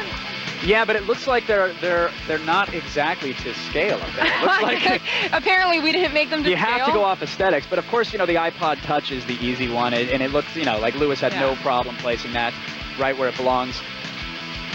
And it's the first and the last are the easiest. It's figuring out what comes in between. You know what's so interesting is these guys have just gone through this huge brawl, and then they look so calm. Right. And now they're trying to collected. think back to the Genius Bar okay. time You look that at they spent Andrew. at the Andrew Apple just throws Store. his hands up. He's like, I have no Andrew idea. doesn't know. He wants to beat up Oh, they're both done. Steve Jobs right now. That is it. All right, are we going to figure out who won this? We'll get the results of that later in That's just a right. bit, actually. We'll reveal them in just a bit. That's the end of the iPod challenge. But now we've come to the moment of truth. It is the final round. This is where champions are born. That's right. Everything could be decided in a matter of seconds, or we might have to figure out exactly who won the rounds of the nerdery in between to figure out it who might our have winner is. cost somebody. It could have easily. One misplaced iPod could be the difference. Doesn't matter how many times you got punched in the face. We're back in the cage now. It's the Let's go sixth and there. final round. Joe Camacho has started us off. See if Andrew Nerd shoots challenges. in. No wizards can nothing. save anything here. It's just full-on battle. I feel Andrew's going to shoot in again on this one. There he goes, shot right in. Lewis backs up to the cage there, but no, he's down. Lewis going for Kimura. Going for Kimura. What's Kimura? What's Kimura? He's going for his arm there. He's got his arm. He's trying to basically bend it back Andrew and break does it. not tap out. He can rip all the muscles in his Oh, shoulder. man, Lewis let it go. Lewis let it go. It looked like he was in danger taking some headshots there. And sweep it. Andrew now going to the body. Use your This body. is a very tough fight to call because Andrew's dominating it, but Lewis is going for way more submission. Wide open. His arm is wide. But he's not able to complete the submission. Not Does able that to work? complete- Do you get extra points for just going for it? Well, of course. I mean, you show your technical knowledge, but when you just get laid right back out, you get to take more punches. It just shows the dominance of Andrew. So when you're in this position, what is Lewis supposed to do? Lewis should be working for submission or working to stand up. Or, He is in a terrible position right now up against that cage. So there's not much he can do. He can. It's only about a minute left. 45 seconds. Andrew just teeing up on the body. Andrew should work for an arm bar, work for a triangle. He knows he can get him for a triangle. There he goes. There's There he going goes. for an arm bar. Arm bar. Not deep at all. Andrew's probably just going to pass his guard. Rolled right out of it. He's got In these looks like kind of side fights, control when you there. guys And are now- on the floor so much, Oh, he's got his back again. those technical things really do matter at the end. You have to really know what you're doing. But Lewis manages to get to his feet. Could see a suplex here. A wrestling He's going move. for it. No. May not have the energy. These guys are gassed. Andrew is breathing heavily. Lewis is doing the same. But Lewis throws the arm over there. He's bending it back. What's he doing? Andrew says he's okay though. But Andrew's not tapping out. No, Joe Camacho would stop it if he saw it pop too. So this is all. Our fighters are doing fine. Remember, He's these just guys going are. for the body shot. 10 seconds remaining. Lewis has got to get up. Every last ounce of energy here. Andrew going for some style points at the end with some body That is punches. it. But that is it. Unbelievable. Oh. Both of our fighters gave it their best. That was incredible. But now it's time to decide who's the winner. And the job is going to fall on the three of us and, of course, the results of the nerd rounds. All right, you guys don't change that channel. Coming up, we'll have the results of the fight as well as our main event grudge match. There is more power, passion, violence, and geekery after these messages. Stay tuned, everybody. It's amazing. The dust has settled on our first bout, and we're talking to the winner and showing off the fight's brutal highlights. And Phillips back with a vengeance and ready to redeem his loss to Eric at our last Nerd MMA.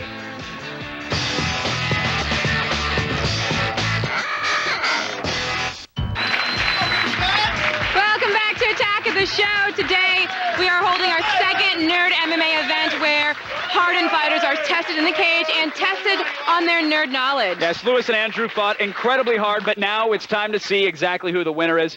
We went to our cards. We tallied up the results for each round. Olivia? And I have them right wanna do here. the honors? All right. Now, Lewis won all 3 nerd battles. Yes. And May I say, for the iPod round, by the way, Lewis scored a perfect score, getting every single iPod perfectly correct in chronological order. Andrew, it is difficult. Now, the first fight also went to Lewis. First round. Now, the second round went to Andrew. And round 3? Round 3 also went to Andrew. Now, when we tallied those points, each battle and each nerd event was each equal 1 point. Therefore, Lewis wins by a total of 4-2. Congratulations, Lewis. Now, Lewis, in those nerd rounds, buddy, were you confident, Lewis, that you were nailing the nerd rounds? Yeah, I was pretty confident in it. You know, I'm that's why I'm on here, because I'm a pretty big nerd. Well, there you go. Congrats on the victory, man. Well fought. Both of you guys did a hell of a job in there. We appreciate it. All right, now our next 2 fighters are backstage warming up right now, and hopefully they'll both be ready for the big event. When these guys met for the first time last month, the battle ended in a stunning first-round knockout. But thankfully, both of the fighters in that match aren't satisfied with the way things turned out. They're back, and they both want blood. Both are here today and are ready to settle the score once and for all. It is Nerd MMA. Now, while we're letting... Nerd MMA. First up, we've got Philip Brown. He was taken out early the last match by a knee to the head, but now he's back. He's ready for round 2.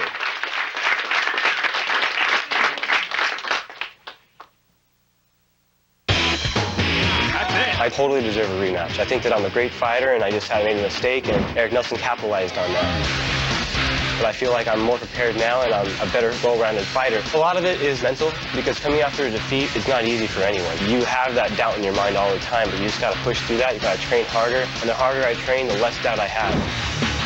You can't teach pit bulls how to nibble. Obviously, you just got to bring it this time and just take care of business. I'm saying that I'm going to be Han Solo, and he's going to be Chewbacca.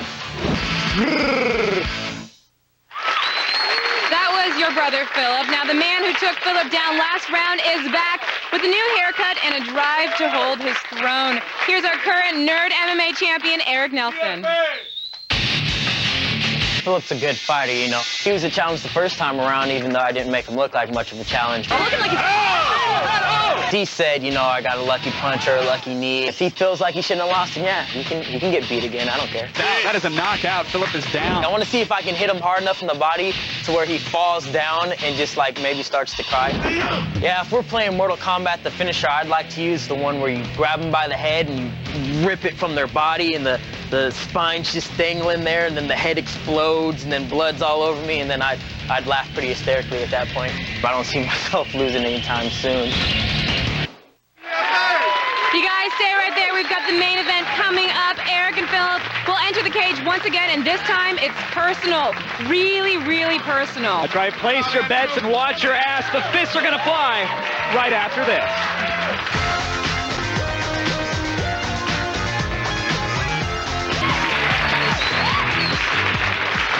Welcome back, everybody. It's the time we've all been waiting for. It's our Nerd MMA main event. You're saying redemption. Could be. These fighters met a little over a month ago, and it ended with Eric Nelson's win in the first round. It was an incredible knockout, and now it's time for the rematch. But Philip Brown is back today seeking nerd revenge, and it's all going to go down in just a few seconds. Get ready for blood. It's Nerd MMA.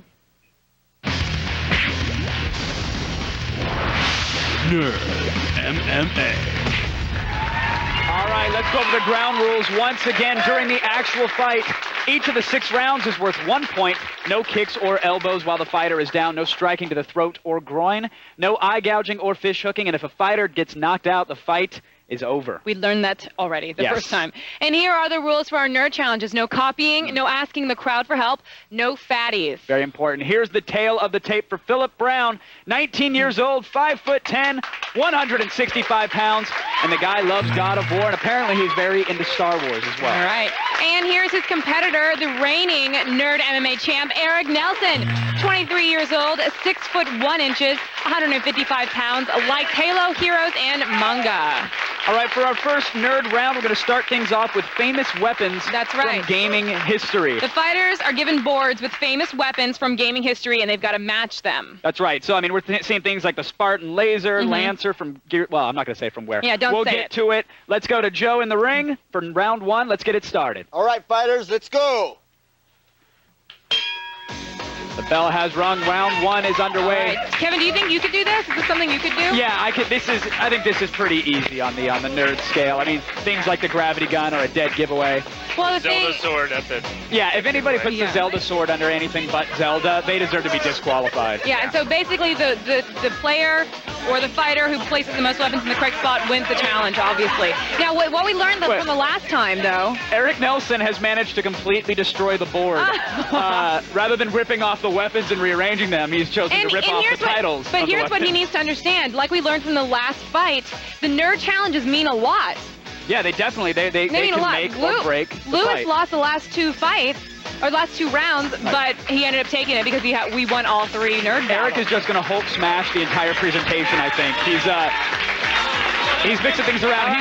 He's actually got the gravity gun from Half-Life under the Quake railgun header. I don't know how that happened. Philip looks pretty confident. He's standing back Philip looks checking really it. confident. He's not supposed to be the He's not supposed video to be game guy. But apparently, well, Eric just tore the thing apart. We'll see. Yeah, All right, nerd round.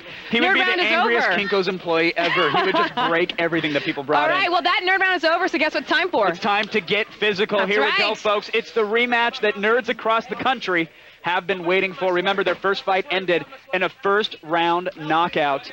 It's going to be It could interesting. be anybody's game here. Now, Philip looks like he's ready this time. He looks a little less nervous. He looks to be a little more centered and in control. Are you getting that same vibe from him? Yeah, no, he looks great. It looks like he's in control. Yeah. But Eric, I mean, he's no one to be messing with. He's definitely a tough kid. Right. Yeah. And now he's Maybe more he's not- aerodynamic, so who knows? Maybe the reason he wasn't worried about the nerd challenges because he's not worried about going more than a couple minutes. All right, well, let's get the fist flying, and don't think about throwing any Hadoukens because it's not going to work. It's time to go back into the cage, you guys. All right, Joe Camacho, start us off, please. TFA! You ready to go? All right, round two is underway. It's I'm our very first excited about mixed this. martial arts round. Philip seeking Now, I redemption. remember. Eric trying to clinch the title. Goes for a takedown right away. Oh. And it Yeah, looked like now- Eric was defending it, but he managed to get him down, and now Philip... I remember Philip had a big wrestling background. Is that right, Philip taking Richard? Eric's back. Yeah, Philip has a huge wrestling background. Wrestled all through high school and into college. Is he trying to put a chokehold on him and put him into submission, right? Yeah, but he doesn't have it sunk, though. He's going to let it go. Eric's keeping his head down, doing a good job of defending it, but he's got to move and get out of there. He is not in a good position. All right. We got 90 seconds left on the clock. Uh-oh, here comes the slam, maybe. Oh, no. Philip just smothering him, Philip keeping goes him right into down. a triangle. Oh, God. And Eric, half guard Okay, here. Eric's getting a lot of punches in, and Body Philip's head just action, taking him. trying to match it up. Philip's doing a good job of keeping him close, though, not allowing Eric to posture up and actually rain down with the blows. Whenever you control a fighter and keep them near you, you limit their ability to actually inflict any pain. Philip's going to work for submissions here. He's going, starting to climb up his back. Go for an arm bar, a triangle. Eric says he's the toughest Halo 3 captain in the world. I wouldn't doubt it. Oh, come on. Now, Kev, you're saying Philip's going to get redemption. What are you thinking? I think Philip, it looks frustrated to me right now. I mean, he's doing a good job of keeping him close, but, Eric's doing a good job of keeping the punches going. Joe's not going to separate them and stand him back up for anything. Eric going for a power slam there, but... Didn't get him too high, but he tried. He's getting him up against the cage there. Do you think Eric's mohawk is a factor in this fight? It's probably annoying in his face. Yeah. You never know how stiff it could be. Well, who does it look like who's taking this right now? Is it more Eric? Yeah, Eric's definitely dominating through the fight. Philip had the opening takedown. But it's been Philip on the run and defense mode the entire time. Yeah. Enough LA looks and Aquanet in that mode. Oh, did he just showboat? Yeah, that was a little showboat there. Showboating. That's Eric's Eric, going for the style entertainer points. Nelson. Yeah. Right now, I'm going to head into the ring. Oh, yeah. Get ready. Olivia's hopping in the ring for round 2 of the Nerd Challenge. This is where Olivia is going to ask the fighters to identify quotes from either Star Wars or Star Trek. I think that would be such a big difference. Yeah, it should be. It should be. We'll see. I don't know. Eric is supposedly the resident nerd, but judging from the weapon round, I'm not so sure. Yeah. Now, there's 1 point for a correct answer and -1 point for an incorrect answer, so it's not like people can just buzz right on in and answer. But while Olivia gets ready, I think the round 1 recap, or round 2 rather, the first physical round, are you giving it to Eric? I'm going to have to give it to Eric. Philip came in with a nice takedown in the beginning, but then it got reversed, and then Eric just took over from there and just dominated the rest of the round. Strategy-wise, though, if you're Philip, do you try to take him down again, or do you try to go toe-to-toe with him and see if maybe that mixes things up? It's Philip's game. He's going to shoot in to take him down. Pretty much. That's his game. All right, Olivia's in the ring getting ready. She's got the buzzers. Our fighters are being tended to in the corners right now. We're waiting for this round to start here. Again, it's Star Wars versus Star Trek. And there's no real way you can prep for something like this. I mean, you either know it or you don't. All the Wikipedia searching in the world is not going to help you. All right, enough cleaning up and drinking water, Eric. Olivia calling Eric out. Get this round started. Okay, get in here, guys. So, I don't know if you guys know what this is exactly, but we have quotes from both Star Trek and Star Wars. All right, now you have to, first one to ring the bell to say either Star Wars or Star Trek. We will start. First one. Captain Voyager 6 disappeared into... Eric? Star Trek. That is correct. Number 2. That's no moon, it's a space station. Star Wars. That is correct. 1-1. Number 3. I am altering the deal. Pray I don't alter it any further. Star Trek. That is incorrect. That is incorrect. Number 4. That is incorrect. This ship... Are you listening? This ship and her history will shortly become the care of another crew. Star Wars. That is incorrect. Number 5. And both fighters have nil right now. Number 5. Sir, the possibility of successfully... Star Trek. That is incorrect. Eric with -1. Number Eric 6. Coming out with Maybe he is -1. not the biggest nerd. By the way, that showboating into the camera earlier, costing you now. Ooh. Number 6. I think my eyes are getting better. Now instead of a big dark blur, I see a big bright blur. Star Wars. That is correct. 50-50 chance paid off. This is the last question. Going on there. 0-0. Of my friend, I can only say this. Of all the souls I have encountered in my travels, his was the most human. Star Trek. Wow. That is correct. Eric, in the last minute, comes down from -1, manages to squeak it out. That was really...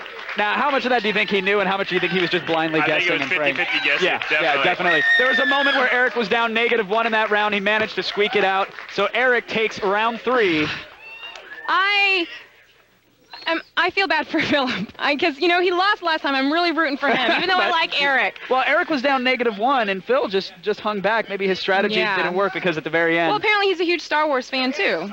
Eric got in there. All right, the fighters are in the ring. Let's get it going. It's round 4. Joe, start us off. Are you ready?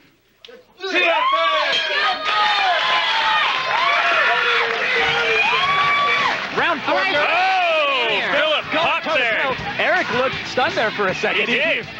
For being the showboater, he did not smile back at at all. All right, Philip needs to take him down. Maybe he didn't get out of the nerd MMA part of it. He forgot that he was in the real fight. Both of these guys will be fighting January 19th in Santa Monica Civic. That was a big slam. Incredible takedown. Philip is pissed about what happened in that nerd round. Yeah, Philip has really turned a corner this round. It's so far his game. He's just slamming Eric against the cage. And I want to tell you guys, that is fence. There's no padding on that fence. Go rub your head on it. See, this is what they need to do, right, Richard? When they got on top, they just need to start throwing those body shots. Eric's got Philip in an armbar.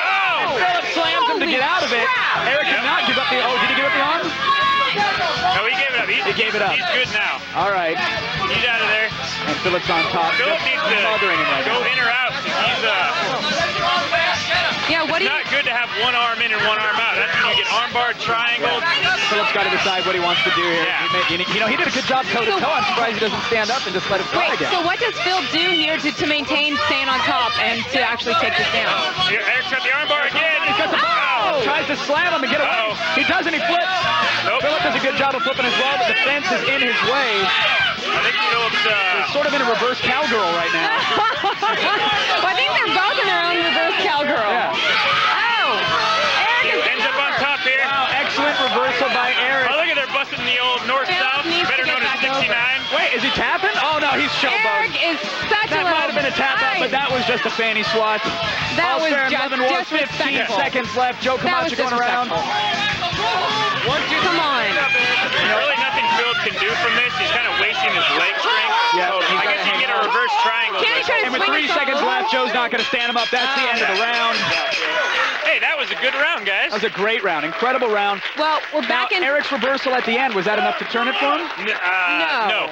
Philip won that round. Philip was definitely in that round, and I don't even know anything, and I know that.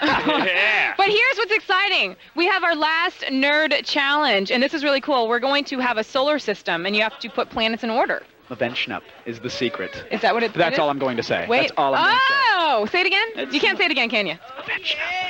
All right, Did so you learn that in, like, 3rd grade? I think it was Saved by the Bell, actually. I think it was Screech's You Saved can by learn the Bell. so much from that program. You know, you would be surprised. You'd be surprised. Well, this is very exciting. Now, the fighter's getting tended to, but, you know, right now they got to be concentrating on the planets before them. I mean, is that really going to get in their way?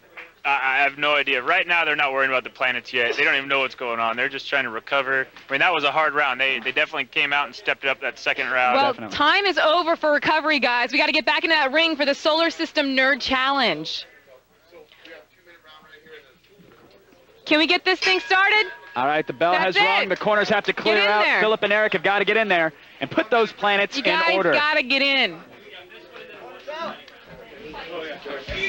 Don't be afraid, guys. Go, Approach those get in planets. there. Let's see it. There they go.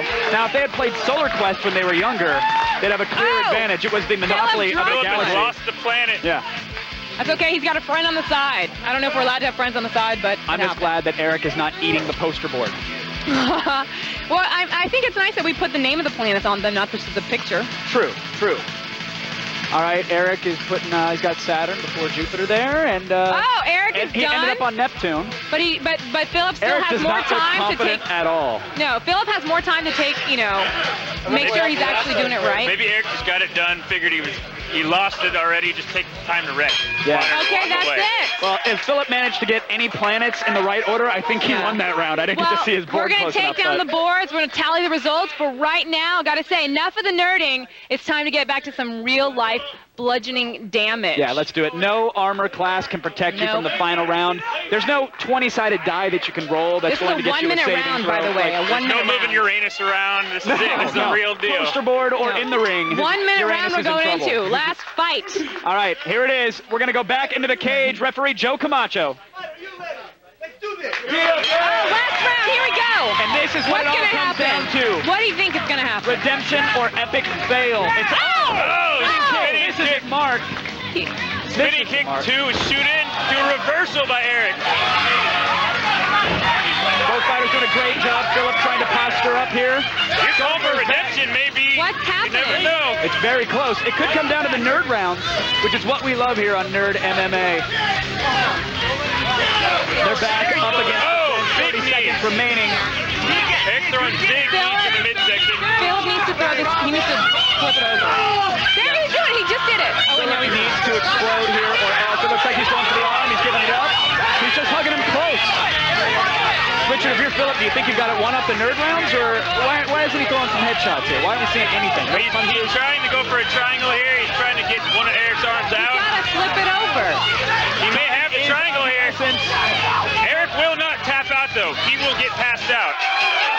Oh, wow, and that is the round. It is over. We have to take a very quick break, but we'll be right back with the results of this Nerd MMA Challenge. We've got the scores. We've got the Gotta recaps. tally them up. It's all coming for you, folks, right after the break. Coming up, fists have flown, bodies are bruised, and we're crowning the winner of our Nerd MMA Battle Royale.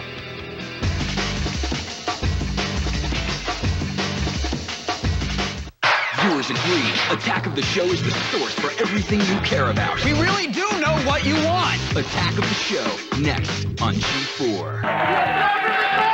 All right, everybody, welcome back to a Nerd MMA edition of Attack of the Show. Our second fight has just ended, and I think this crowd wants a champion. Nay, they deserve a champion. And right now, it is time to crown the official winner of today's Nerd MMA main event. Now, just so you know, it is both fighting and nerd battle. That is correct, and I have the scorecard here. Now, the last round of fighting, we're going to call a draw and award 1 point to each fighter. So the winner, 4-3, ladies and gentlemen, it's Philip, your Nerd MMA champion. He wins the belt action.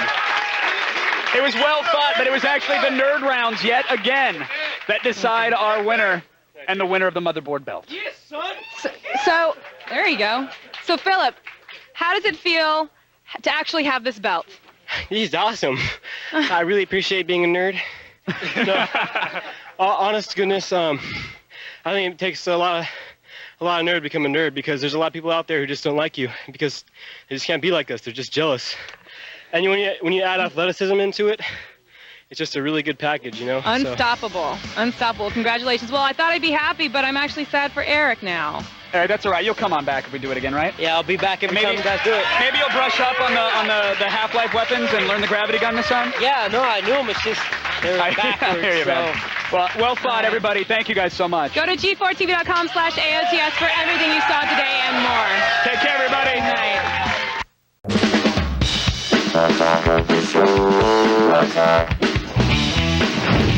My nice college. She was just cleaning her glasses. I can't see. Welcome to Attack of the Show, TV's only source for all the stuff you care about. Watch out, world. I'm kicking high today. I'm Kevin Pereira. Kevin Pereira. I am Olivia Munn. We are coming to you live from the G4 studios right here in Los Angeles on Wednesday, December 19th. I like what you did there. Thank you.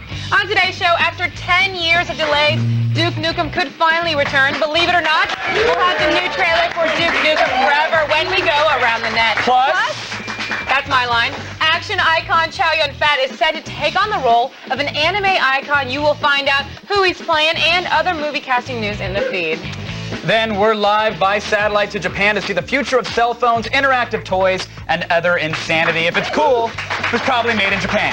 That's right. Or made in China and then released in Japan. Either way. Plus, that special WoW fan in your life might have a nerdgasm when they see the official World of Warcraft laptop that we have in GadgetCon. Then they might have a heart attack after they see the price. But they were going to have one anyways because they're playing WoW, so they're probably morbidly obese and don't get a lot of exercise. And it's just bound to happen. It's genetics. I'm good. You good? Okay. Plus, time now to set our own executive office fire and also say hello to Carefree Arizona out there. Hello, Carefree Arizona. Thinking about you guys. Love you guys. It's the top 5 web items of the day when we go around the net.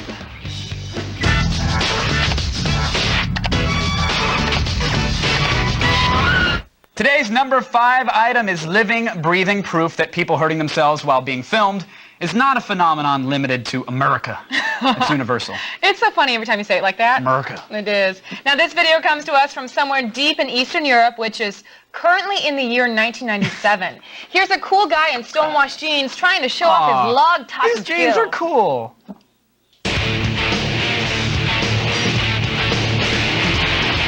Let's beat baby! He's dead!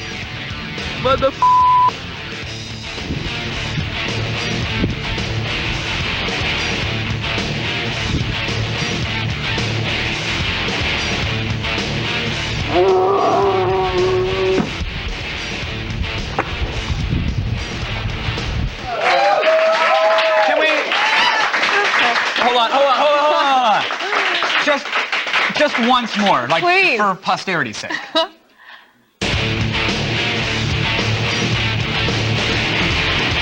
Let's beat baby! He's dead! Little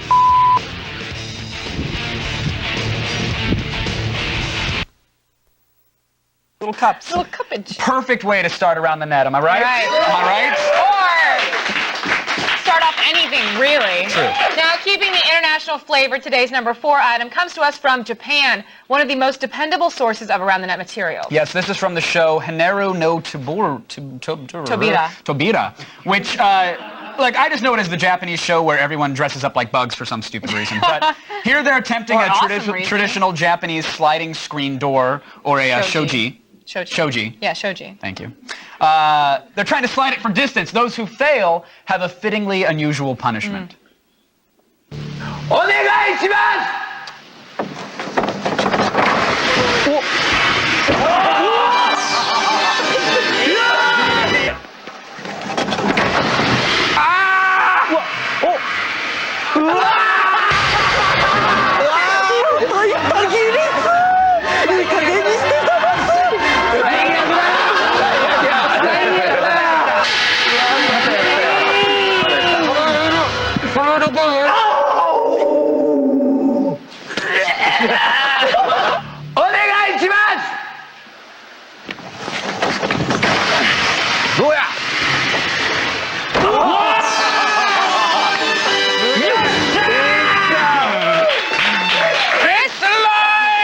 That is a country that raised me, just so you know. I love it. Half I of you. love it. After the camera stopped rolling, the Spider Ladies actually wrapped the participants up in sticky silk string. Sure, and ate them. Seriously. It's Japan. And at number 3 today is a new promotional video for Walk Hard. Now, before you get all, Attack of the Show is a tool of the mainstream media, whine, cool it, Oberman. We're just showing you this because it's genuinely funny. Just call Keith out. Oberman. This features Jonah Hill, Paul Rudd, Justin Long, Craig Robinson, Judd Apatow himself. Yes. It might be the web's most meta clip, actually, because it starts out like a normal friends hanging out kind of video, then turns into a viral ad, then a self-referential viral ad. Oh, and then it's a self-referential self-critique of Apatow's previous self-referential deleted scenes, racial epitaphs, and then it turns into a chase sequence referential. Seriously? You know what I want to see? I want to see that Walk Hard movie. Can't wait to see that. I got a part. Oh, are you serious? Yeah. You're in that? Yeah, I play Bobby Shad. Because I'm in that, you know. You're George Harrison. Yeah, because I was John Lennon. In Walk Hard. I'm actually in it also. What's with the commercials, man? Judd. Judd, what the is going on, man? You have pulled me into some viral marketing bull. How do you even define what marketing is anymore, Craig? It's all kind of part of the same thing. You know what I'm saying? You watch Survivor, the prize is a car. That's the future of entertainment. You think you're not going to be a part of that? That's some bull, and that's what you do, you Jew. That's not cool. That's not cool. What if I use the word about you? What if I said the word that you didn't like what you gonna about say? you? Say it. What if I said the word? What What if I said the word you don't want me to say to you? Run, Judd. That argument reminded me of the scene where Seth approaches Kevin It's over. Wagner He's not knocked here. up. Paul. It's done. He's not here. We don't have to do it. Sorry, it's habit. Yeah. You have to watch the whole clip. It's pretty Anything with Paul Rudd in it, I love. Yeah. He's my Hollywood crush.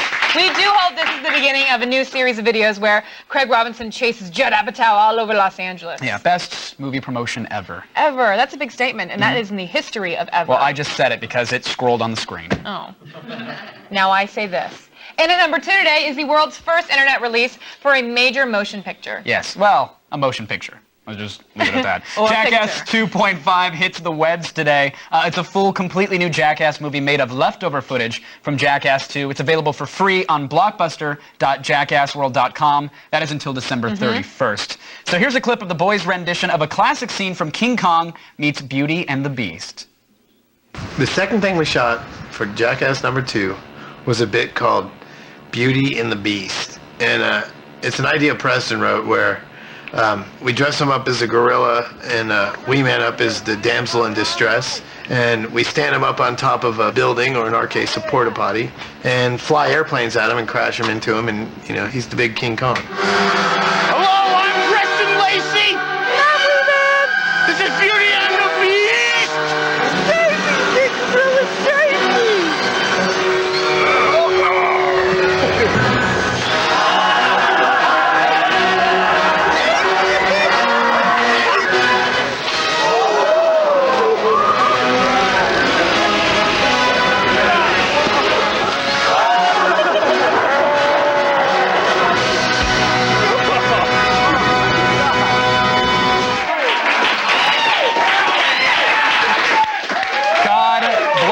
America. These guys are like, they're like the Sir Ben Kingsleys or the Marlon Brandos of our time, if you think about it.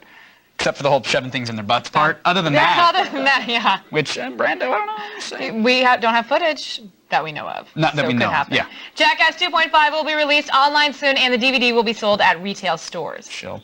And at number 1, a Christmas present that most gamers never thought they'd see. No, it's not a naked woman. The new teaser trailer A real for doll. Duke Nukem Forever. Yes. Listen to this. This title is one of the most infamous vapor trails in gaming history. Now, the last time we saw a Duke Nukem trailer was in 2001, and they told us the game was soon to be released. Yeah, wrong. Game design has sort of changed, I don't know, massively since then. I mean, we've gone through several generations of gaming. Sega took a nosedive. I actually grew pubes. A lot has changed in just a handful of years. Do you trim them, or they stay long? And they're not long enough to trim earthy? yet. Oh, really? Yeah, very slow grower. Aw. But this could be a plus. With so much time passing since the game's conception, Duke might actually be fun, ironically and accidentally.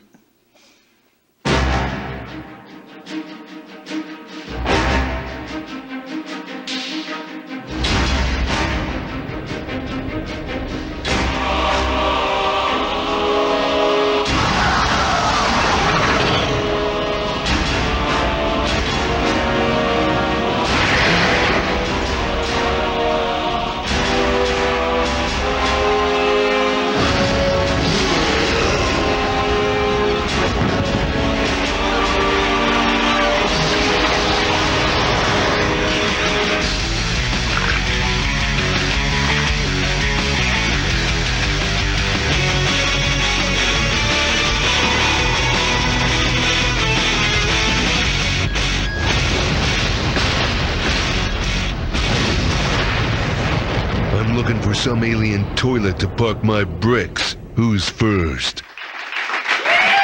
park my bricks? He is classy. That man is all class. Cigar working out? It's a page from the Schwarzenegger book, you know? You guys, while it is just a teaser trailer, developer 3D Realms encourages us again to stay tuned. Right. So, you know, set your alarm clock for 2017. You know, you'll be fine. You'll wake up after the actual nuclear apocalypse, and maybe something there'll be a game to play. For Yeah. you. Probably not. To get your daily viral fix, go to g4tv.com/aroundthenet and sign up for the Around the Net podcast. It's for the kids. See? Right now it's time for the only news you need to know. Here's Kristen Holt and the feed headlines. Thanks, guys. Here's what's coming up in the feed. First, the Dragon Ball Z and G.I. Joe casts are fattening up. Plus, super producer Jerry Bruckheimer is teaming up with MTV to bring his magic touch to the world of gaming. And believe it or not, your favorite late-night talk shows will be back on the air in the new year. It's all coming your way in just a few minutes. But first, back to you guys. Unless you're planning on eating a big bowl of fail, I suggest you stay right there. We've got a full hour of gadgets, news, and talks in store. You don't want to miss it. Seriously. Here's what's coming up on Take a peek inside the real adult world. You really have to see it to believe it. Trust us on that. The Adult Entertainment Expo from Las Vegas. 2 hours of the industry's hottest girls and latest gadgets. I'm a naughty, naughty girl. My lord, it's a good time. And only one network has the cojones to cover it. I'm from Utah and I've never seen anything like this in my life. Keep in mind, little dabble do ya. The Adult Entertainment Expo 08, January 13th, only on G4. Attack the show. Do you think that the new Batman movie is just going to be a bunch of hype like Beowulf? Oh! Beowulf was not hype, and we are going to fight to the death about this, apparently. Well, I watched it last night. Not, you know, I loved it. It looked amazing. It was a little... The 3D glasses don't work with your eyes. Yeah, because I'm Asian. Ha, ha, ha. No, I saw it in 3D. It's a funny joke. It's his go-to. Like mine with abortion. That's what I do. Yeah, I 3D IMAX. Did not see the IMAX. I saw just 3D. So maybe that was the difference. I didn't see IMAX. So Wait. 3D at the ArcLight. So they're doing it 3D, but not in IMAX? Yeah, 3D at the ArcLight. What a huge win. I told you. I specifically said. I know. I'm going to punch you in the mouth during the next commercial. And I regret it. So no, I don't think Batman's going to be hype. Batman's going to be awesome. Batman's going to be great. Batman's going to be awesome. What's wrong with you? Heath Ledger. Thank you. He actually looked pretty awesome in this trailer. Morgan Freeman. That voice? Thank you. Like an angel. Skin. But we want to thank somebody right now, Ryan. And to reward you for running your Yap and posting it for us, we're going to give you and everybody who gets their video viewer mail on the air today an XM satellite radio, Delta Express, RC XM's new radio with a full-color split-screen display and 170 channels. And guess who this is? Extreme and AZ. It's Nate. Nate, you love that, don't you? Good times, right? Yeah. Great. Nate, thank you so much, Nate, for coming on. Appreciate it. Thanks, Nate. Thank you. Take care, buddy. It's Nate, everybody. All right. Why is he crying? Why are you crying, Nate? Don't cry. Stop it. Stop shaking. Stop crying. Grow up. You're a gift of us. And we've got more of these to give Why away do in the fans next few cry? days. So if you've got something to ask us, now is the time to speak up. Please. Meanwhile, though, from Dragon Ball Z to Saints Row, it's time for all the news you need to know. Layla's out again today. So here's Kristen Holt with the feed. Thanks, guys. It's time to start the feed.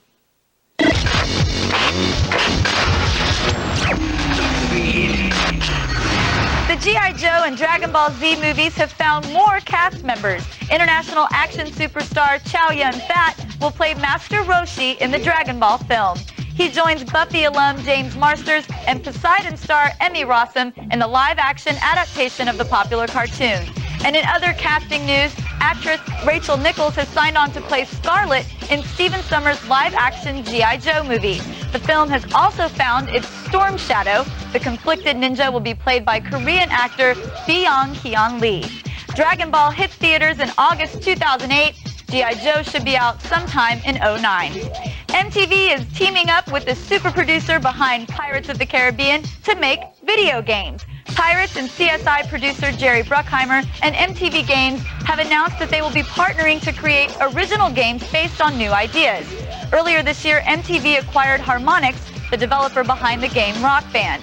So far, there's no word on what kind of content the new partnership will produce, but I'm going to put my money on a game called CSI Guitar Hero. Even though the writer's strike is still in full swing, Letterman and Kimmel will join Conan and Leno in returning to the air on January 2nd. The hosts say they still fully support the strike, but this will keep them from having to lay off non-writing staff members. The riderless programs will rely on ad-libbing, and the hosts, many of whom are members of the WGA themselves, will not be able to write material for their shows that would have been penned by the writing staff. Australian site Game Player has just leaked some new details about THQ's Saints Row 2, that other free-roaming crime franchise. You'll be able to play the full story in co-op. The city has grown to 1.5 times its size, and there's a variety of vehicles to hijack. You can take over boats, jet skis, planes, and helicopters. And believe it or not, you can fly through buildings to take out enemies. Grand Theft Auto 4 might have some competition in 2008.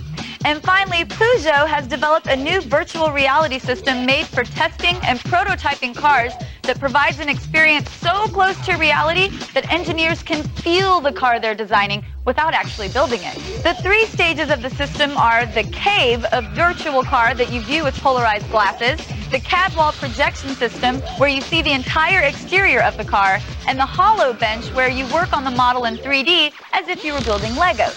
They should look into putting these on starships. Well, that's it for today, but don't worry, the feed doesn't stop here. Get all the news you need to know anytime, anywhere on your mobile phone. More info available at g4tv.com/mobile. I'm Kristen Holt, and you've just been fed.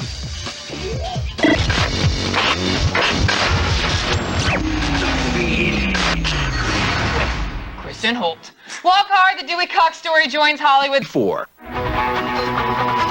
Video games are evolving, and now so are we.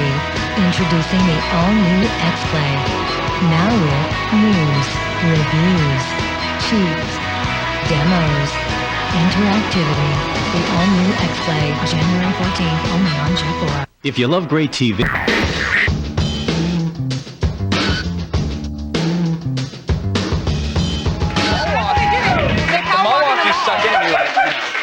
This is a mall walk.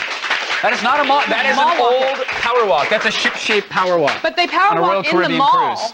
Welcome back, everybody. Hey, everybody. Now, recently, we sent sexpert Anna Davis to New York City to find out. See what I did there? She's an expert about sex. What keeps people going Banging. on in that city that never sleep? Laying the pipe, you know? Plunging.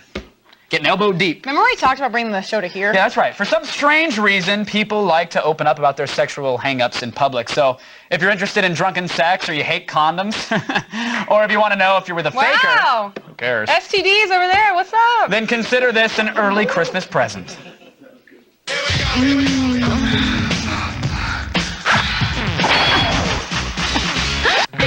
Hey, I'm Anna David, and I'm here in one of the sexiest cities in the world. You know what I think is even sexier? I'll give you a hint.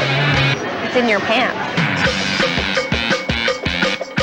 There's a lot of people out there who need a little bit of help in the Department of Love. So Attack of the Show sent me to the streets of New York to give some hands-on advice. What do you have for me? Well, I'm with a girl, and she's great, but there's one big problem for me. She only wants to have sex when she comes home wasted. Well, you know, so I'm somebody who's had a lot of drunken and sober sex in my time. And I mean, the sober sex is 1,000 times better. What I would suggest is try seducing her when she's not expecting it. You know, how about she comes home, she's a little buzzed, she, you know, tries to tear your clothes off or whatever it is she does. You kind of put her off, you go to sleep, and then in the middle of the night, wake her up after she slept it off a little bit and sort of introduce her to sex when she's not intoxicated, or in the morning. That's when you guys are randiest anyway, right? Well, you know what? My girlfriend, she doesn't want to go on the pill, and I'm so tired of using a condom. Like, how do I convince her to do it? Going on the pill is a very personal decision. Yeah, but it's so easy. Come on. Except that it is something that, you know, she will take that will affect her body. There are major side effects from it. Yeah, but I mean, it's my body too, you know? It's affecting me as well, directly. It's the most personal area. Right. So, but with your body, you can choose not to have sex with her body. And so then it isn't really a joint decision. And so I would urge you to just get more comfortable with the condom. I don't think that's going to happen. Tell me what's on your mind, Alex. Well, Anna, I was wondering, because sometimes I think my girlfriend's faking orgasms, and how can you really tell? I'm going to give you a tip. Moans can be faked, shudders cannot. So, well, you may not want to turn your sort of sexual activity into detective work. That is a way to tell. I think it makes far more sense to ask her. I think that women, we feel like a guy is not going to be, he's going to be disappointed, or he won't feel manly if he's not the one that makes us orgasm. So I think what you should do is tell her that it doesn't reflect on her sexiness, it doesn't make you any less attracted to her, you just want her to enjoy herself as much as she possibly can. And if she still denies it, then go for the detective work. Just be like, you know what? You're not shuddering. I know you were faking that one. Just doing my bit to help the guys out in New York. I'm Anna Davis. See you next time I go in your pants. All right, well, to the chick who only wants drunken sex. And also to the chick who only wants drunken sex, don't do it. Aw. Doesn't like condoms. What? You were the guy cheering. What are you talking about? I use gardening gloves. One more message to the chick who only wants drunken sex. God. Bring a friend, by the way, and no fatties. No. Just a reminder. Keeping it up. You gotta be honest. Unless she's like bringing towels and water to keep it going with your other friends. Right, Bring if two friends. If she's there to hold the camcorder, fine. But Yeah. I just don't like food in the bed. I don't want to. You don't like food. I don't want stray pieces of ham and croutons and whatever the crap falls out of the folds. I don't need that. Dear Kevin Pereira. You know what I mean? We are fat. Leave us Just alone. get a dust buster and get in under that. Just peel it back and then you can hop on in between the sheets. I'm just saying.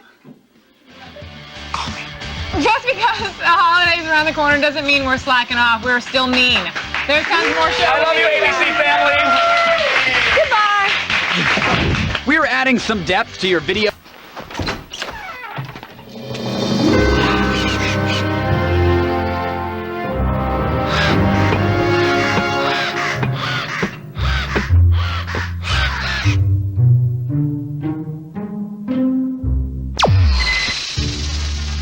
G4 is like having a butt-beaming robot whose job is to tune you into game reviews and other fun stuff to watch. G4 is totally like that. Kind of.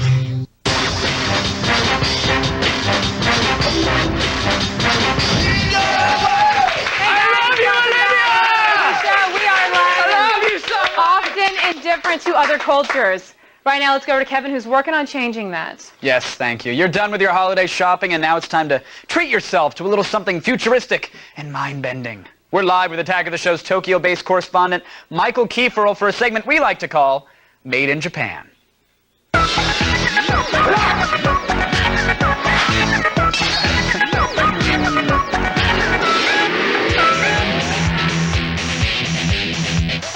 This is Michael Kieferl from Sea Scout Japan here in Akihabara in Tokyo, checking out all the new ideas, concepts, technology, and toys that are purely made in Japan. Most Japanese carry a mobile phone in Japan, but a lot of them also have to carry mobile dictionaries in order to translate English and Japanese.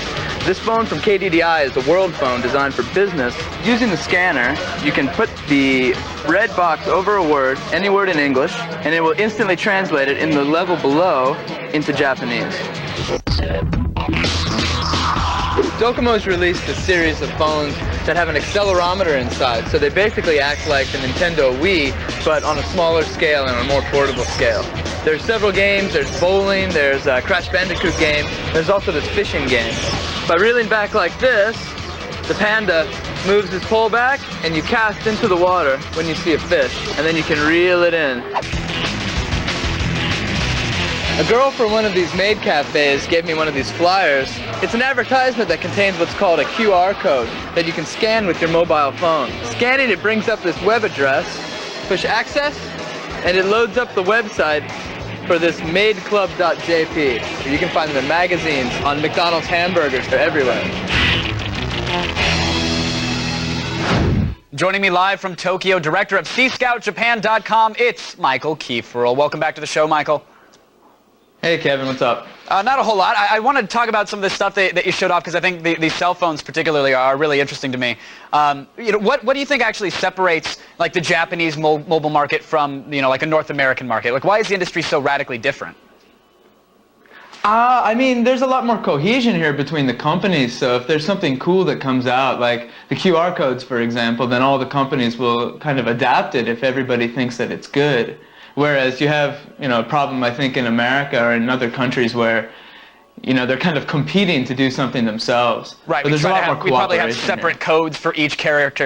Like Verizon would have their own QR codes, and Singular has their own, etc. Exactly. All right. Well, let's talk about those QR codes exactly. though, because I was in Japan and I had a rented cell phone that actually could use them, and it seemed like every code that I scanned was just more marketing. So, is anybody using this for anything other than marketing purposes?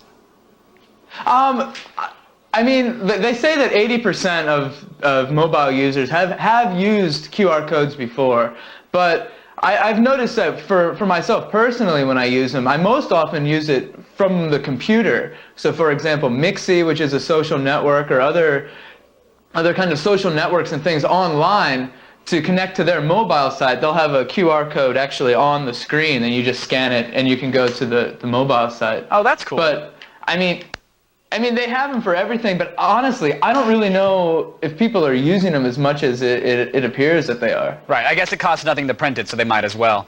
Now, the first cell phone that you talked about was the Sanyo with the built-in English and Japanese translation. I'm wondering if that kind of technology, is it just a gimmick, or is this useful for the users? Or are people actually going through books or through ads or going through things one word at a time? I mean, that specific phone is used for business. It's kind of an international phone. It's branded as that. So, I mean, that's what people would use it for, like to check out something on a menu or something. But, I mean, for the most part, we're in kind of a middle period, People have their own portable dictionaries or electronic dictionaries, and then they also have their phones.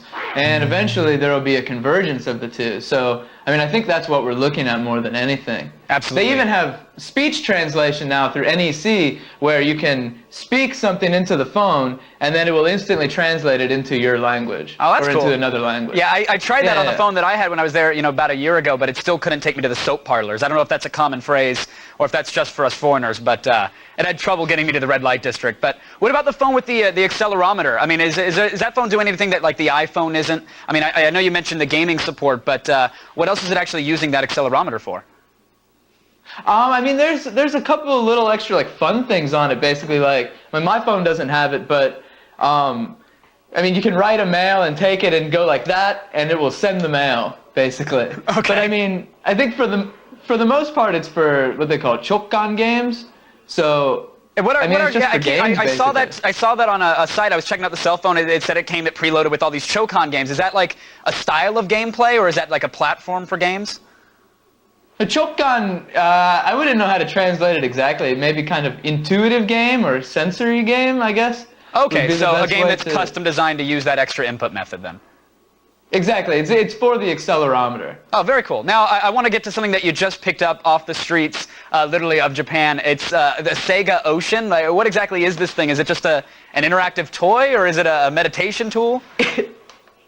Honestly, I mean, I think it's kind of a mix of all that. It's called the Sega Private Ocean, and I think it's pretty much, I mean, you put it on your desk, and you can't have a real aquarium on your desk, right? So now you can have like a little mini ocean inside of there. But Like, I mean, it does cool little things, like on your birthday, all the fish will swim together and wish you happy birthday and stuff, and they spell out the time. Well, that's awesome. And So it you comes can with see like, there's different scenes and stuff, so you can have like a pirate ship or, yeah. Yeah, exactly. Okay. It has like soothing music, soothing ocean sounds, and lots of fish swimming around. And are those popular over there right now? Like, do you go into offices and see tons of these little private oceans hanging out everywhere? Well, that's the thing, though. People here don't use cubicles, so I think it would be kind of weird. You know, I mean, there are a lot of things made here that just don't seem appropriate, actually, for Japan, and I think this is kind of one of them. Again, offices are typically really open, and there's no walls. Everybody Right, and there's no assigned seating. Everybody just fights each other in the morning with spears, right? Like, they just get in, and it's a battle royale. Exactly. Okay. Finally, let's talk about the holiday shopping season in Japan. I mean, is it any different out there? Are people psyched for the season? Are they celebrating? More so these days. It's kind of surprising, actually. I mean, I came here thinking that I was going to get away from Christmas, and I never really could. This aquarium's. Yeah, you gotta drain that aquarium real quick. What about the Christmas parties, though? Are the actual Christmas parties any different out there? Yeah, I mean, Christmas is really huge. I mean, it's a couple's holiday, basically. So, I mean, it's like the prom. So if you don't have a date for Christmas, I mean, you're like the lonely kid sitting at home picking his nose on the prom. Can you ask for a date as a Christmas gift? Is that socially acceptable over there?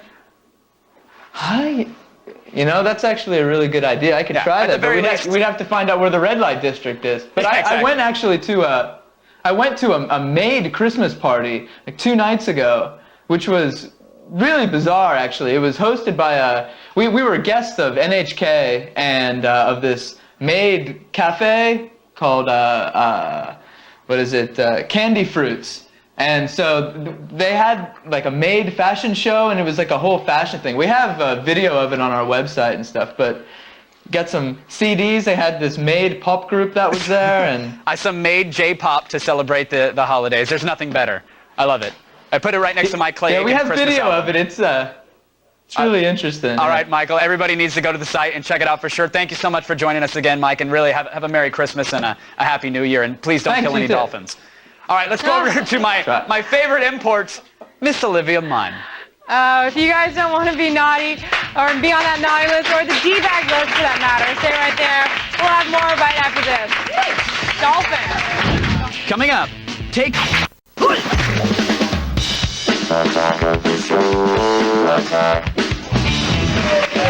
it. Deep.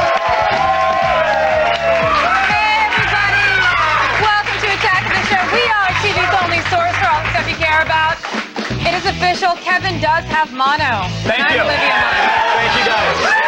Thank you. And he came into work. Oh, a cell phone. It's Olivia. Don't you dare. Olivia's suffering through the show for you guys at home, so make sure you know that you love her. She got something from me. Hey, I'm Kevin Guerrero coming to you live from the G4 Studios in Los Angeles. It's Thursday, December 20th. On today's show, we'll show you an unfortunate side effect of using insane home remedies when a man turns his skin blue and around the neck. Yeah. Then Chris Gore makes a special Thursday appearance to pick out the best box sets for the holiday. We're talking X-Files, Bourne, Blade Runner, and more. Yeah, you like that. Then comic expert Blair Butler picks her best comics of 2007, including awards for Best Superhero, Best Comic for people who love comics, and Best Set. All in a New Year-end prescient. Class will show off the Slacker portable radio player in Gadgetron. It's pretty awesome, with Wi-Fi and a 4-inch screen. 4-inch screen! Just might steal the iPod class. That is a big screen! Pretty cool. I touched it. I like it. Twice as large as my number. But first, it's time for some holiday cheer from the interwebs. That's right. It's the best crap in your inbox. We're going around the net.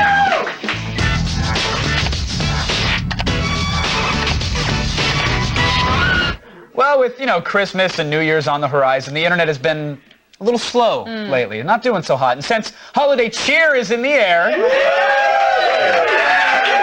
we're not going to judge these around the nets today. No, everything is equal, like women's lib, That's true. That's it. So today it's No women's love? Okay.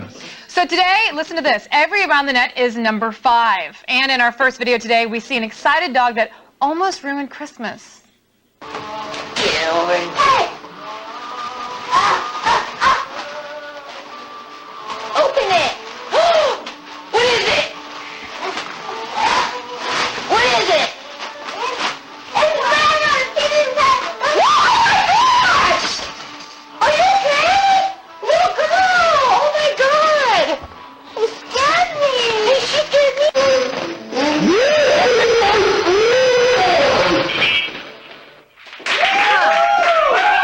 No, it's terrible. At first we thought, oh, how great. The dog was so excited and happy, it just leapt and sprang for the tree. That's what our producers thought, but you and I, we thought differently. We rewound and we looked at it. Yeah, upon further inspection, the video may not be a Christmas miracle. No. After all, a closer look reveals, like, that dog's not excited. That dog was clearly thrown into the tree. Thrown into the tree. Chucked across the room. Listen, like a people. Federline parenting technique. Exactly. You just chuck it and get rid of it. Yeah, hey, little boy picking your butt. That is not the way you celebrate Christmas. Thank you. We call shenanigans. Brand it! Shenanigans. It's a holiday shenanigans. Now, also coming in again at number 5, remember we're in a holiday mood and aren't judging, although we could have named them all number 1, but apparently they're all number 5s, is a man who really needs some human friends. Mitchell Spiro is a psychologist in Florida who spent 10 years training a turtle to do dog tricks. Yeah, apparently this sort of hero in a half shell, if you will, can sit, roll over. Oh yeah, Turtles fans in the audience tonight. They love him. I know. They love him. Say it again. Donatello does machines. Oh, hey, look. No? All right. It's okay. He can sit, roll over, apparently can ease the fears of small children, and yet the weirdest thing is that no one ever questions whether or not this is completely crazy. Mitchell Spiro has spent 10 years training his special pet. Come on. Meet Florida, the turtle that does dog tricks. Other paw. There you go. Okay, so if he wasn't a psychologist, you might think Dr. Spiro's a little crazy. Sit. Stay. Roll over. Come on, good boy. Play dead. Don't move. Okay, come on, hurry up. Come on, you'll miss the school bus. Hurry up. Let's go fast. Come on, hurry. You can see how the turtle's talent works wonders. Come on. I thought it was really cool how you could train a turtle to do that, and I thought that anything is possible. I'll often say, you know, turtles, they can be pretty difficult. Kids are easy. Look at that little guy. I wonder if his tactics work on, like, LiveJournal girls. Oh, you think? Roll over? Roll over? Stay. You should try it. I will. Post it on YouTube for us. Now, the only trick the turtle Post on doesn't know is YouTube. how to call 911 when the doctor begins eating his patients. And by the way, turtles are dirty animals. They carry tons of diseases. You know that doctor has like turtle SARS or Pereira. What? The Pereira. What? Oh, that's not. We know what I have. I got the Pereira. I've been tested, and there's no cure. Also coming in at number 5. I'm proud that we just named a disease after you. At least you named something after me. Why not? That's I'll true. take what I can get. Okay. Also at number 5, we have the righteous end to another annoying webcam video. Now, YouTube may give us a lot of joy, but it also gives us annoying brats who like to sing terribly, unlike no. Trained voices here, and post videos of their work. Now, thankfully, one brother has had enough.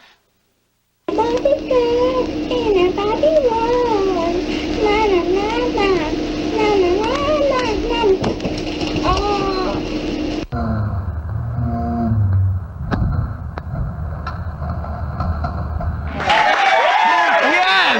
I love when she comes back and goes, oh. Yeah, my song!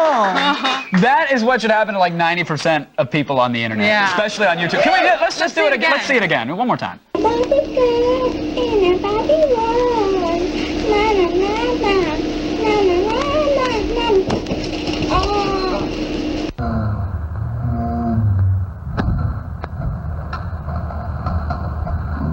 I love the crisp bump.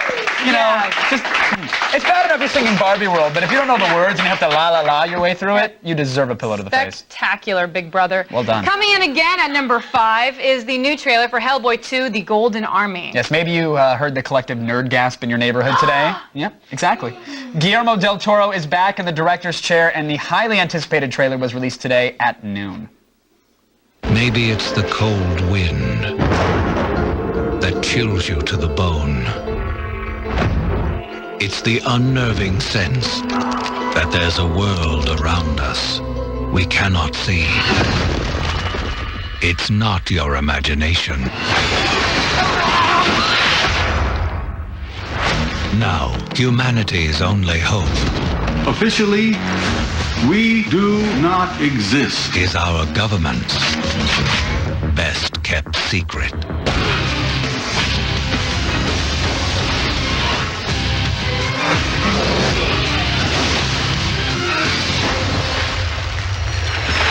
Now you pissed me off.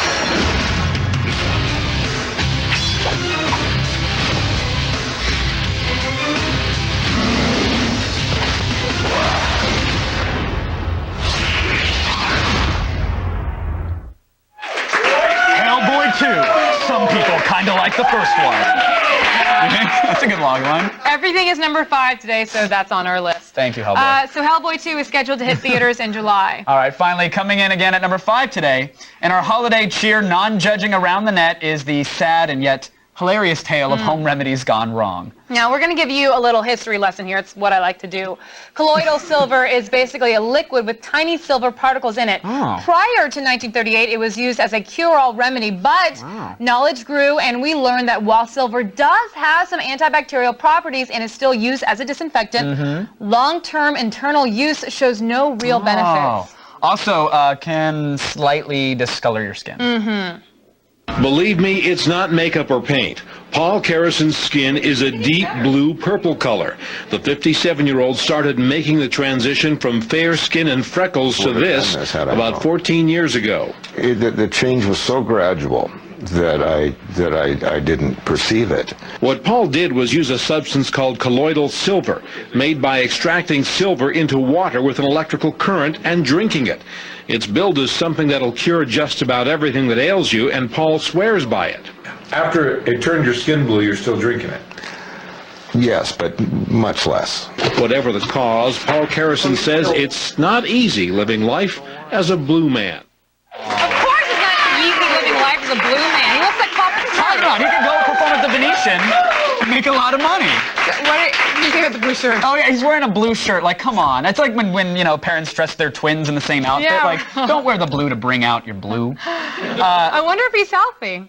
Probably. You better live forever. Well, the best part about this video, you know, besides the fact that he had to actually, you know, he did this to himself. He had to move away from the bullies in Oregon as well, apparently.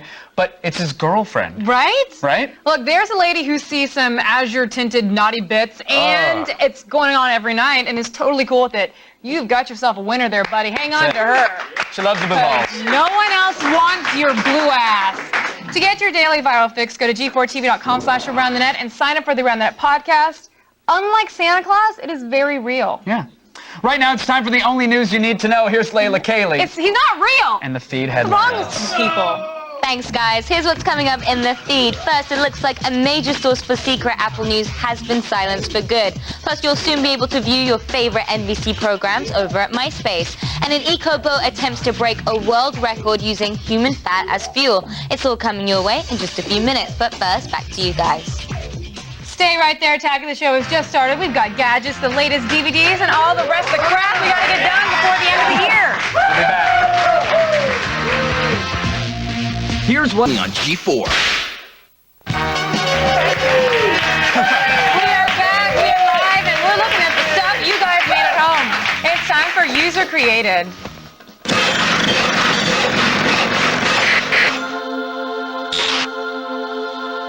Got that. That was good. Let's go do it again. Okay, now stop. We are currently in our educational video challenge. Now, we are now accepting your educational videos and public service announcements in order to learn the masses. Your video can teach us about anything you want, but only use the music we are providing through the Video Challenge page, or we will flunk you out of our school and transfer you to the Entertainment Tonight. Oh! Nobody wants that. No! I'd love to work for that show. Oh, I know. Mary Hart is amazing. I would love to be the next Mary Hart. We've already received several of your submissions so far, including this one about the dreaded debaggery syndrome. Now, this video set the bar pretty high, but with a little elbow grease over the holidays, you might be able to top it. It's worth it, too. That video and several others are currently in the running for some sweet, sweet prizes. Now, participants are currently vying for Rush Hour 3, available on DVD December 23rd, and this Nintendo Wii with Super Mario Galaxy. Here it is right here. Now, Kevin has been throwing this the last few times now. Don't take it from me. I wasn't going to throw it. You weren't going to throw it? No. Well, why not?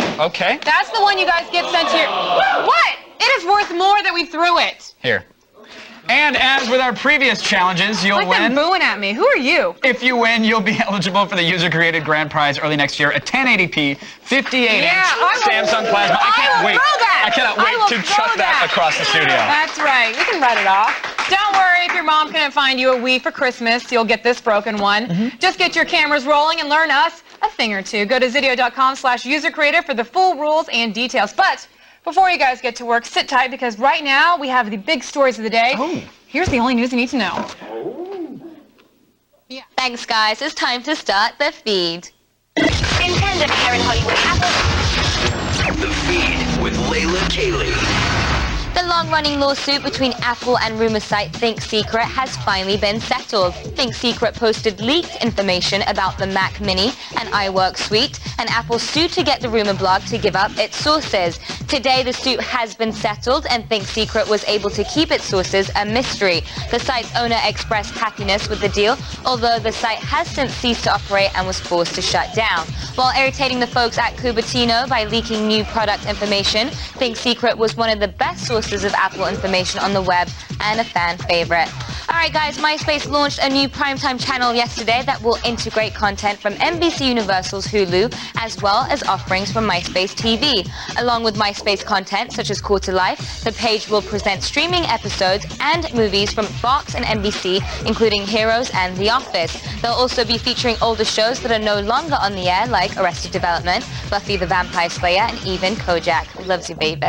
Alright, the big screen adaptation of Tekken just got itself a director. Dwight Little, who helmed Murder at 1600 and Anaconda's The Hunt for the Blood Orchid, will step behind the camera on the futuristic martial arts saga based on the popular video game.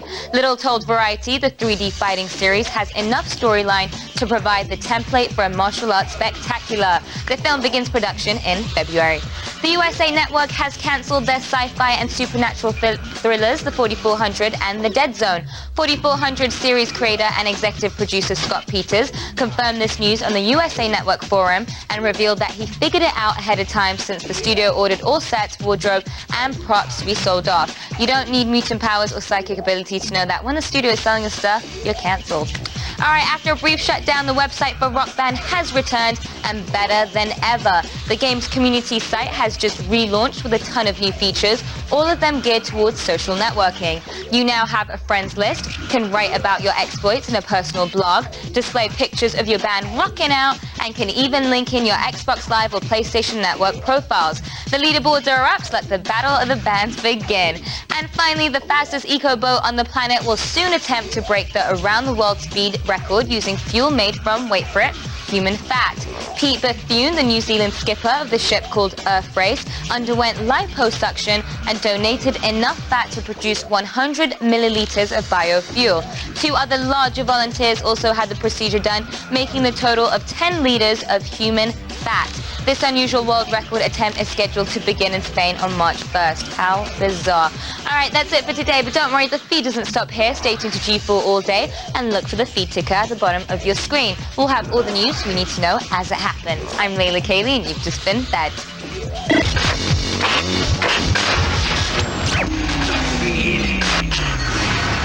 Thanks, Layla. Now, out tomorrow is National Treasure. Very important.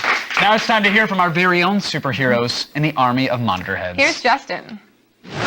What I want for Christmas this year is honestly get nothing, because there's nothing out there to buy. Everything comes out after Christmas this year. Grand Theft Auto 4, any and all the good PS3 games. So come on. Come on, what? Yeah, there's plenty of good stuff out there. And then what, is he going to completely ignore Uncharted? Right. Drake's Fortune for the PS3, if you haven't picked it up. I had so much fun with this game. It's like Prince of Persia meets Gears of War. Yeah, no, I got a PS3. When did you get a PS3? Well, I got it around Ratchet & Clank, because I knew Uncharted was coming out, so I got that, and then I got Uncharted here, which is, I mean, I think it's tons of fun, so there's something to buy. Yeah, well, there you go, then. Just saying. Justin. Also, you can buy me some stuff. Thank you. She's got an Amazon wish list. I do. Yeah. There's lots of books I'd love to read. Dolphin Safe Tuna. To reward you for your question, we're giving you and everybody who gets their video viewer mail on the air today an XM satellite radio. Look at that. Delta Express RC XM's new radio with a full-color split-screen display and 170 channels. Yes. Look at that. You will not be getting the Nintendo Wii, though, so we're just going to... We've got more these to give away You can't in the just next throw, few days. You can't just throw this down. What do you? Oh, sorry. Olivia. Oh. No, I'm sorry. Olivia. No, If you've got to ask us something, now's the time to speak up, folks. Sorry.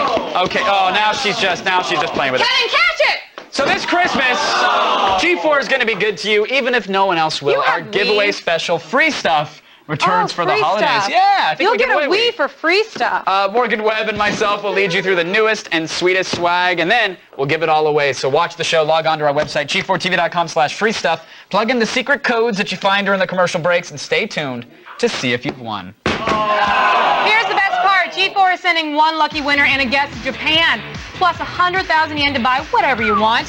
You can go to Akihabara and buy the tech that won't get over here for years. Catch G4's Christmas free stuff giveaway Christmas Day live on both coasts at 3 p.m. for your chance to win. We will be right back. So will the Wii. From the absolute best story for comic lovers to the superhero comic of the year, we're announcing our picks for the Fresh Ink 2007 Hall of Fame. And your dreams of becoming a super strong cyborg are about to come true with a compressed air prosthetic arm on Robot News.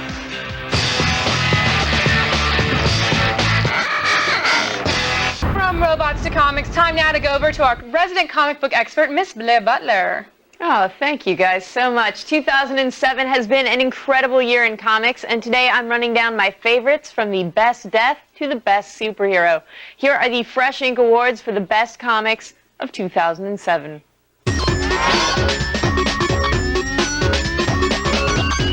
It's time to announce my picks for the best comics of 2007. In a year saturated with crossovers, countdowns, and World War Hulks, what better way to kick things off than by giving the award for Best Event to the Sinestro Corps War. While other epic clashes and civil conflicts failed to impress, the Green Lantern Corps' jaw-dropping 11-part battle against the evil Sinestro Corps lived up to the hype and gave DC fans something to cheer about. Up next, the award for Best Comic for people who love comics goes to The Escapists. This comic within a comic is finally collected in one volume, and Brian K. Vaughan's tale of 3 young creators struggling to relaunch the Golden Age hero known as The Escapist is simply one of the finest books of the year. It works on every single level. If you love comics, do yourself a favor and buy this. This year, countless heroes kicked the bucket, but only one can earn the award for Best Death. The heartbreaking Silver Surfer, Requiem. No, the Surfer's demise isn't flashy or splattered in gore. In fact, it's a slow, steady decline. But as this haunting, beautifully illustrated graphic novel takes us on Norrin Radd's final flight, and the Surfer comes to terms with his own mortality, I dare even the most hard-hearted reader not to get a little choked up. Up next, the award for Best Import goes to The Killer. It's France for the win because I can't stop recommending this colorful French comic about a thoughtful hitman. Stripped of the hyperbolic action and testosterone usually associated with the genre, The Killer succeeds by giving us a very different look at the business of killing. And finally, drum roll please, the award for Best Superhero Comic of 2007 goes to All-Star Superman Volume 1. If you'd told me 2 years ago that a Superman book would make this list, I'd have told you that you're crazy. But Grant Morrison and Frank Quitely's revamp of The Man of Steel is this year's best marriage of art and story. Together, these two creators and a talented team of colorists have given us a series of standalone Superman stories that range from silly to profoundly moving.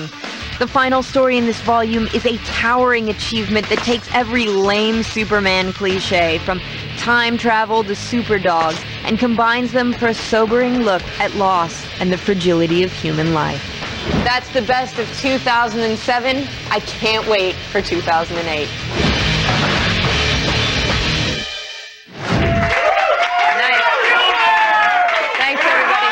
Thank you. I actually have one more award to give that we didn't have time for, so here it is. The award for Best Indie Comic goes to A tie, the first tie of the year. Yes, it's Adrian Tomei's Shortcomings and Jeff Lemire's Ghost Stories. They were both so good, I couldn't pick just one. So if you like slice of life indies, run out and buy them stat. Right now, let's send things back to Olivia. Thanks so much, Blair. Now today I'm doing my very own doc.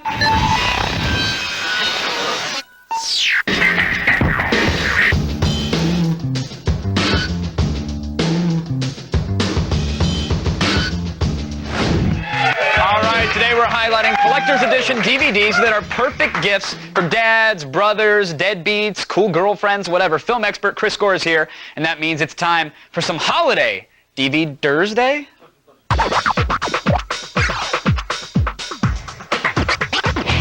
I mean, it's not technically Doomsday, it's Thursday. Thursday, everybody! Thursday! Chris Gore is here, of course. Welcome back, Chris. Nice. Let's get into it. First up, we have Blade Runner, the 5-disc Ultimate Collector's Edition. 5-disc Ultimate. It's on standard DVD. It's Blu-ray, HD DVD. And Nice. Look at this case. Look at this little briefcase. It's pretty. Little plastic briefcase. Let's Pop see it open. if you have empathy, we can give you the test. But check out the cool stuff. First of all, you've got the Blade Runner car that comes with it. Okay. 5 discs. There's like there's like 5 versions of the movie on like in here. But now, are the different versions of the movie? Is it where it's just like, oh, one line's different, or Han shoots second? No, You know, is it no. like just a slight little change for each film? The director's cut of Ridley Scott, he took out all the narration, the voiceover that Harrison Ford did. And Harrison Ford, a lot of people don't know this, when he did the voiceover originally, he did it badly on purpose.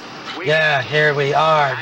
He did it poorly. That's how I say I do all my VO. Yeah. I thought it was on purpose, yeah. Hoping that the studio wouldn't use the VO. And then there's this controversial ending with a unicorn. You've heard about this, right? Where it implies that Deckard is a replicant. Right. So if you're a complete film geek as I am, then this is a must-have. There's between the discs, you've got your little origami here. Oh wait, we got to show that. What is that? Pewter? Yes. Is that a pewter unicorn? It's a little pewter unicorn, which when you cut. Oh wait, now this is the little a little film clip here that's kind of plain. It's lenticular art. Yeah, as they it's beautiful. Say. It's beautiful. And then the pewter unicorn, which is the name of my new ska band. Yeah, a pewter So, unicorn. Exactly. Come see us at the Roxy. Ties into the ending, but this is a great box. Okay.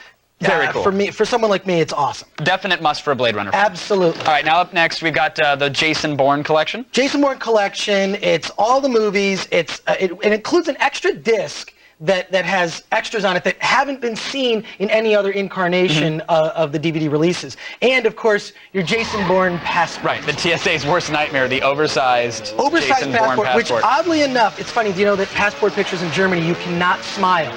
There's no smiling in German passport photos. Doesn't surprise me. Because they say it distorts the face. Ah, I get that. All right, so is that why Bourne's very glum in it his comes with photo this as well? little cheesy passport. But is that like the only extra that it comes with? Or? Yeah, pretty much. In terms, like there's the extra disc that has all these features, right? Including a feature, Things Blow Up Good, which is all just the whole thing about blowing Explosions things for up. Dollar, the movie. Yeah, absolutely. All right, now finally we have the Godzilla collection. Oh my God! Now this easy. Major nerdgasm on this. Don't. I've been waiting to see this since I was like 10 years old. I mean, this is all of the Toho Godzilla movies and every version of it. So you have the version that's dubbed, right? Then you have the subtitled version, the original Japanese. This is of course from it's Godzilla versus Astro Monster, or also known as Monster Zero, which I theorize because this was made in the 60s. You're seeing Nick Adams with his alien girlfriend. Oh, this was the beginning of New Wave, folks. Don't tase me, bro. This was New Wave. When you check out the black and white leather outfits that they had. That's pretty hot, actually. Devo took everything from Whoa, wait, Monster is that Zero. a dragon? Is that like a dinosaur shooting lasers?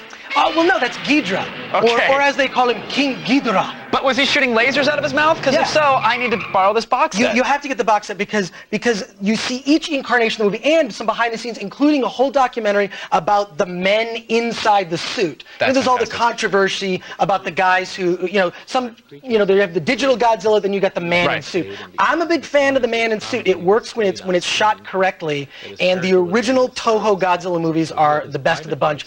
It's just interesting to hear all these stories of these guys wearing these costumes. Of course. And stepping on, isn't it your fantasy to just step on a train a cardboard set and city, destroy it? and completely kick it around? Absolutely. I want to blow I used to do things that up with and my destroy micro machines, except those things hurt.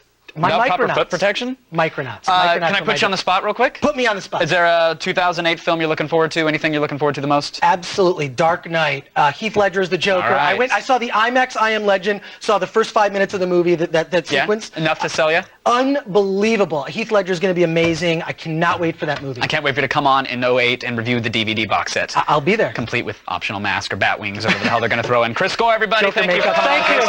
Appreciate Excellent. it. As always, visit filmthreat.com for more movie info. We're taking a short break right now, but a live attack of the show is going to be right back. Coming up, the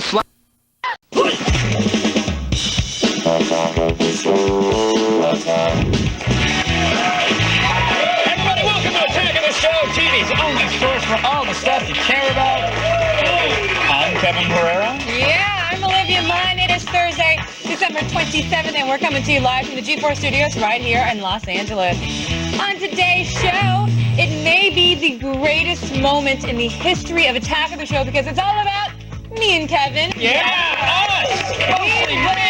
We live our infamous treadmill and juicer intro and watch as Kevin goes hunting for cougars all over again. We know how it ends. It's not pretty. Not pretty. Nothing good came from that shoot. And of course, who can forget when Olivia dressed up as everyone's favorite geek goddesses, Wonder Woman and Princess Leia? I think you'll agree that's certainly worth looking at least one more time, or maybe rewind back and do it 2 or 3 more. Plus, we'll reveal our favorite skits from the year and show you them in their entirety. Now, this past year, you've seen a lot of awkward, adrenaline pumping, and sometimes violent moments between Kevin and myself. And all hour long, we are going to be sharing them with you. Yeah, we're going to start off this Best of Kevin and Olivia extravaganza by looking at some of the highlights of what happened on the web during this past year. From, Miss Teen South Carolina to the return of Rambo, we started, we got the internet straight in the eye, and we basked in all of its greatness that we found when we went around the net. Oh, man. Oh, God. Oh, man. Oh, God. Oh, man. Oh, God. Oh, man. Oh, God. Oh, man. Oh, God. Dear Olivia, I done went and got you pregnant. I hope it's not a big deal. Also, the clinics are closed. Probably forever. Love, Kevin. Oh, man. Oh, God. Oh, man. Oh, God. Oh, man. Oh, man. Oh, God. Oh, man.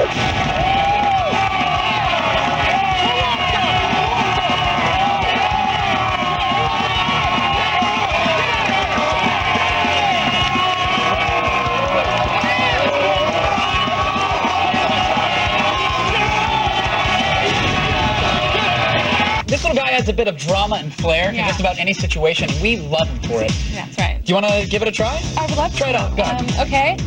I just want you to know I'm pregnant.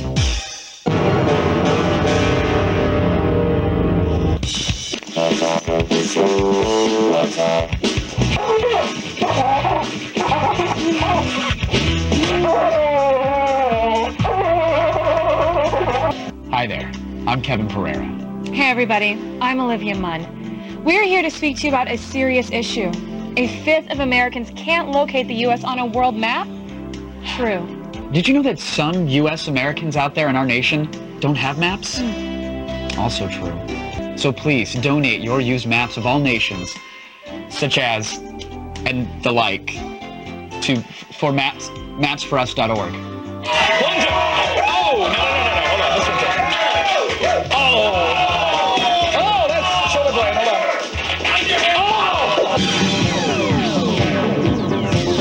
Datsun offers Black Gold. The 10th anniversary Datsun 280ZX. Very few will possess its limited number. So lavishly appointed, there are virtually no options. The 10th anniversary 280ZX is Datsun, driven to the ultimate. There's something I need to tell you. Oh, really? I'm sterile. Chocolate rain. Zoom the camera out and see the light. Tay Zonda is here, ladies and gentlemen.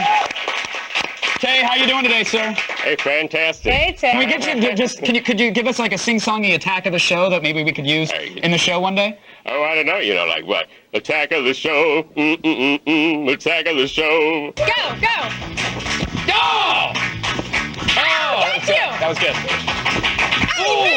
Dear Kevin, a few nights ago I accidentally broke into your apartment and punctured all of your condoms. Whoops. Oh well. Think of it as growing your family tree. XO, Olivia. Oh man! Oh god! Oh man! Oh god! Oh man! Oh god! Oh man! Oh god!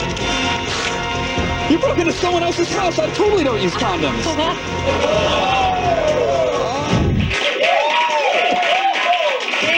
That was our year.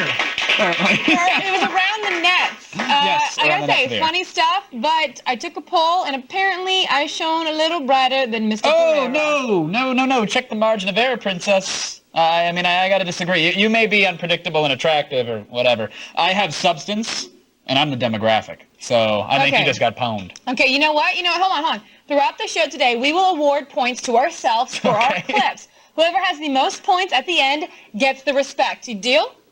Deal? Okay, yeah. All I right, just had, the hesitation was I didn't know if I wanted to touch you, actually. I'm going to get the contest rolling with some of my best moments throughout the year. Okay. Just a warning, a lot of humping and a lot of hype, because that's what I do best. This is my hype machine. I bring him with me everywhere I go. He's really fantastic. Hey, hype machine. You want me to turn him on for you? Hold on, let me There we go. What it do, yo Pereira. Hey, hype machine. This boy is the real deal, you don't even know. Pereira's got this whole world on lockdown. That's right. He can read a teleprompter from 6 miles away, even if the font is in wingdings. Oh! His TiVo can record 3 shows at once. 3 shows. The TiVo can. For real, what it is. Yeah. See? Hey, I want to give a shout out to my boy, Craig Dig. He is a SQL database server over at Expedia.com. No, hype machine, no shout out. Hold on, I'm sick. Hey, everyone. Forget Pokemons and those brats. Your kids need only one book bag for school this year. The Doggy Hump.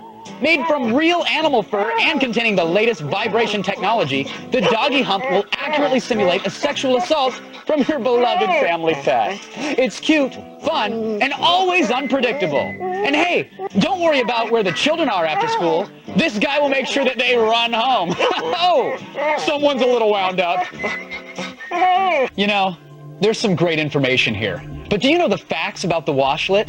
You see, it's a space-age, easy-to-install, state-of-the-art piece of Japanese technology that cleans your ass. When this happens, you really have to remain an utmost professional. You got to continue doing your job for the sake of the broadcast. You know, put your personal feelings aside. If you're going to try to create some fake news scientific principles or something like that, maybe you don't want to start off by tackling the theory of gravity. True.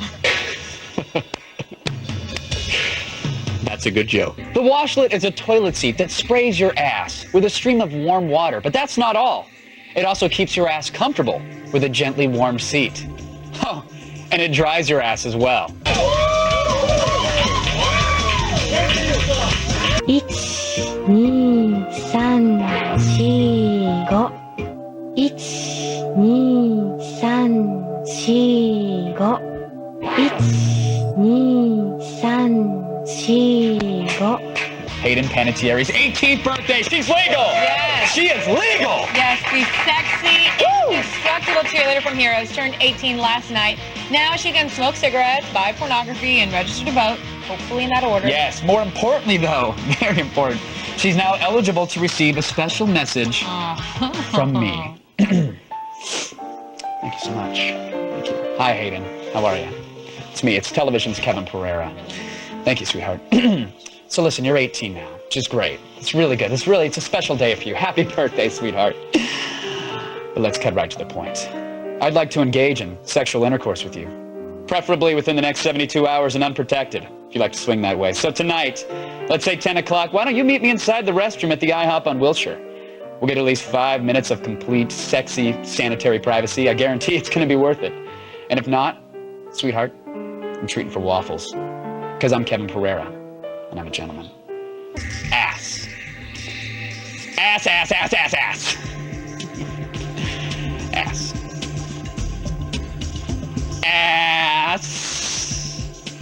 Take a note, Ernest Rutherford. Okay, you keep your nucleus to yourself. That's a good joke.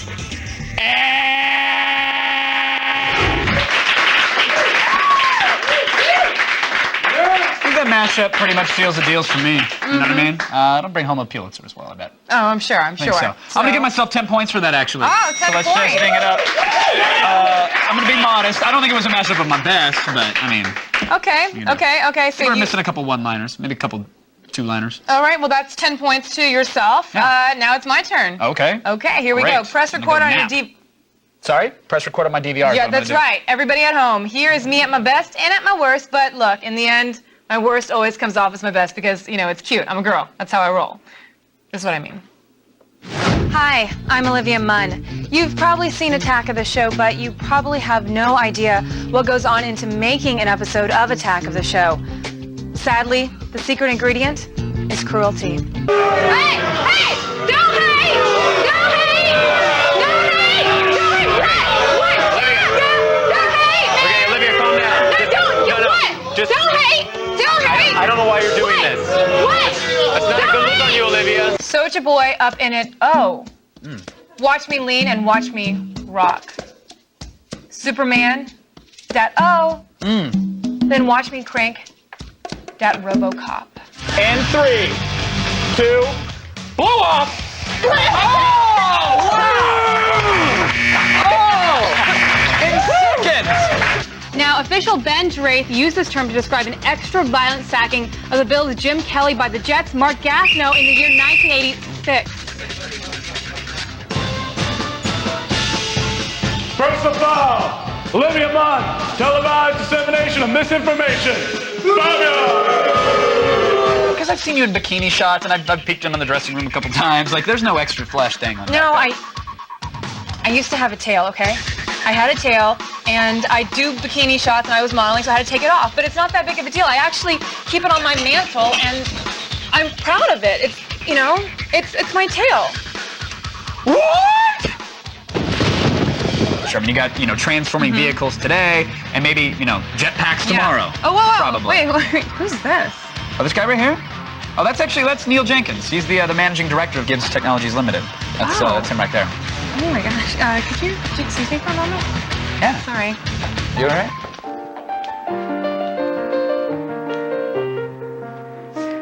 Hey, Neil. How's it going? I'm Olivia Munn. It's nice to meet you, too. Listen, I'm going to be frank. Managing directors turn me on crazy-like, and managing directors of transforming vehicle companies based in the United Kingdom and or her Commonwealth territories? Yeah. Fun fact, during the filming of Italian Spider-Man, the lens had to be cleaned every other shot because there was so much grease in the air.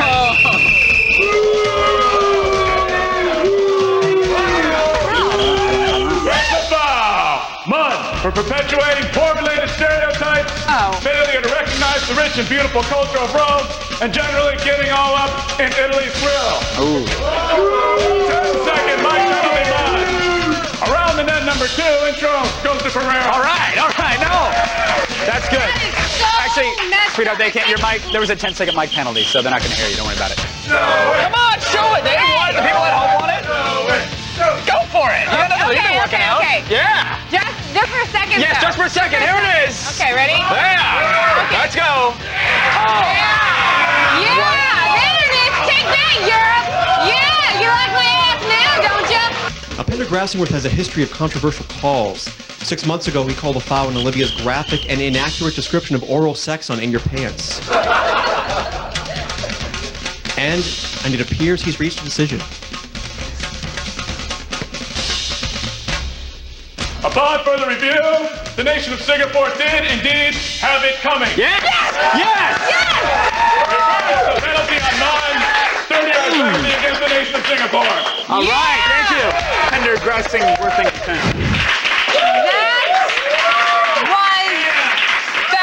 Spectacular. It was good. I'll give you that it was good. It was good. I'm awarding myself 10,000 points. You can't. We said we can appoint our own points. I could top that in my dressing. Whatever. Don't go anywhere. We're showing off the best of me and Kevin today, and you don't want to miss a second of it. You get more points, I'll get more points, we'll see who wins. Oh, yeah, We'll be I'll right get back. more points. I'll get more points. Here's what's coming up on today's Attack of the Show. We're cramming the year's best moments from the two hosts you can't help but hate into one attack-tastic show. And we're bringing you our funniest moments from the field, like the Cougar Hunt and Olivia's bout at the Rock, Paper, Scissors Championship. We're going to great lengths to please you when the attack comes back.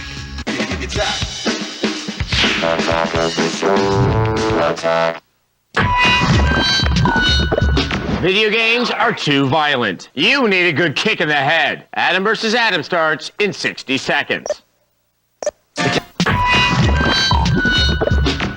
Video games are becoming more and more violent. It's irresponsible and bad for gaming. Game designers need to rein in the gore.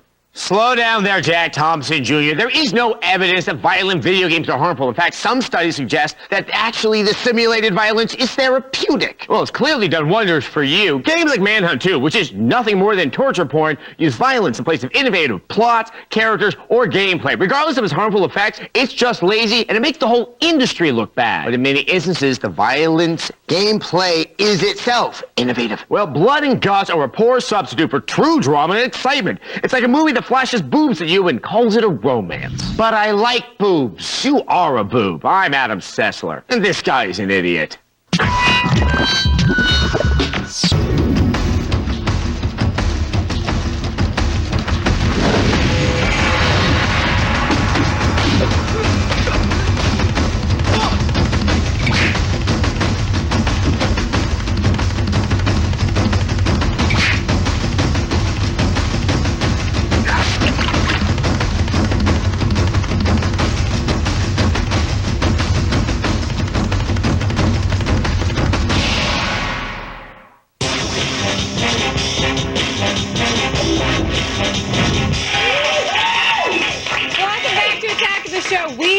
Are desperately clinging to the old year and looking back at the very best of me!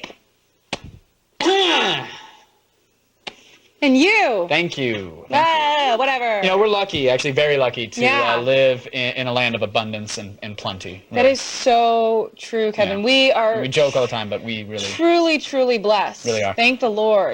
Do you think the Attack of the Show equivalent in like poorer parts of the world can actually afford to do us, you know, like to do like the kind of outrageous and crazy stunts, you know, with the food that we do? No. You know what I mean? No, I don't think they could, but they do have one advantage over us. No fatties! Okay. Nice internet, exercise, and juice! Okay! Let's do this! Commence with the juicing. I'm gonna start things off with a lovely, salted green apple. Put that in there. Okay. I'm rooting for you, Kevin. I may be your competitor, but... We got it, here we go. And... That was rigged! All right. Go ahead, sweetheart. It's kind of slippery over here. Make it happen, bud. Eat those peppers! Get in there! Get in there! Yeah! Yeah, you feeling those Skogos? Yeah, August is going for 2. Take it! Take it like a man! Take those Skogos! You handle those Skogies? Oh, you want another one? Well done, Joe. You were not... Oh, your eyes. Yeah. Aw. Oh, man, can we get a close-up of his eyes? You look like an intern and not a segment producer with a face like that. Google and Microsoft are rumored to be interested in buying a stake in Facebook. Can you believe that? Don't touch me. Can you believe that? Don't touch me. Grab life by the horns. There we go. It's okay. Just let it... Come on, Jeremy. Don't milk it. Eat it. Yeah. Oh, no, come on. Eat Get it. down. Yeah. Was that disgusting? Yeah, this video, I gotta say, deserves some juice in. Oh, yeah. You getting some bread? Wait, are you supposed to put the stems and everything? Okay. Are you okay? I get scared every time it happens. Well, if it gets caught, just put your hand in there and fish whatever it is out. Oh, shoot. no. You missed it. Wait. Oh my God. Wait. Oh, okay. You got some juice. Wait, We got juice. All right, we're juiced. Ready? There's a hole. Wait, no, that Well, there's a hole, but you didn't cut it. yeah, but my MySpace girl canceled tonight, so. Can I get a countdown? 3, 2, 1. What are we doing? How are we doing on time? Oh, Come on, what? Did you shake it? What? Oh! Hey, mazel tov! Come on! Oh, that's gonna smell the stupid. Why did we think about? Do we have lights on? We're going to do something in your honor. There we go. Oh, God. Another month. sauna in there. Espanol. Oh, sorry, I just... Whoa! Sensors! We're riding the Olivia Munn, ladies and gentlemen. Here we go. Ron Doggett. Oh! You did not keep forward motion. That is it. You lost forward motion. Mustard chug. Mustard chug it. Come on. Get it down. Okay, go. All right. Olivia Munn, ladies and gentlemen. I knew that moment. Right? That is your defining moment. I know every meeting I'd go into from then on was about the hot dog. Yeah, they just have the kosher snacks dangling from you walk in. Olivia. It's a script read. No. Here. They just start checking ballpark franks at you. I love ballpark franks. I actually, I'm gonna award myself 38,000 Mai Tais and 63,000 Hungry Jack biscuits for my sweet technique. I think I deserve it. Okay. Well, I watched the same thing, Yes. and I'm going to give myself 4,000 bars of soap for using an obscenity on live television. As you should. I'm not done. 97.5 bacon wrapped hot dog for my mouth-loved flour.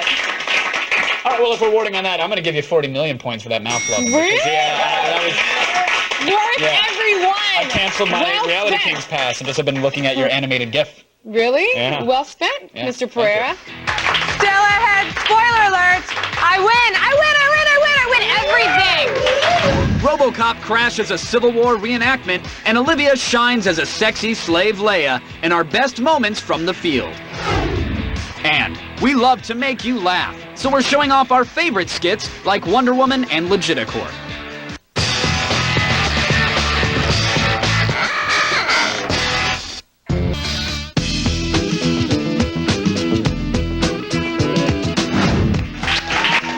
Yeah, that's right. Welcome back to Attack of the Show. We're about to take a look at the best of Kevin's adventures, so be prepared for sleep time. You know I what? win. No, these clips are gold. I bagged some ladies and literally changed history with the last few trips away from the studio. Oh, God. But don't take my word for it.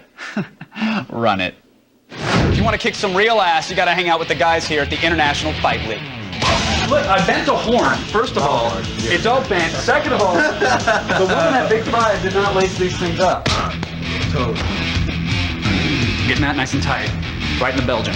I'm We're ready to go. I'm ready to do it. It's time for an actual match. Okay, all right. Oh, you will not break the horn. I will chew it off before you submit to tap. Tap. Little help here? Yeah, that'd be great. Okay. What's going on, everybody? Kevin Pereira here with my man Zach Selwyn. Did some research on Yelp and City Search, and it turns out Chapter 8 is a world-famous cougar hotspot.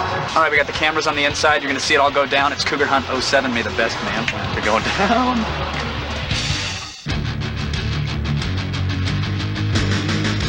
Come on, we have a table. We have a big table. What's up, Pied Piper? This is Kevin. Welcome to our table of luck. About 6 to 8 months ago, I bought a Mac Pro. I will never go back. Now I'm all excited. I'm like, let's go to the Apple Store. Let's do it. That's a night for me. Look at this stuff, man. Zach and Kevin pulling mad kooks. So if I were to perhaps outfit you with some chaps and a set of spurs, you could make this night memorable?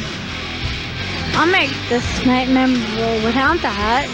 After over a decade, my agent calls and tells me I need to get in shape for RoboCop 4. Not so civil. That's why I'm here at a Civil War reenactment. It looks like they need reinforcements. Dead or alive, you're coming with me. Let's go!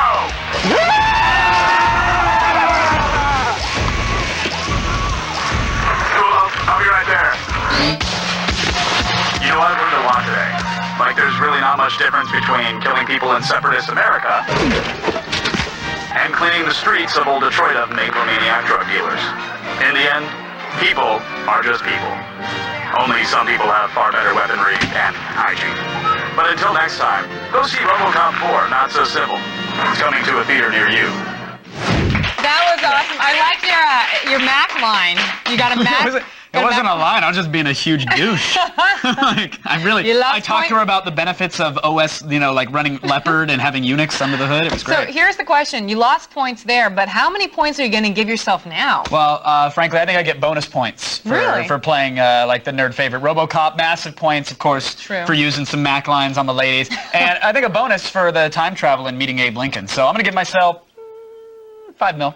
5 million points, yeah. You can't give yourself 5 it's right. million. Can we put it back on the screen? Can we get it back on? 5 million points? No, it was on the screen. You saw it. Apparently it's off. So it's a was shame. I really say it's a shame that you didn't travel back in time to do something a little more useful, like, I don't know, save Lincoln. It would have been worth more points. No. Shut up. You shut up. Okay, now you're about to see how a field piece is done. These clips have it all. I can't wait to see how many points I award myself. I can. Have you ever been watching a movie and thought to yourself, if I could only handle that gun? And I have a private shooting range and the choice from all these kick-ass movie guns to choose from. Oh. Mean baby. Okay. I don't like that. I don't like it. I think I've grown a penis. I'm pretty sure. Yeah, there it is. There it is. It's there. Hey guys, it's Olivia here in Toronto, where the greatest minds and the most dexterous digits compete in the World Rock, Paper, Scissors Championship. Oh!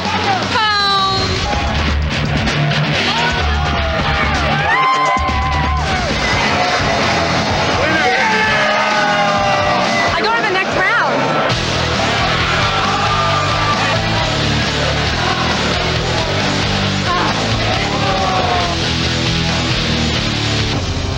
I am the Leia. In the end, there can be only one. Yes!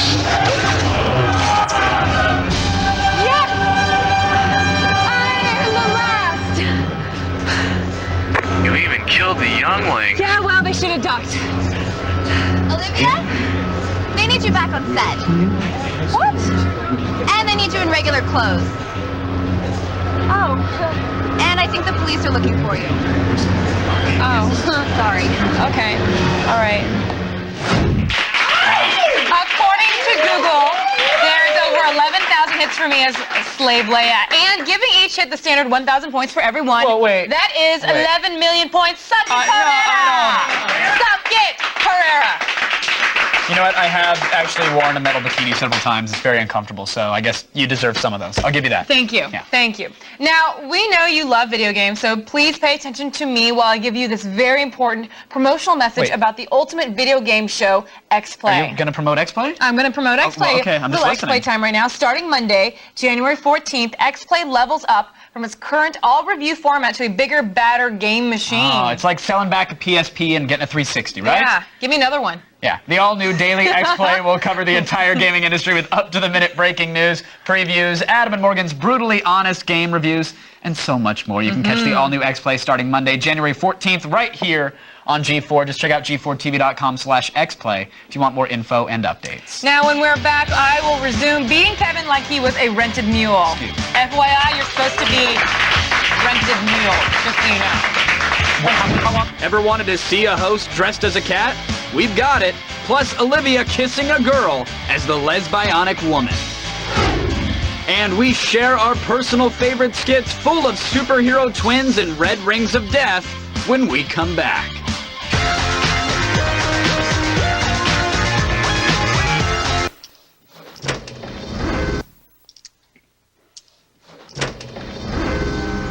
G4 is like a freaky unicorn that finds, devours, and then regurgitates all the games, vinyls, podcasts, and TV shows you need to hear about.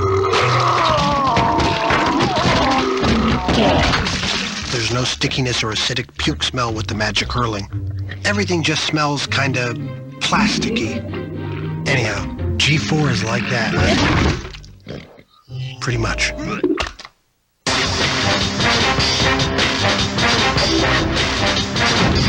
30,000 points for me. Cross my eyes right there. Nope. And a beehive. Nope, didn't pop up on the screen. Doesn't count.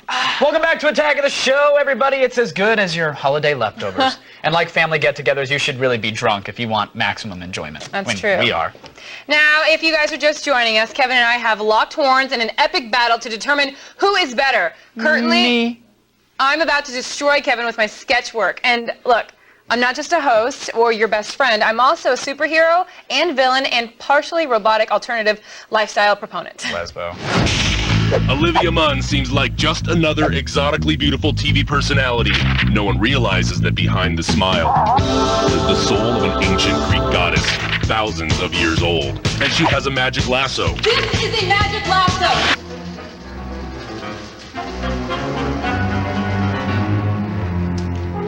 Drop the muffin.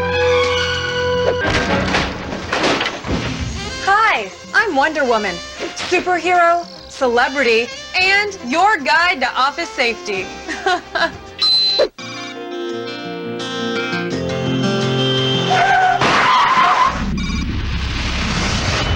Damn it, she's not gonna make it. No! There is a way to save her. Where am I? We had to rebuild you. Stronger, faster, tougher, lesbionic.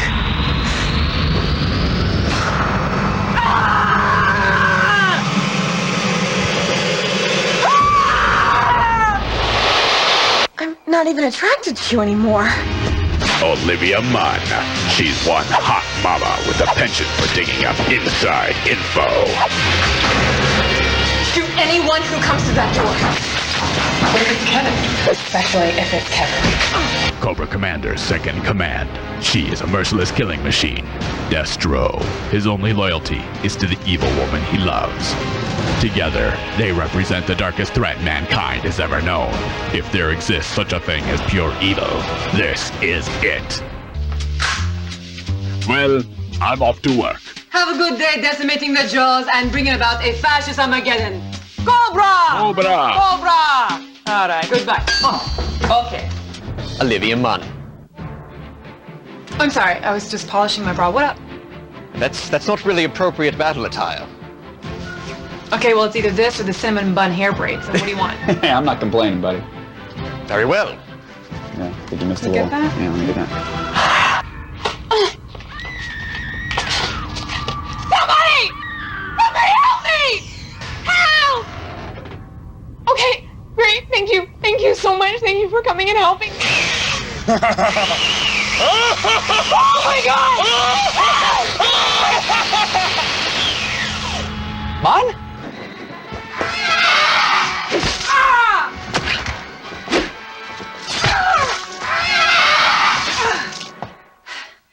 Don't worry, everybody. We're safe now. We are good. Are you kidding me? You're outnumbered and outgunned. What are you gonna do? This.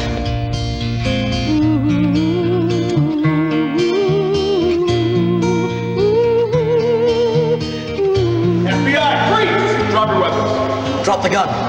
Come on. Well, you just cracked yourself up. Olivia Munn, ladies and gentlemen, keep it going. Let her know you love her. Because she needs it. Man. Really, she needs it in her life. Man. She cries. Oh, man, guys. She doesn't hear that she's beautiful. Oh, and am that I people love her. right? Am I right? Wow. That's a whole lot of you. Oh, man. Well, a whole lot of her. Let's get to the good stuff. For those hilarious comedy pieces, I award myself 8,500 points, and I will square it for a total of 72,250,000 points. You can't just square your score. Your Asian mathematics are all off. The international rules of sport clearly state that when any girl-on-girl kiss occurs, the score of the event must be squared. Everyone knows that. All right. You know what? You're not the only one who gets to be in sketches, though. All right? That's true. I've sort of No, that's assembled true. the Justice League of Pereira-centric pieces, and then we'll see how the score stands. Its security systems are designed to repel a large-scale fan assault. Listen, sorry to interrupt, but those graphics look like total ass, dude. I mean, did you render them with an Amiga? Ah, Kevin Pereira. Well, hello there, citizens of Rapture. Is your little girl better and smarter than other children, but you feel she isn't living up to her potential? If so, consider Big Daddy Daycare. Hey now, that's a neat trick. Who says performance-enhancing drugs are only for professional athletes? Movies are hot property tie-ins, right? Everybody's got one. You got your Lord of the Rings, Pirates of the Caribbean, your Age of Conan. But what you don't have is something that speaks to today's youth media savvy demo. On the MySpace. You think that guy's YouTubing? He's YouTubing right now. He's seen Van Wilder. maybe he's even passed by a copy of Van Wilder 2, The Rise of Taj at his local Blockbuster. I bet he did. He is going to love National Lampoon's Van Wilder 2, The Rise of Taj, the MMO. Done deal. Enough said. In the bag. 2-point conversion. Sweet bonus. It's got a great acronym.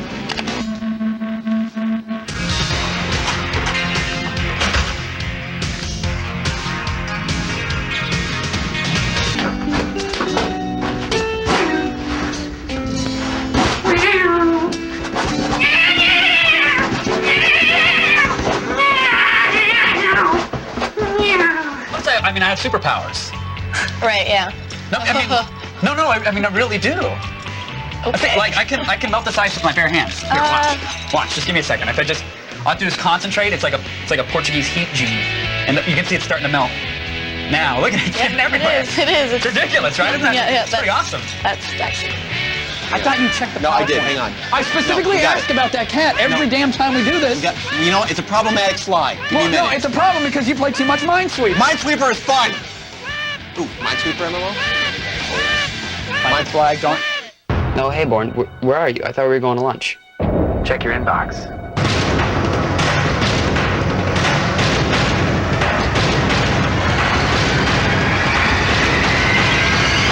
LOL.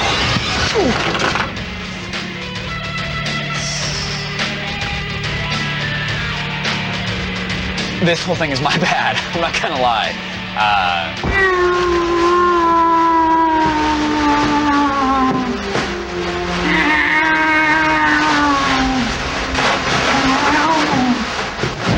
I love little Kitty Pereira. Thank you. I gotta Thank say, you. I'm a fan. So, to be fair, I'm going to award myself the same base 8,500 sketch points, All which right. I guess after the international rules of sport recalculation, I guess we sort of work out to, I don't know, 614,125,000,000 points. Thank you. What? Thank you. What? It's right there. Oh, Check the no. math. No. Next time, try dressing like a large kitty cat and batting at toilet paper in your dressing room. That doesn't make sense. I said specifically if you kiss somebody of the same sex. I was dressed as a cat batting at toilet paper, therefore you cubed the score. Thank you, I win. All right, okay, I'll give you that. You may have won the battle, Pereira, but you certainly have not won the war. Okay, we'll have pretty much more bickering after this. Right. And I'll point at you. Coming up, we've got a music video that will leave you seeing red and two twins that can't catch a break when we share our favorite skits of the year.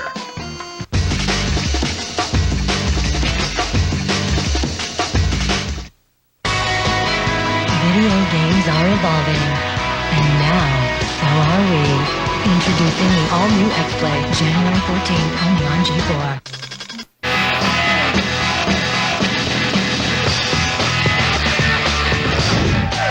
Welcome back to Attack of the Show. We here are today looking at the best Olivia moments of the year and some clips of this guy.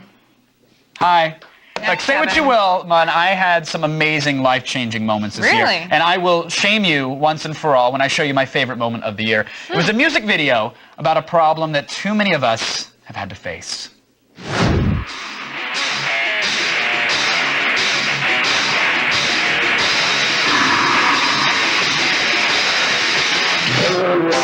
The dead were rising in the mall and the zombies, they were eating my lead.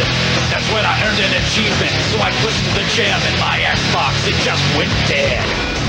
6 weeks later, I'm back online and the gears of war just froze. I was praying to God it was a faulty disc. I looked down, the lights blinking. Oh no! It was a red brick of death. Consoles hotter than a dragon's breath. It was a red brick of death. I got up into sweet over heat. And I'm so pissed off. Grab the phone. Dial tone, call it Microsoft. Now let's see the dark side of me. I'm on hold. I've been down this road 13 times before. I know it's gonna be 6 weeks. I'll wait for my precious cardboard coffin and ship my next-gen paperweight back. The demon stirring deep inside wants this corporate giant to fall. But at least now I know they appreciate my call! It was a red brick of death. Consoles hotter than a dragon's breath. It was a red brick of death. So is a slick looking brick. It was a red brick of death. Consoles hotter than a dragon's breath. It was a red brick of death.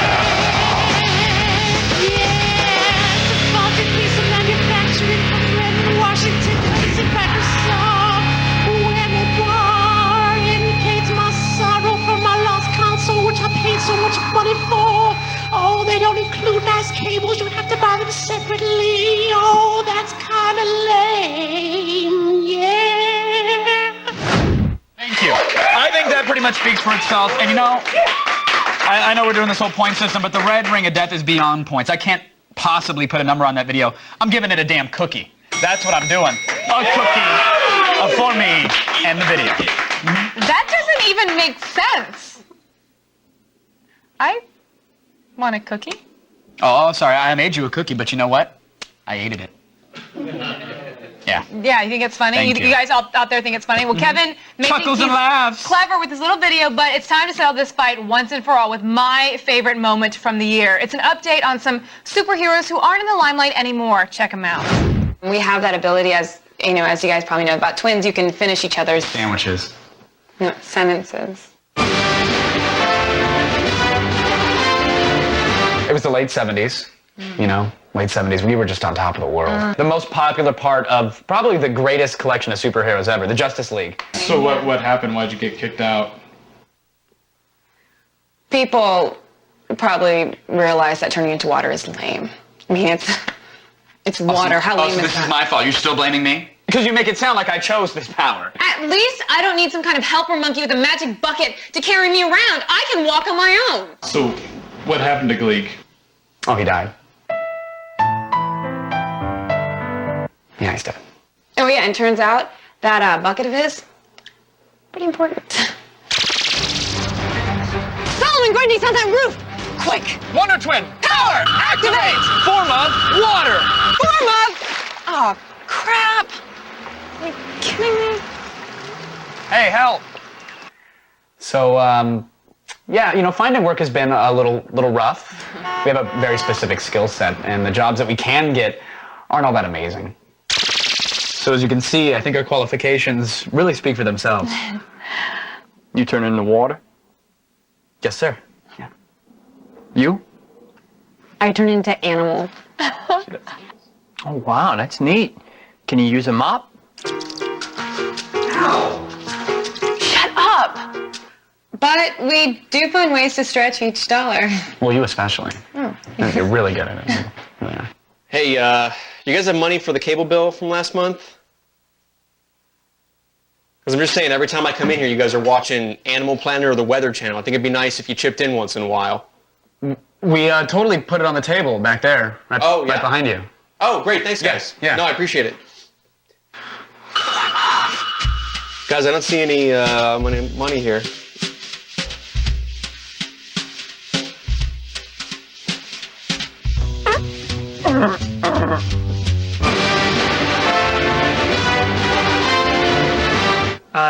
No, actually, I'm still in the Justice League. Why? What did you hear? Yeah. So, Kevin, what did you think of that? You know, I mean, your favorite skit was something that we did together, and it was kind of nice. I don't know what to say to that, to be honest. And that was thank you. Well, maybe we should just call a truce and agree that we are both great. We are both great, yes. And may I add, even better together. Agreed. Okay. Actually, wow. Right? They agree too. Yeah. Wow. Wow. Yeah, no, really. That's cool. So, yeah, that feels so cool I to like think that embrace. we are good together. We're a good that's team. Cool. And we're gonna probably do it later then. Right? Yeah, we probably what? Like, I mean, I got something to do around 9 or so, but I mean, but we're done we with got the some time. show, I can and swing by your place if you want. What? Okay, great. Now the moment that I created is over. Well, I'll make breakfast. So I don't totally know. Make it what? No. You want to order in? Well, from where? I don't know, Jerry's. Come on, good pancakes. Okay. Getting lucky. Breakers. Tomorrow. Coming up on the next AOTS, you're going to see where our budget went this year when we relive our outrageous stunts and exclusive coverage of this year's biggest event. That's right. We celebrated Star Wars' 30th birthday with a revealing costume that I hated wearing, humiliated and injured many of our employees with dangerous challenges, and foolishly decided to bring many animals into our studio without, may I add, proper zoning. Thank you. Plus, no stunt special would be complete without our best idea since Deep Fried Wednesday. Nerd MMA, you do not want to miss it. Somebody dies. Now for all the things you guys saw today and more, go to G4TV.com/AOTS. Good night, everybody. Good night, everybody. Hey, So you're really, welcome. We're going to have a good night tonight, right? Oh my God, it's amazing. You promised Jerry's in the morning? You swear. You promise. Well, I won't, but... Welcome to Attack of the Show. We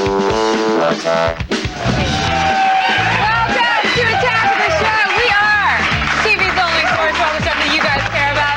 What's up, everybody? I'm Olivia Munn. You are Kevin Pereira. It's Friday, December 28th, and we're coming to you from the G4 studios here in Los Angeles. Today, we're going to take a fond look back at the most dangerous things we've ever forced our staff to do over the past 12 months. We've got everything from the lady battles of Wiffle Bat Fight Club to the bruised skin from Job Hunt 07. Plus, we'll also get you into some of the biggest events like E3, Comic-Con, and our second entry into the Guinness Book of World Records with the world's largest arcade cabinet. Then PETA gets all up in a grill when we show off our best animal-related stunts. Did you miss us making kittens run through a Ninja Warrior set? Now's your chance to see it. And we'll look fondly back on the biggest stunt of the year when we actually knocked someone out. When did we do that? We're going to look back on it. It happened. We call them stunts, and they're the parts of our show where people get hurt, both physically and emotionally. Especially emotionally. Hopefully emotionally. Yes. It's a proud tradition dating back to the original founders of Attack of the Show who came over on the Mayflower. Yes, who can forget Man Overboard 1620 Live? Ah. Right? Followed, of course, by the controversial Indian Hunt 1621. Ooh. You ready? Get set! Okay! Done! Yeah! Woo! Now, Will's gonna take it to it. He's been growing this out for several years for a very special someone. Can't seem to find or hire a special someone, but there we go. I'm gonna shoot Will. No, seriously, I'm gonna just, yeah. Dude! Sam, take good care of her. Let's do it. Olivia, please don't die. Look at that. Can I give it a smack like it's a MySpace girl? Work that bit. Come on. Oh. And Steer Roast 06 live. Bad boy. Oh, yeah. Nice. That's. Yes, that's it. What? He's on fire. Am I on fire? He's on fire. I'm not on fire. The meat's not on fire. Okay, he's getting a little... Okay. Don't wiggle. They're gonna bite. Oh my God! This must bring you back to the sorority days. Dan says now she's moving. Now she's moving. All right. Okay.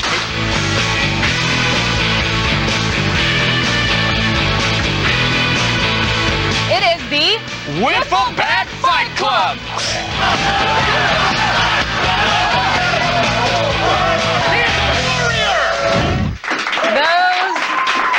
Those simpler times. I noticed something in our faces. I thought it was youth. I realized it was joy. Aw, I'm still happy.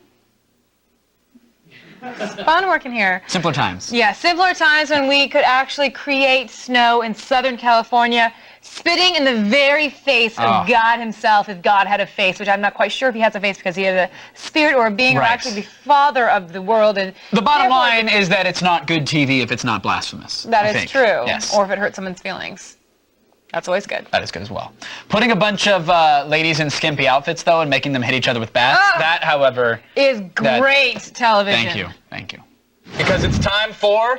Girls Wiffle Bat Fight Club!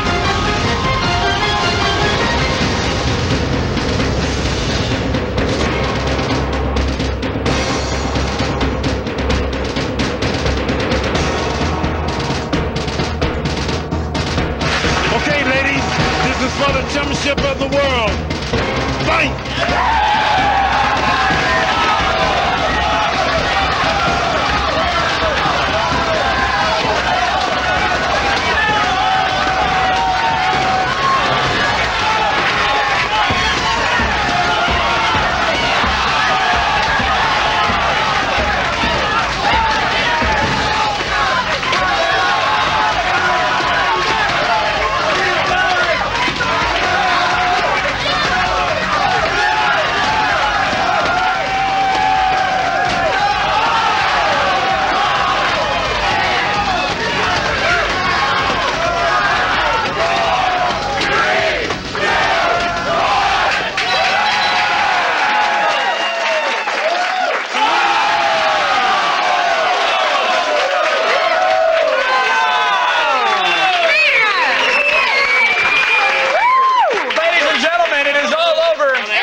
controversial ruling, but a solid one. The word of steel is law. It's for the World Championship, by the way. There was. He just declared that. Someone should tell Asia.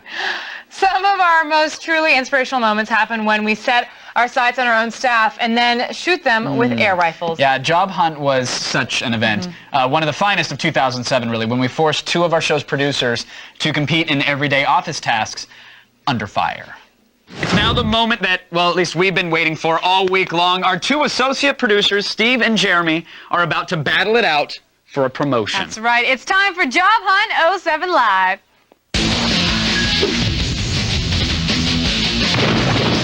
Both of these very talented producers are going to prove that they have what it takes to make it to the next level. While they try to attempt some normal production tasks, the 2 of us will blast them with these airsoft guns. They have 3 very simple tasks to complete. They have to collate some script pages that are totally out of order, fax an agreement to my agent, this guy, and then find a DVD buried in a stack. And in this case, it's a wonderful little family film called Thunderpants. Of course, this is all happening while they're dodging our airsoft shots. Now, the first one to complete the task without crying, because really there's no crying in TV unless you're Kevin. In my dressing room. You are the winner. Yes, and that valiant winner not only gets a promotion, but bragging rights for years to come. It's another tick on the man card. Jeremy, what's your approach? Are you psyched? Have you been practicing? I don't need to practice because, as you know, Steve is a bitch. Oh! Hold on! Aren't good at anything. Steve, get over here. What's your strategy? You know, I've been practicing, but I'm not totally afraid unless someone shoots Jeremy in his vagina, because then he will just fold over. Well, he already has a lot of sand in it. Yeah, it's so totally. that would just suck to have sand and a bullet. Let's get this going. 60 seconds on the clock, please. In 3, 2, 1. I gotta take safety off. Hache, you feel that? That's just me, Hache. That's just me. That's just me. I'm aiming for the hand. Come on, buddy, get in there. Hache, Get in I'm there. just nailing you, just so you know. Hache as well. Go, on to stage 2. I'm shooting through the paper. Shoot through the paper. Get those hands. Get those hands. Oh my God. I'm just sitting here. Look at his arm. I feel bad. Look at his arm. Look at the guy. Oh my gosh. Okay, I'm going for Hache's arm. Oh, he can't. Hey, how does that feel? I'm just a little girl. You little girl. I just have a vagina. Down to the DVD. Get her. Get him. Oh, he got it. Underpants. Wow. That was exhilarating. The time to spare. Oh my goodness. Well done. I got a one last vagina shot before the end. Oh my gosh. Well done. If I may interview Hache, are you okay? the You're winner. shaking. That actually. You're shaking. How's that feel, Steve? Look at that. Oh my gosh. Let's show it off. Yeah, you know what? Pain is temporary, but I got Thunderpants, and glory lasts forever. Thunderpants is eternal. No, Jeremy, your thoughts? wait. Let's take a shot at what I did to. How's that for a girl with a vagina? It actually hurts a lot. Right now, though, that is going to do it for Job Hunt 07 Live. That actually hurts a lot. The next day, Jeremy kept telling people how clumsy he was. Yes, and then he lived in an apartment made entirely of stairs. That's true. Oh, the shame. Yeah. But you actually had to get beaten with bullets afterwards because go ahead and tell him. apparently Kevin's safety was on, and so Steve wasn't getting hit with any bullets or airsoft pellets. So the next time, Kevin had to get what is it? How many? Well, you have to cycle the bullets into the clip or something like that. So I only shot like 20 rounds or something like that at Steve. Jeremy got raped though. Jeremy got like 100. But I did feel bad, so I wanted to give him a chance to at least try to get even. So this is Job Hunt 07 Live Redemption.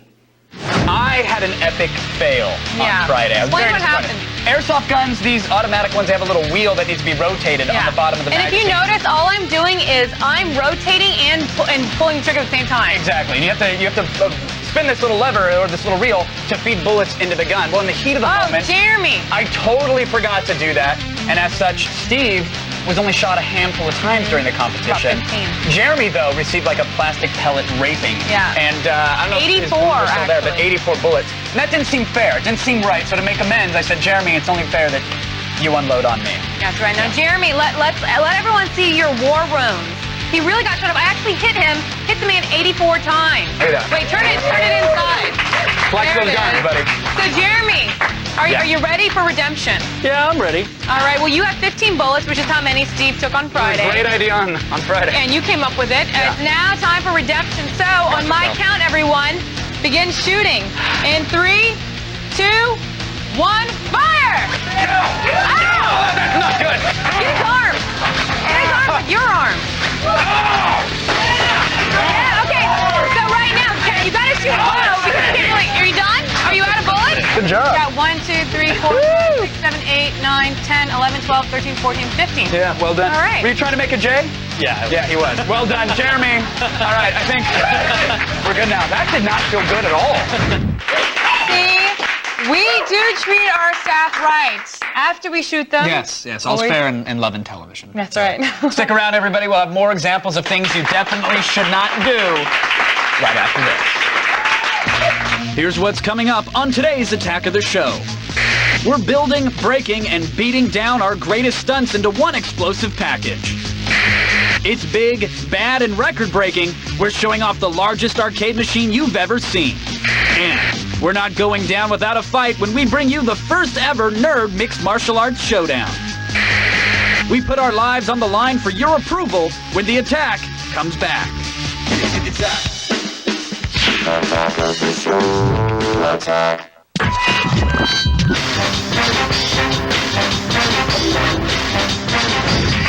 Everybody, welcome back to Attack of the Show, today's Best of Stunts show, where we're showing off the biggest and the best of 2007. The show is brought to you by Insurance, so thanks for looking out. Now, not all stunts have to be dangerous or cause one of our recent hires bodily harm. Granted, those are fun and endlessly amusing, but sometimes we set our sights high. Yeah, like when Attack of the Show breaks world records. Huh? Hello. About that? Guinness has recognized our achievements in the past. We actually created the world's largest Nintendo controller, for example. This year, we all felt like teenagers again, thanks to the creation of the world's biggest arcade machine. We have built what we believe is the world's largest fully functional arcade machine. It's right behind me. It's 14 feet tall, has a 5-foot wide, 75-inch screen, and plays 150 classic arcade games. Joining us to verify that this is indeed the world's largest arcade machine, well, we hunted down and we've captured a real-life Guinness World Record representative in the flesh, the Honorable Mr. Stuart Claxton. Welcome. Nice to be here. Absolutely, man. Now listen, the annual Guinness World Records Day was yesterday, correct? Indeed. Okay, so records are being shattered all around the world.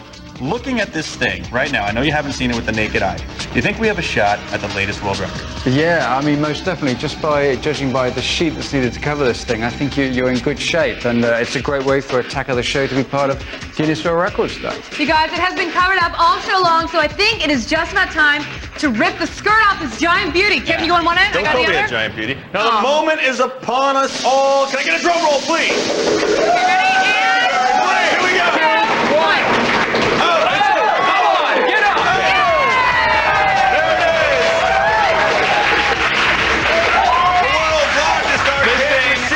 This thing is ridiculous. Wow. Should we rock it? Ready? Absolutely. I'll tell you right now, Arcade in a Box, it boots Windows XP first, then it loads the vintage games from a menu. It's 75 inches diagonally. It's made of Datex. It's a beautiful thing. 5,000 lumens in this baby. DLP projector. It's got a xenon lamp. 0.8 short throw lens to decrease the projection distance to 4 feet, people. Look at these guys playing. 6-inch long joysticks, by the way, and 2.5-inch buttons. Speak for yourself. It's huge. You've laid eyes on this thing. What do you think, man? Do we have it? Yeah, it conforms to all our guidelines. It's just like an original machine, but obviously oversized. It's playable. It's 13 feet tall, 9 wide, 5 deep. Amazing. A new Guinness World Record. Thank you very much. Attack of the Show, baby. Fun fact, the world's largest arcade machine cost $17 million to make. Yeah. Really? Yeah, so don't expect your check to clear this month. Oh. Yeah. That's too bad, because I wanted to buy a pony. Oh, well. I was just kidding. It was just a joke for all those laughs. That's all that was. Oh, it's a good joke. Okay, besides creating false idols to worship like the arcade machine, talking about some stuff right here, Attack of the Show often makes pilgrimages to geek events around the world. Pilgrimage? Pilguys? We mostly do it to get laid or to take you inside for exclusive coverage, which is what I call it. Whether it was for the 30th anniversary of Star Wars, huge product launches like the iPhone, a trip inside of Comic-Con, you guys really all year long you had a VIP pass to everything.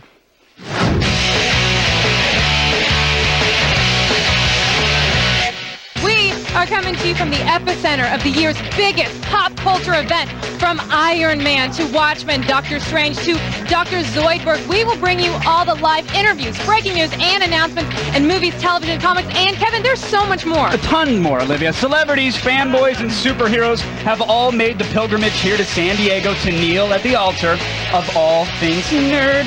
And we're going to bring it to you live exclusively on G4. All right, right now, let's go over to Zach Selwyn, who's live at the Manhattan Apple Store on 5th Avenue. Selwyn. The doors are open. Now let's talk to one of these people who was lucky enough to score an iPhone. The line is still around the corner. Apple stockholders are very happy, and I'm here with Rebecca, one of the early adopters of the iPhone. You were there immediately. I saw you. Tuesday. What's today? It's Friday. Well done. That's 3 days.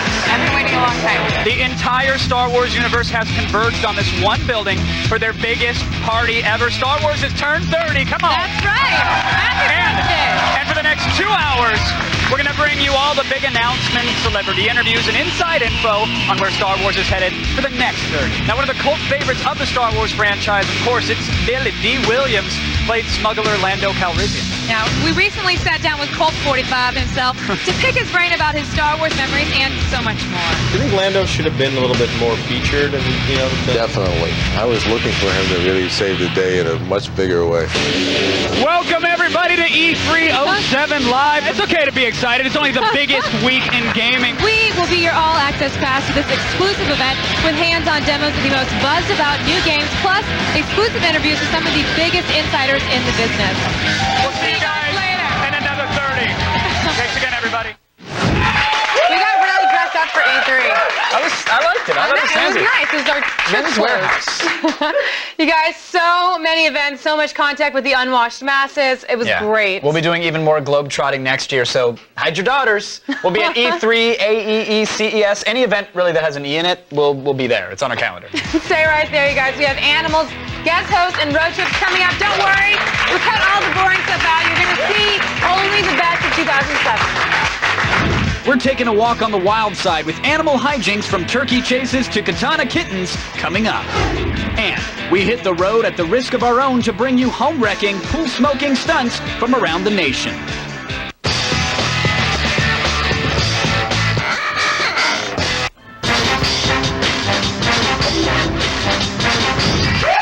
Hello, everybody. Welcome back to Attack of the Show. It's our best of stunts show, and right now, Ms. Munn's going to testify. That's right. But before I do, I have to say, this is the best of 2007 stunts. But you know what it is? It's also a day of the year that we like to appreciate the moment that Kevin Pereira's mother opened up her vagina and pushed this beautiful man into the world. It is this man's birthday. I was cesarean, but thank you. Oh. So, it was this man's birthday. It was still my birthday, but thank you. Happy birthday, Kevin Pereira. And a round of applause for my mother's vagina. While we're at it. And your mother's open wounded, gaping No, actually, stomach. I came out. Oh, okay, you came yeah, out. Well, there you go. Thanks for ruining the joke. Happy birthday. Now, the executive producer has said something very powerful. Unto us, let us gather the animals for the viewer's pleasure. And the minions went forth and collected all manner of animals, such as turkeys, leopards, and goats, and the viewers looked upon them, and they were pleased. Hey, hold on a second. Let's check in one last time with our dear friends. Oh, look at that. Listen, it's our two girls in the tub, and they're enjoying a fresh drink. And so is our friend with the goats. Yeah. And is that lemonade? That looks like lemonade. Oh, man, they are having a blast over there. That's one big old party they're having. That's a party, but I've never seen one. Those girls in the tub with the lemonade and the... goat. I see what you're and doing. the beverage. Tell the show! Come on, I gotta tell you! Bang him like a scream door in a hurricane! Get in there, man! Oh, you see that? Did you see that right there? Get the Benjamin off! Get that Benjamin off! Tell him! Can I pet your puppy? Now we've got another message from the TV front. It's the Army of Monitor Heads. Oh, Kevin! What? How did you do that? Do what? Let's head into the ring to meet our combatants. First up, we have Nathan, the Nibbler Gobblesberg. He's 3 feet 8 inches tall, weighs 15 3/4 pounds, goes great with Chardonnay, and once killed a man. Interesting. Next, we have Douglas Dark Meat Johnson! Standing at 3 feet 10 inches tall and clocking in at 17.5 pounds. Dark Meat is the only bird to beat bird flu, and also he took Pocahontas' virginity. Good chanting. Good chanting name, the Dark Meat. Turkey Wars has officially begun! Go, baby, go! Enough, forward! Come on, Gobbler! Go!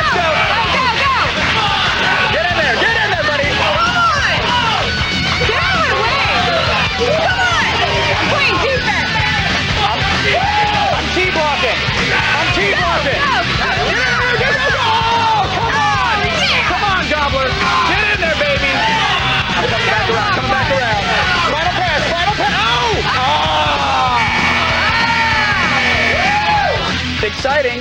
And that officially concludes the Epic Turkey Wars for the year. Yeah! Man, machine, and definitely turkey will never be the same. Why are bats the only animal who have a separate name for their poop? What about cow pies? Oh, those are delicious. Poop joke. Poop. Sold it. You know what else are delicious? Kittens. Oh, I Yeah. love when you make it with some Kung Pao kitten. It's so good. Yeah, sure, two kittens that actually might be a little too tough for eating. Though. Ugh, Yeah, that's scratch right. me up. It's time for Kitten Warrior.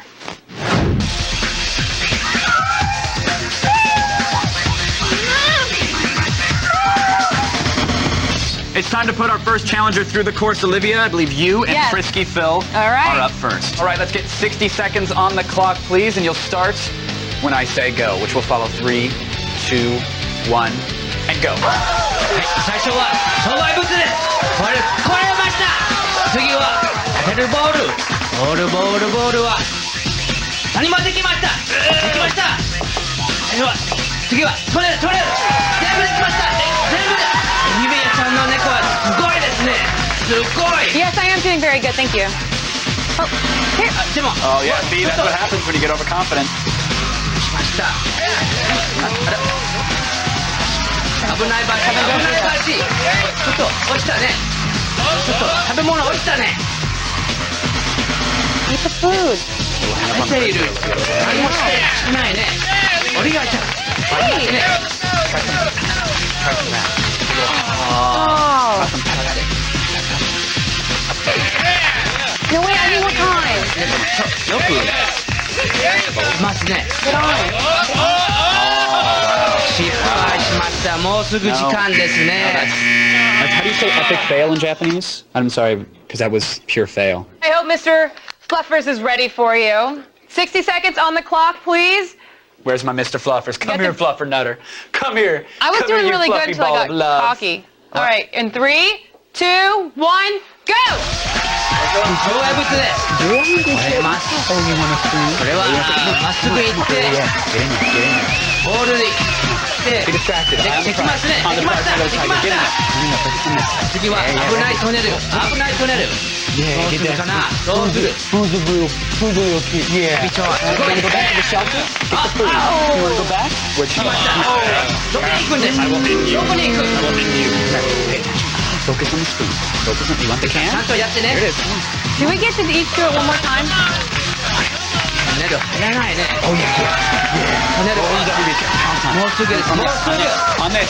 Oh, Olivia spilt it in the tube. Come on. How do you know all that? Go on, there.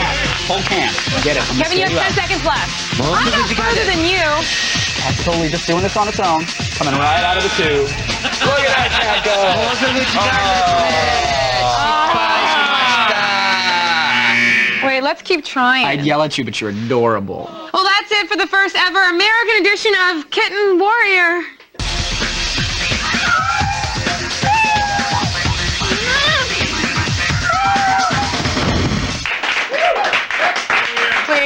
Please. Oh, what? Watching the playback, I will admit, you was robbed. Thank you. You was robbed, Mr. Pereira. Did you ever clean the cat food up that you like threw everywhere all over the studio? Or? No, because as soon as I walked away, our nice friend Chris was just cleaning it up. Oh. So thanks, Chris. Thank you, Chris. Yay. Don't like Chris? No. Now, when we have guests here at Attack of the Show, it's first class all the way. We pick them. yeah. We pick them up in a limo, stock their dressing rooms with whatever they desire, give them complimentary plush AOTS robes and slippers, and a huge gift basket to take home with them.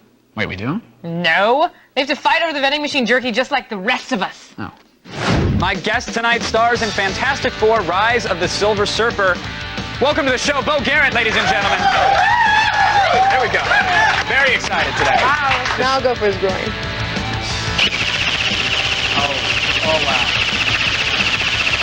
There, we need it done. Woo! Let's welcome David Arquette, everybody. you. David, thanks for being here. Very exciting. Thanks for having me. I noticed that there's a website you have. It's about giving etiquette tips online. It's called arcetiquette.com. That's right. We would hope that you would answer a few questions live right here. We have some viewer questions. Is that all right? Fantastic. Okay, great. Bobby in Boston, he asks, after besting an opponent in Halo, how many thrusts is appropriate when performing a teabag? I think 3 thrusts is a real, just sort of, it just gets the point across. Now, is it like a real teabag where you kind of dip, and then do a good dip, or you do full dips each time? No, full dip, definitely Okay. full dip. And, if you're on the date with the girl, that should be at least 3 days. Oh, good to know. I'm on a second one, but I'll hold out for that last one, David. There you go. All right, joining us right now from Tim and Eric, awesome show, great job, are Casey and his brother, and they're actually here to perform for us, so please welcome Casey and his brother. Listen, buddy. Right.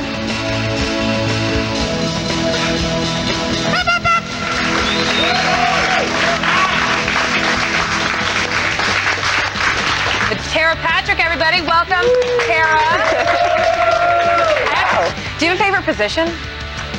You're going to laugh. I would have to say it's missionary. I have to tell you, that's become my favorite recently, too. Because you get to look into the face, into the eyes, and I think the eyes are really intense. And, when you can really gaze into someone.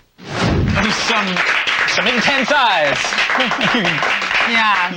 Her husband was constantly going, Tara, let me see your cleavage. No, Tara.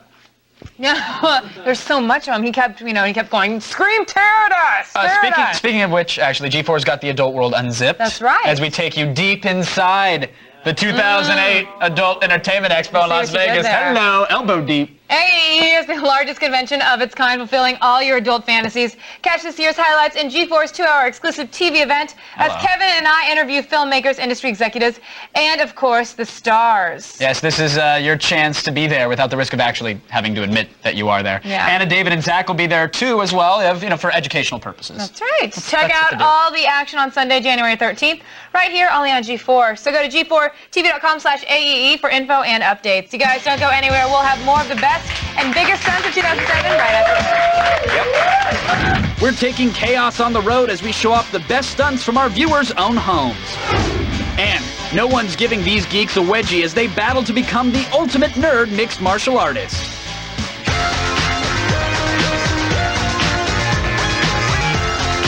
Your king. G4 is like a freaky unicorn that finds, devours, and then regurgitates all the games, vinyls, podcasts, and TV shows you need to hear about. There's no stickiness or acidic puke smell with the magic hurling. Everything just smells kind of plasticky.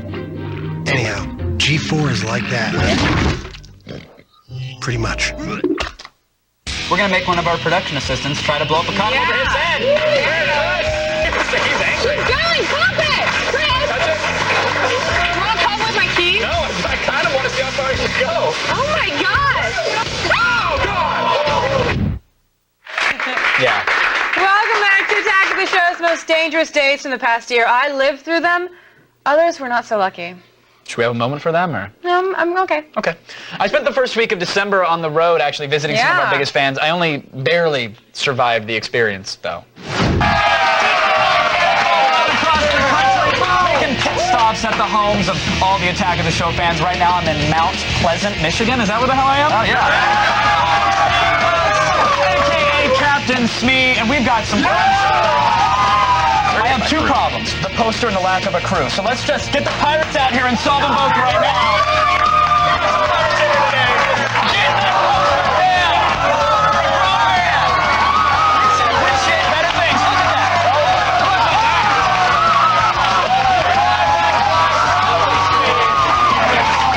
You have a crew and a poster. Well, actually, no, breathe it in. Get over there. I'm here in Miami, Florida, coming to you live from the house of Javon McNeil. He's a huge Attack of the Show fan, avid stick cam chatter, and he's right through this door. Let's go inside and see what's up. Javon.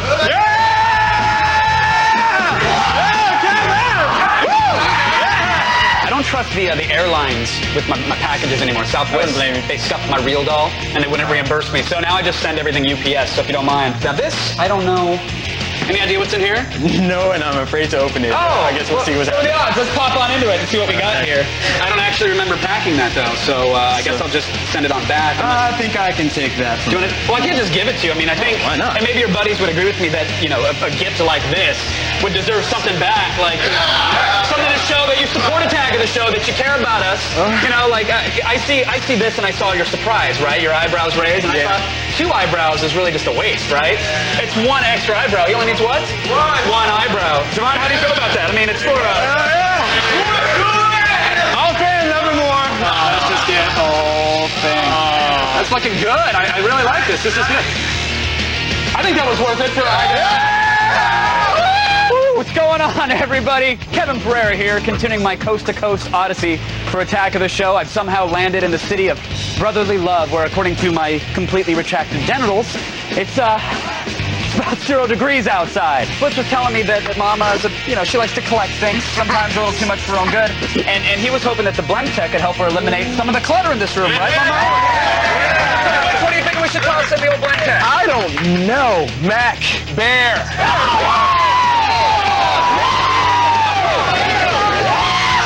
What's going on, everybody? Kevin Pereira here on the final destination of my countrywide Attack of the Show fan tour. Standing here with the Gift King. You know him as Extreme in AZ. I know him now as Nate. Thanks for having me here. So let's get some nitrogen in the pool. Guys, don't try this at home. If you have a Motel 6 pool or something like that, do it there. 4, 3, 2, 1. Get in there, Nate. We were going to throw the nitrogen on him while he was diving in, but it didn't work.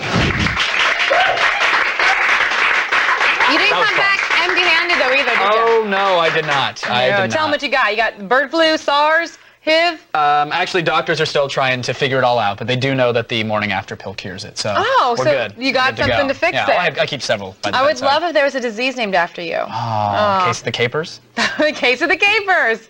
That's awesome. And you guys, I have got a pretty good attendance record, but there are some days when showing up to work is simply not going to happen for reasons of schedule or hangover or something. Let's commemorate the people that backed us up when we were playing hooky.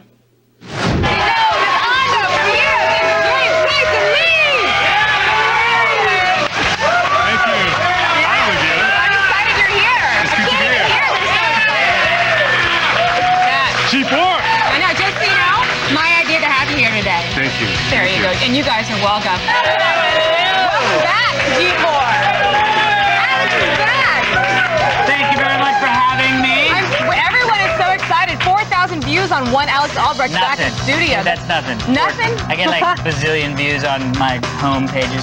Do you? That's a lot of views. I don't even have home pages. From Super Troopers and the Sasquatch Gang, Joey Kerr.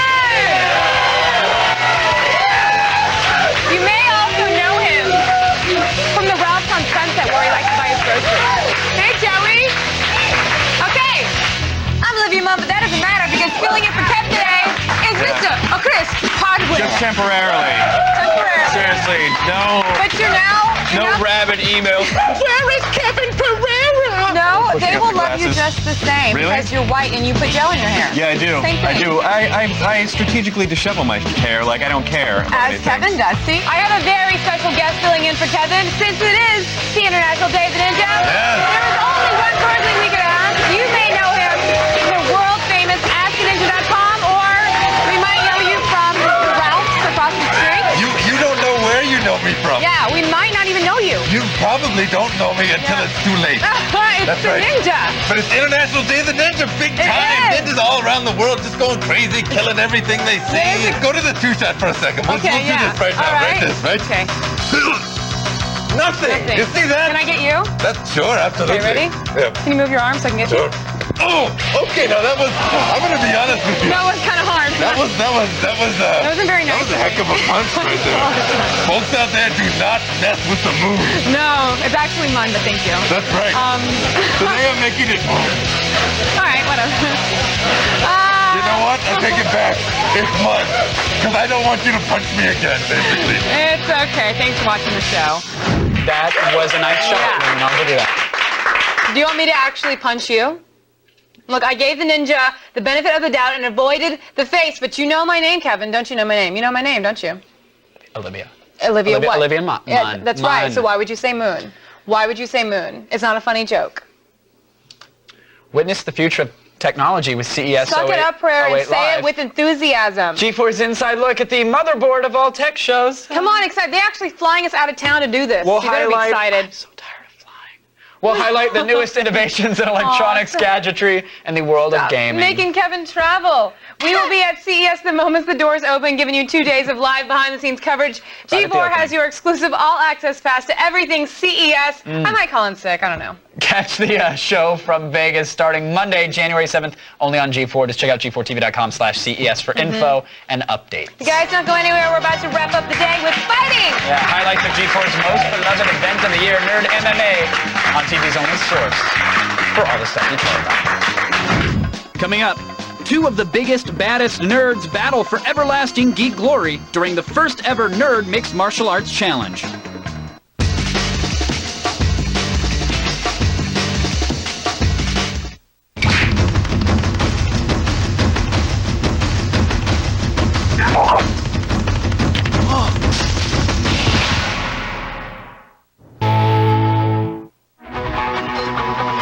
Video games are evolving, and now so are we. Introducing the all-new X-Play. Now with news, reviews, cheats, demos, interactivity. The all-new X-Play, January 14th, only on G4.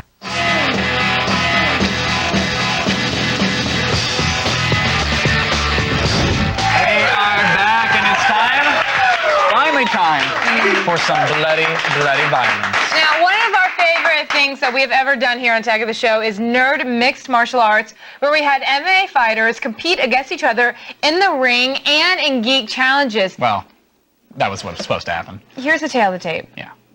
We are about to get rocking with the first match ever of its kind. It's Nerd MMA!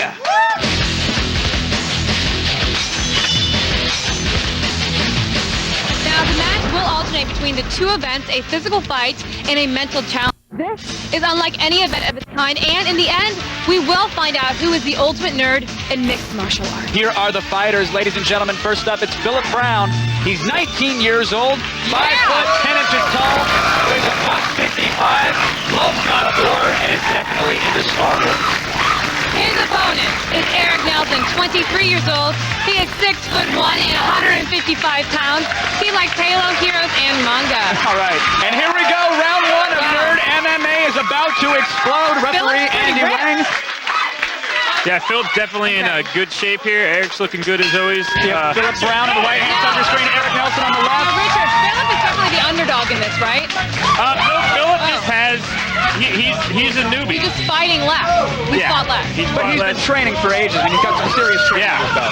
Eric Nelson is definitely the veteran here with a 3-2-1 record. Eric Nelson has a much smaller, Philip Brown definitely has a much smaller record, but Richard, I kept hearing that Eric is the ballroom brawler. It looks like he's trying to take down Philip right now. Yeah. What I like here is Philip was a wrestler. Eric just gave him his back. Philip was a wrestler. This is a very bad position here for Eric Nelson. He's got to protect his arm there. He's going for an arm bar. So what is he doing? Is he trying to get up? Philip is trying to get. He's going for an arm bar. Philip's a little bit too high on his back to get a land. Eric's trying to go out the back door. He did. Eric's out the knees here. There's that wrestling background of Philip. Absolutely. I'm definitely seeing all of his wrestling moves he's learned in high school. I mean, that whole series was just wrestle. Yep. And Philip Brown still wrestles in Masters, which is, Oh, now he's throwing some punches. He's got him in the mouth. Oh! Eric. Oh, God. Trying to get out clean, looking for the arm. Eric is looking like he's... Philip is out. That is it. Oh, wow. A brutal knee there in the first round. And that's how it went down here at the Nerd MMA. Andy Wang. All right, we got Eric Nelson, winner by knockout. Let me get around here. Yeah. Great fight, guys. Great fight. Great fight. And the violence, the knockouts, no, they don't stop there. Nerd MMA was a huge success. Of course, we had to do it again. Of course. You know, we knew it was good TV, but we nerds are a little fragile. Even the fighting type. It's the time we've all been waiting for. It's our Nerd MMA main event. You're saying redemption. Could be. These fighters met a little over a month ago, and it ended with Eric Nelson's win in the first round. It was an incredible knockout, and now it's time for the rematch. Nerd MMA. All right, for our first nerd round, we're going to start things off with famous weapons from gaming history. The fighters are given boards with famous weapons from gaming history, and they've got to match them. The bell has rung. Round 1 is underway. All right. Kevin, do you think you could do this? Is this something you could do? Yeah, I could. I think this is pretty easy on the nerd scale. Eric Nelson has managed to completely destroy the board. Rather than ripping off the weapons and rearranging them, he's chosen to rip off the titles. Well, that nerd round is over, so guess what it's time for? It's time to get physical. That's Here right. we go, folks. It's the rematch that nerds across the country have been waiting for. All right, round 2 is underway. I'm very excited about this. Martial arts round. Philip seeking Now, I redemption. remember. Eric trying to clinch the title. Goes for a takedown right away. Oh. And it looked like Eric was defending it, but he managed to get him down, and now Philip... I remember Philip had a big wrestling background. Is that right, Richard? Eric's back. Yeah, Philip has a huge wrestling background. Enough LA looks and Aquanet in that... Yeah! Did he just showboat? Yeah, that was a little showboat there. Showboating. That's Eric, For the style entertainer point. Nelson. Yeah. We have quotes from both Star Trek and Star Wars. Captain Voyager 6 disappeared into... Eric? Star Trek. That's no moon. It's a space station. Star Wars. Sir, the possibility of successfully... Star Trek. That is incorrect. By the way, that showboating into the camera earlier costing you now. All right, the fighters are in the ring. Let's get it going. It's round 4. Oh! Philip popped there. Eric looked stunned there for a second. He did. Philip has really turned a corner this round. It's so far his game. Oh, he's just slamming Eric against the cage. And Eric's got Eric Philip with an armbar. Oh! Philip slams him to get out of it. Eric's got the armbar again. He's got the We have our last nerd challenge, and this is really cool. We're going to have a solar system, and you have to put planets in order. There they go. Now, if they had played Solar Quest when they were younger, I'm just glad that Eric is not eating the poster board. Yeah. Okay, that's it. Well, if Philip managed to get any planets in the right order, I think he won that round. Last round, here we go. And this is what it all What's gonna comes down happen? to. What do you think is going to happen? Redemption or epic fail. It's, this is Mark. Spinning kick 2, shoot in, do a reversal by Eric. Both fighters doing a great job. He may have the triangle here. Eric will not tap out, though. He will get passed out. And that is the round. It is over. So the winner, 4-3, ladies and gentlemen, it's Philip, your Nerd MMA champion. He wins the belt and the redemption. And That is how you do it. And that ends our best stunts of 2007. Now, you guys, we have just got to up the ante for 08. Yeah. I don't even know what we're going to do. It's going to be exciting. I know the whole What? year. It's my calendar. Really? Yeah. Let's see.